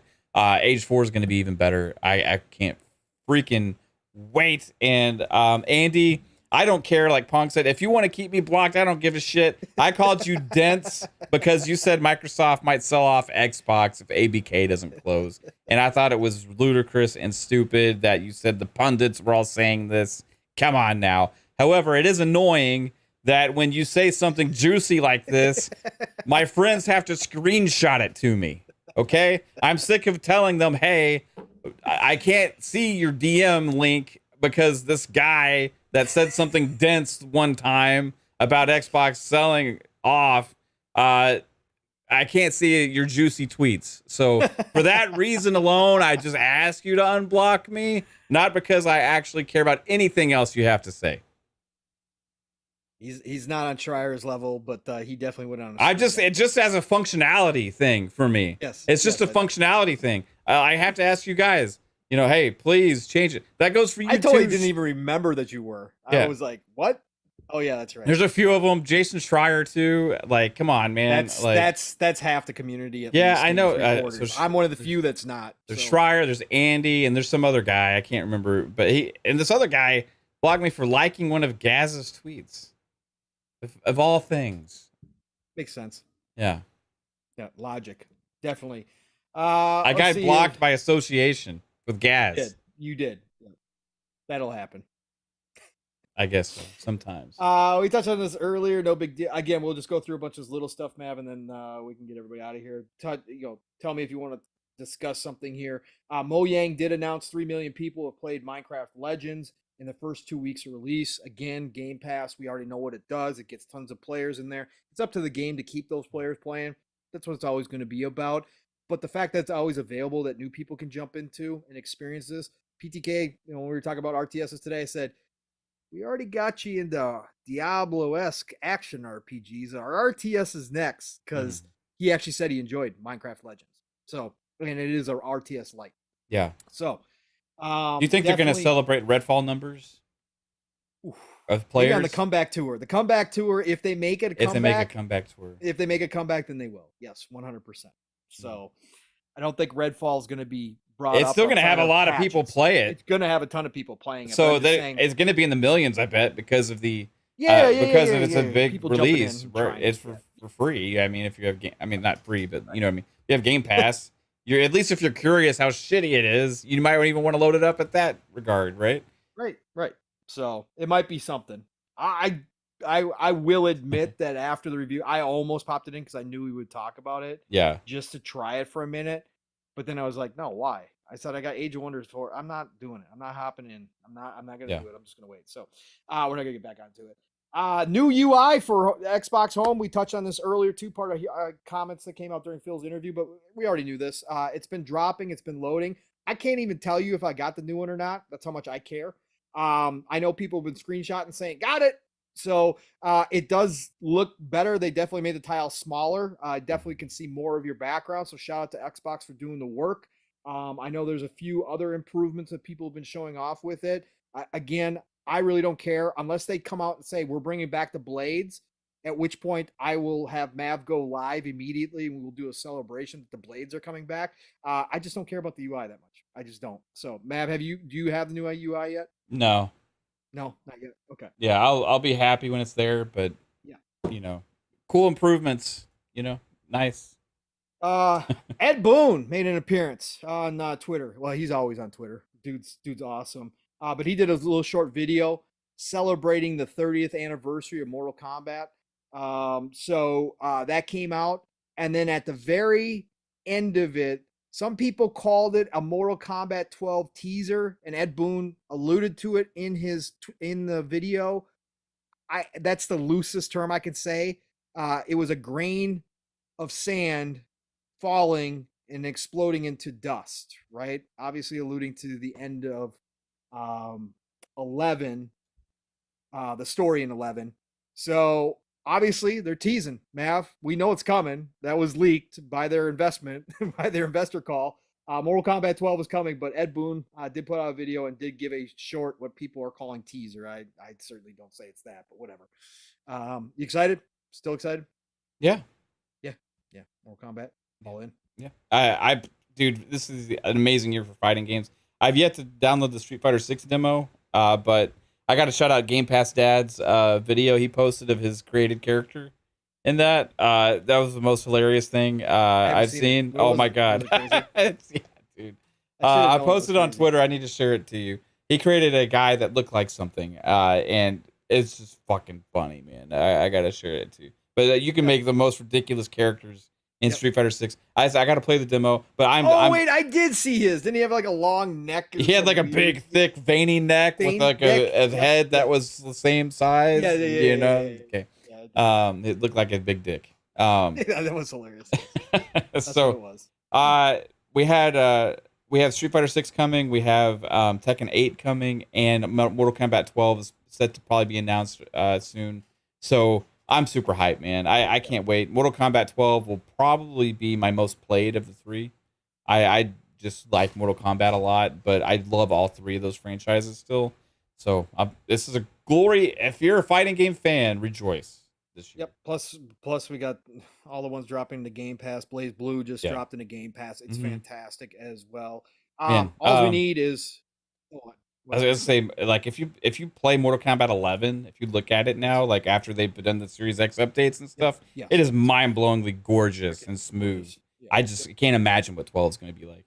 Nope, I can't either. I'm most excited for Tekken right now after playing Tekken 7 again, even though it looks like shit. I've said this multiple times. Tekken is my most favorite, but Mortal Kombat's right there because I do enjoy the stories and I do enjoy all the other modes. Again, I don't get competitive. I'm a butt masher, but I enjoy all the things that go into the fighting games. So I can't wait to see what he's cooking up. I was gonna say the only two things we need is Soul Calibur announcement, and then Ed Boon on stage for Showcase announcing that he is working on Killer Instinct. Because remember, Ed Boon has confirmed they've got more than one iron in the fire right now. So even though Mortal Kombat 12 might be the first one out the gate, doesn't mean that he's not working in the background. And man, oh man, would that be big for Xbox. So that'd be pretty damn cool. Yeah. Shout out Tom Henderson, Insider Gaming again. Love him. He put out a report, Mav, saying that he's got basically documented proof at this point that PS5 Pro dev kits are going out and will be in the hands of certain devs by the end of the year. So it sounds like the PS5 Pro is a go. Other people still said he's crazy, that he's making stuff up. Tom Henderson's got a pretty good track record. So I would say this, if he says he's that sure on it and decided to write another article up about it, I got to believe him. So PS5 Pro, dev kits in the hands by the end of this year. Probably start seeing games 2020.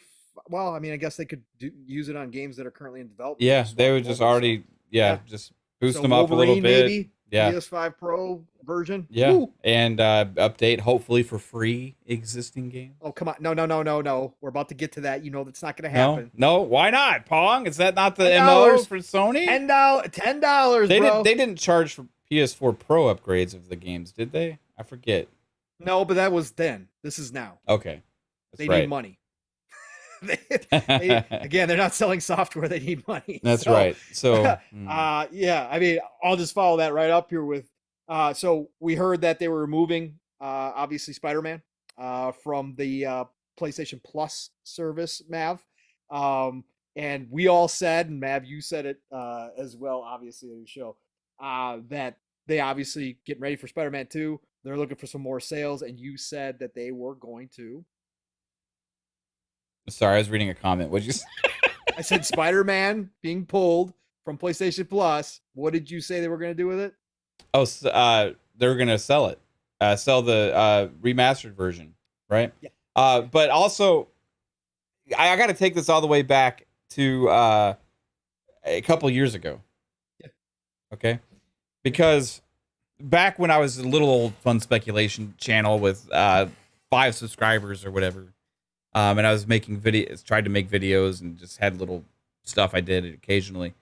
There was news originally about Spider-Man remastered coming with Miles Morales.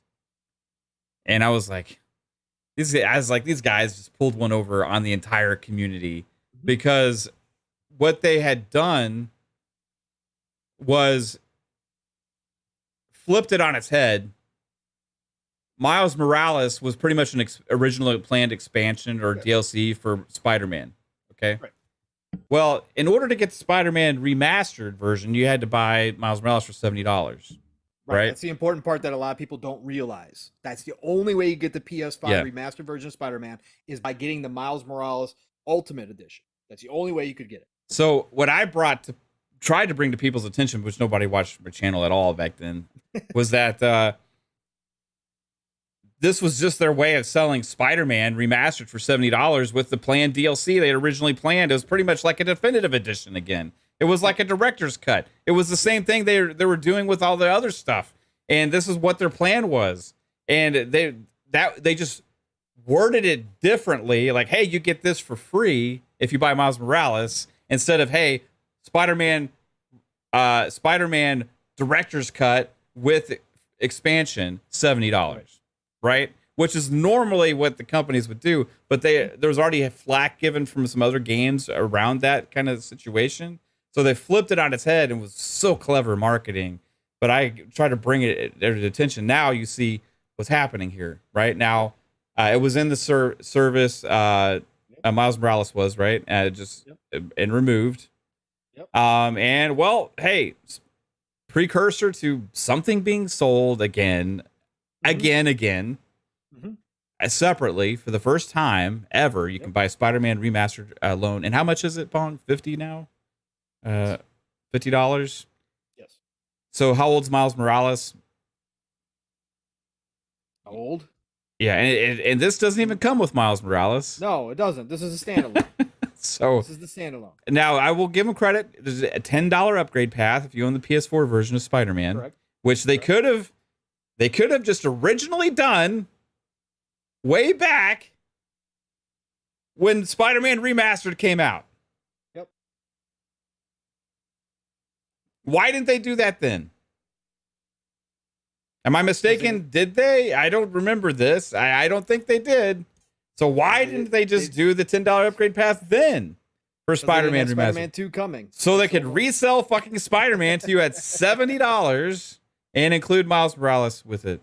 So now there is a $10 upgrade path, or you can buy it all over again for $50 a year and a half or 2 years after Spider-Man came out, or so roughly Spider-Man Miles Morales came out, without even getting Miles Morales in it for $50. Holy shit, this is a fucking crazy ripoff, and it's screwy and stupid. Just give people the fucking upgrade. Like, I'm just sorry. Removing it from your service. And removing it from your service right before Spider-Man 2 launches. It's a cash grab through and through. It's always been a cash grab. All of these definitive editions Again, it's a business move. I understand it. Your customer base continues to eat it up.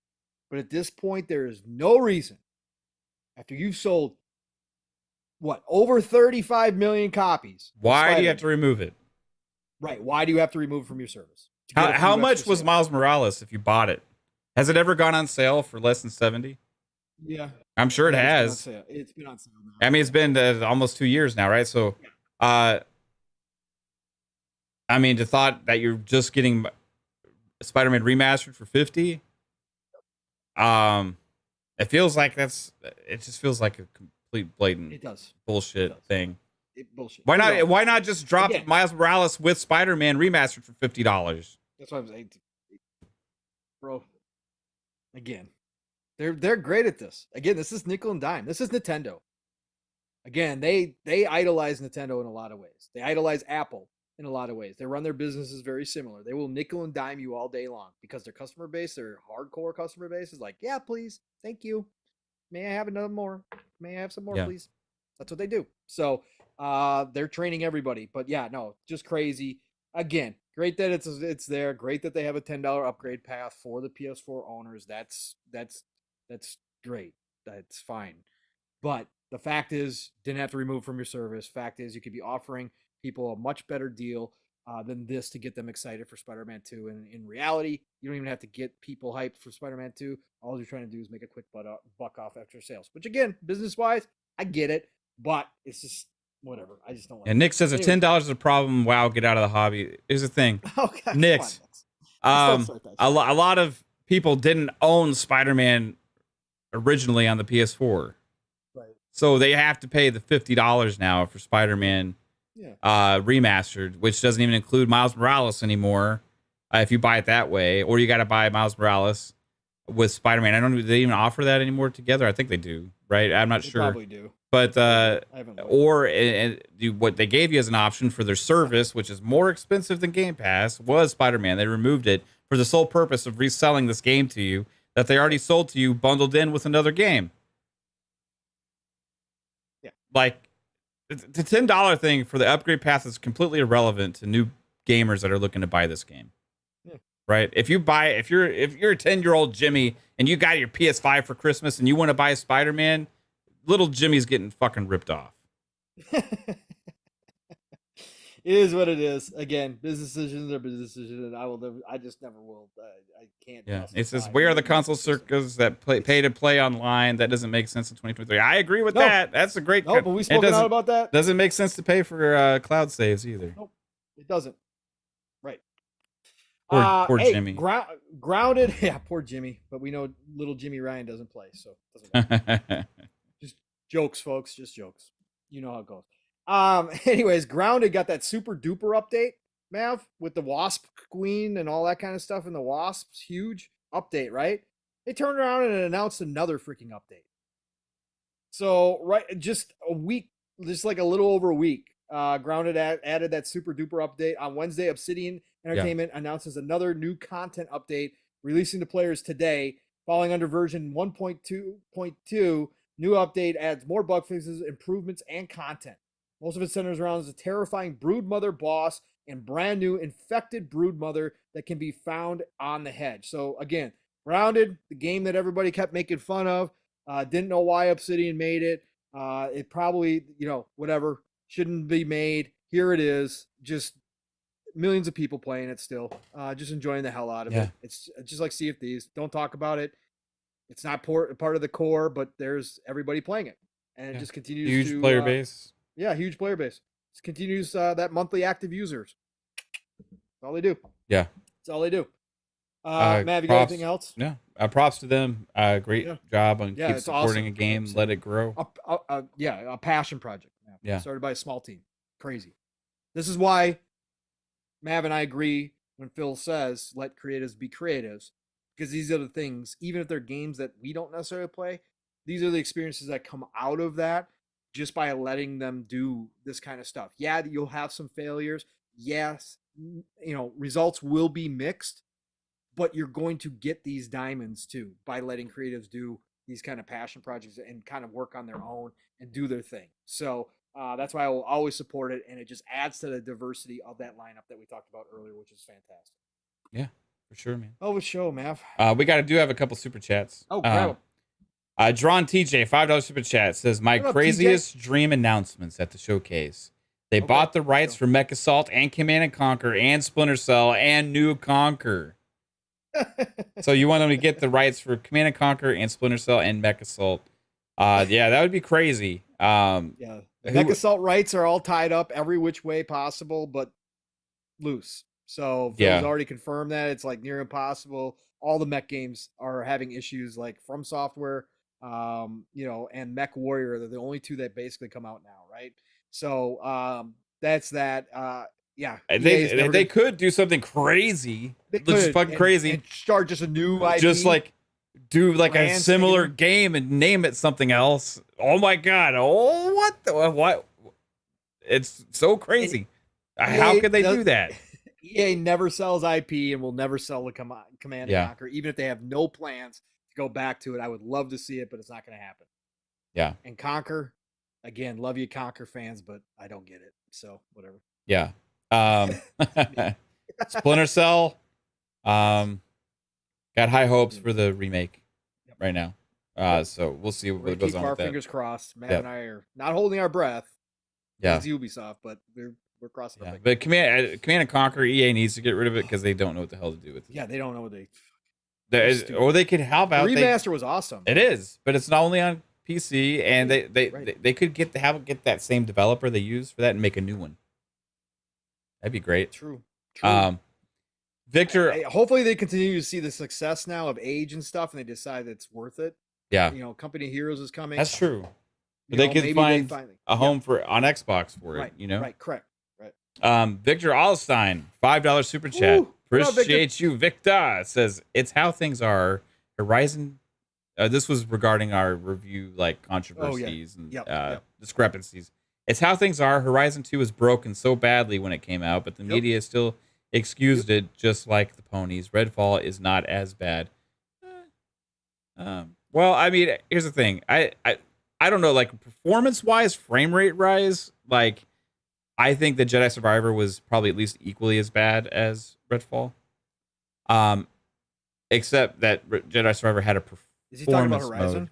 Or Jedi Survivor? Horizon Forbidden West, I can't really speak on. I know it had some bad bugs. Oh, but it I had don't, some bugs for sure. But I don't think on the level of like just as broken as Redfall is. However, there's a lot of people that played a lot more of Redfall than I have. So I can't really speak too much on it. But yeah, if that's what you're thinking, then that's what you're thinking. I appreciate it, Victor. It's true. It's true. They did ignore Horizon. They did ignore it. The truth is they still 100%. Pick and choose which games to talk 100%. About the issues with and which games not to. Vicky Bengali wants as Deathloop 2, new Skyrim, new Doom, new Wolfenstein, Fallout 5, Fable Legends, State of Decay, Stalker 2, Starfield, Halo Infinite 2, Forza 7, Crackdown 4, Scalebound eventually come to Xbox. Love it. Let's go. Most of that list I completely 100,000% agree with. The biggest says when World of Warcraft comes out in the future with next gen graphics like Unreal Engine 5 or 6 is going to be stupid crazy. Imagine World of Warcraft and Unreal Engine 5 or 6. Just an updated whatever. I forget what engine they use. They use their own, right? I don't even know. I can't remember. I think they do. I'm pretty sure. Unreal Engine 1. Matter. It's so old. Yeah. Whatever it is, it doesn't matter. That's one of the That was one of the exciting things about this ABK deal going through is the potential for finally a new World of Warcraft because you know they've had plans. You know that. And they've scrapped it because Bobby Kotick's like, nope, make expansions. Just keep the old one's still performing. Let's go. Mm-hmm. I hate that shit. Let's go. The Sousa wants Crackdown 4. So give it another shot. I'm a Crackdown fan, so I'm all about it. I'm not. I don't know if Xbox will ever go there again. Nope, that's probably one of those really bad tastes that Phil just does not want to have again. I love Crackdown 2. I just want them to make the last one 60 frames. Like, that's one of the games they need to update. I don't think they just want to get a developer to do it. Nope. So. They don't. Again, there's certain games that Phil just There's certain games that Phil loves, there's certain genres that Phil loves that we love him for, but there are certain games where he's just like, yeah, nope, not doing that again. Yep. Man, so much to look forward to. Oh my God, it's so good, Mav, right now. It's just so good. Like I said, I'm on a high right now because Ghostwire Tokyo actually exceeded my expectations. I didn't know I was going to fall in love with that one so much. And then right on, again, I pre-ordered Age of Wonders 4. That's how hyped I was for it. But I was taking a chance since I had not played one of the mainline ones, since I didn't know how it was going to be on console. I took a leap of faith and, again, exceeding my expectations and just everything we have to look forward to coming out. It's unbelievable right now, brother. It really is. I keep reading questions in the chat. Yeah, no, I know you do. We get Diablo beta again next week already. Yeah, so good. It's so good. Hey, the biggest has a question. Pong he says, I think Phil is playing weak, and he most surely has something up his sleeve. What do we think? Hey, he could certainly be coy. Playing the victim right now, not the victim, but hey, I've screwed up. I'm sorry, and then he's gonna come out and just whammy us all with amazingness in a month.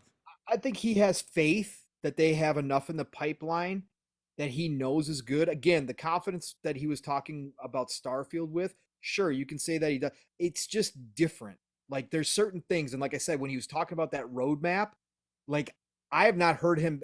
He wished that he could put out a game every quarter. He talked about that. That was the ultimate goal, but we haven't heard him come out and confirm like they were on the track to do that, and they were hoping they were. Right? They did the 12-month show. They were hoping that was going to be, but the way he said it today, I just really think that he knows he's got enough ammo in the pipeline that there is going to be a lot of hits coming or a lot of good stuff where this conversation starts to turn. And I think he's confident in that. So I got to have confidence. Again, prove me wrong. It doesn't matter. I'm not, not married to Xbox. I'm not married to Microsoft that way. So whatever. Again, I watched my favorite console die, Sega, my favorite console maker leave the market. So I've been through it all. And so when, again, gaming goes on, life goes on, but I got to have faith, man. I really do. I think Starfield's going to be that generational game. Yeah. So I agree. The confidence he exuded over that after the L that he just had to take was refreshing. It was promising. So yeah, I think they're about to hit us with some amazing shit at the showcase. And we'll be covering it right here on Fun Speculation. So make sure you tune in. We'll be showcasing the showcase live from Xbox, as well as the Starfield Direct and other shows such as the Summer Games Fest show and other stuff. Ubisoft show. The second show for the 13th, right? That follow-up show. Yeah, they did to confirm that as well, which is usually a good watch as well. Yes. Which I was hoping they would do that again, right? So we got 3 Xbox shows. We got a Ubisoft show. We got a Summer Games Fest show so far confirmed, and maybe some more. But yeah, we'll be covering them all. Yeah. So looking forward to it. Who knows? But showcase is going to be great. I love that I'm just calling it showcase now, like Phil. Yeah. Instead of saying the. So showcase is going to be fantastic, and then of course Starfield. Oh boy! Like I said, if they drop the Star Wars RTS on stage, I told PTK I might die before ever seeing Starfield. That might be it for me. Like if we're live and they announce RTS, Star Wars, oh my God, Creative Assembly or World's Edge, like oh my God, I'll be freaking out. We'll be freaking out for sure. It's gonna be amazing. Oh, it'd be awesome. What if they just announced like 10 RTS games back to back? Okay, that might be a little much. Little much. I'm down. I'm down. Like we were talking about. God, we could do this all night long. Like I said to you, Matt, the cool part about strategy games and RTS games, they never get old. So once they're there, even if we never get another Company of Heroes, right? After Company of Heroes 3, for whatever reason, let's say we never get another one, you can always go back to RTS and strategy games and play them.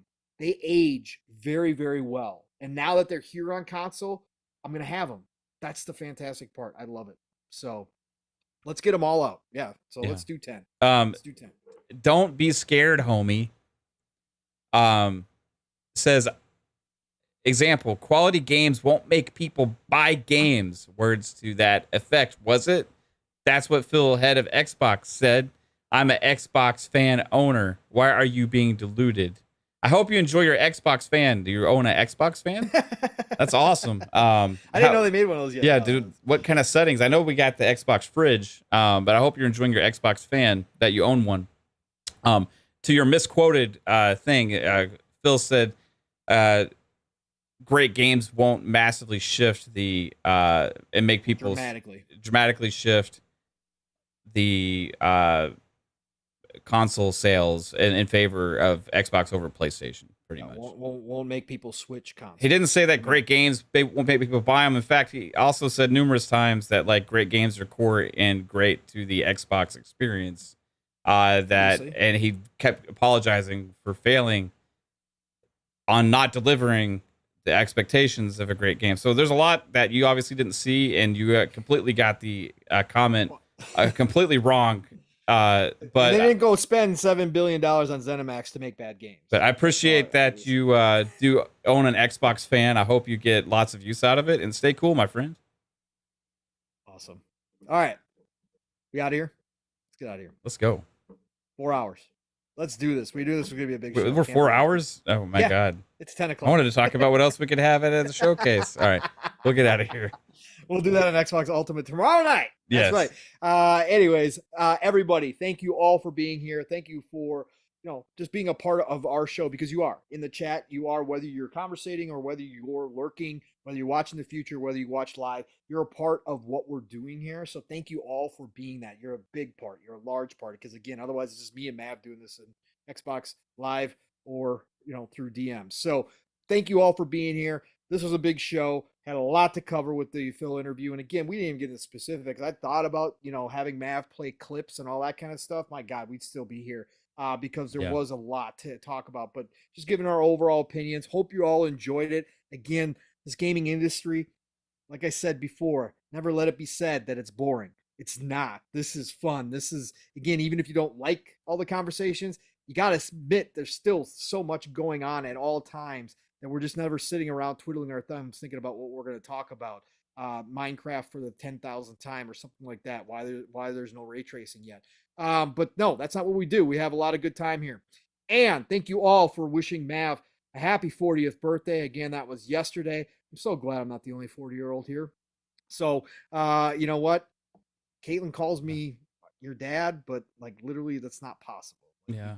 We're too close. I mean, so that's great. Unless you were like a mature kid, I guess. Oh, God, very early on. Oh, boy. No, that'd be really early. Anyways, everybody, thank you for joining us on PM and the PM Pong and Mav on the PM every Thursday night. Mav, tell everybody, including Xbox Ultimate tomorrow night, what you got coming up? Yeah, tomorrow night, we have Xbox Ultimate Podcast coming at 10 p.m. Eastern Time. So make sure to tune in. Maybe we'll go in and talk about all the stuff to look forward to at the showcase. And we'll get more thoughts on the Phil interview, that very controversial Phil interview that alluded into very many facts and thoughts about Redfall and more. So make sure you tune into that tomorrow night. Looking forward to Psycho's thoughts and Jasper's and possibly 3-Bits. Maybe Game Pass Dad will be there as well. We're going to have an absolute blast. I don't know if I missed Fuzzy Belvedere as well. Yes, absolutely. Monday, FSPs on Monday nights at 10 p.m. Eastern Time. We can look ahead at the games coming out for the week on FSP, plus also lots more thoughts on gaming news and all consoles and platforms. I appreciate you guys watching. Have a great night. And Pong Soul, here's to you. Amazing TV voice. You been working on that? Or is that something that just happened? Back in the day, I have to be honest, like I worked at a store called Service Merchandise when I was a teenager. Oh, so you did the... I did the thing on the phone. Yeah, I did the thing on the thing. When the store closes, like, thanks for shopping here at Service Merchandise, and awesome. Our store will be closing in 15 minutes. So I I did it like in different voices all the time just to be stupid. They let me get away with it for some reason. That's fantastic. Well, thanks, Mav. It has been a pleasure again, brother. Obviously, again, thank you all. Nothing but love and respect. Pong Soul on Xbox, Pong Soul on Twitter. Tomorrow I will be joining the crew for Xbox Ultimate tomorrow night, so be there. We're going to have fun. If you did not watch last week's episode, I highly recommend you go back and watch our talk on ABK. We had... It was crazy. Anyways, and then, of course, Saturday mornings, it is Living Split Screen with my brother from another, Steel Rain. We're going to have much more to talk about. Obviously, on Saturday, who knows what news we get tomorrow, but we will cover all the gaming news every Saturday morning, 10 a.m. Eastern, 9 o'clock Central Time, 3 p.m. UK time. Be there, live, raw, and uncut energy for your Saturday. That is right. That's how we're going to get you started. So buckle up, be ready, set the alarms. Again, living split screen, all one word, mission 1K. So bring a friend, tell a friend. Saturday night, we just had episode 300 last week, which Mav joined us. Cog was on for a short period over on the Shop Podcast, PTK Blam's channel. So that's right. This week, if it was 300 last week, that means it's 301 this week. We're going to have a freaking fantastic show. So be there, 9 p.m. Eastern, 8 o'clock Central Time. Myself, Blam, Fuzzy, and I think we have a guest, but I can't remember who.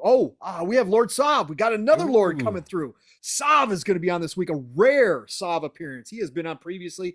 He does not make too many podcast appearances due to real life, but he will be there with us on Saturday night. So please join us there. And of course, next week it starts all over again. The Xbox Factor podcast every Tuesday, Double Barrel Gaming, Mr. Boomstick, all good things green. 12 p.m. Eastern, 11 o'clock Central Time. Every Tuesday, be there. Even though I'm not on the panel because I got to work, I still pump his show because, God dang it, I love it. And I love what he talks about on that Tuesday. So be there. And then, of course, Thursday night, right back here for another episode of PM in the PM. Who the hell knows what's going to happen next week? Crazy industry. Got it. If you want some Redfall hype, make sure you tune into Xbox Factor Podcast because Boom's been getting giddy over it. He actually has. I said I didn't have it on my bingo card, and I didn't have it on my bingo card. That Boom would think that Redfall, he likes Redfall more than he liked Diablo 4 beta. Yeah. It still boggles my mind, folks. People have their preferences. Anyway, they do. Again, yeah. I have mine too. I play crazy games too. I just never had that in my bingo card that Boom, of all people, because Boom likes action RPG. Never thought it. But anyways, I digress. Next weekend, do remember, it is going to be the Smash the Server beta for Diablo 4, by the way, as well. Can't believe it's already coming up next weekend. We will be playing a lot again. Anyways, love you all. Golden Age of Gaming is here, folks. Can't tell. Mav and I are excited. Yes, we've had a lot of other things to talk about, but we still have excitement. We still have optimism. We still have hope because we see what is coming down the pipeline for everybody, everywhere, no matter where you're gaming. It does not matter. Play what you love. Love what you play. And I'm going to talk to you all real soon. Mav, get us out of here. Have a good one, everybody. Bye-bye.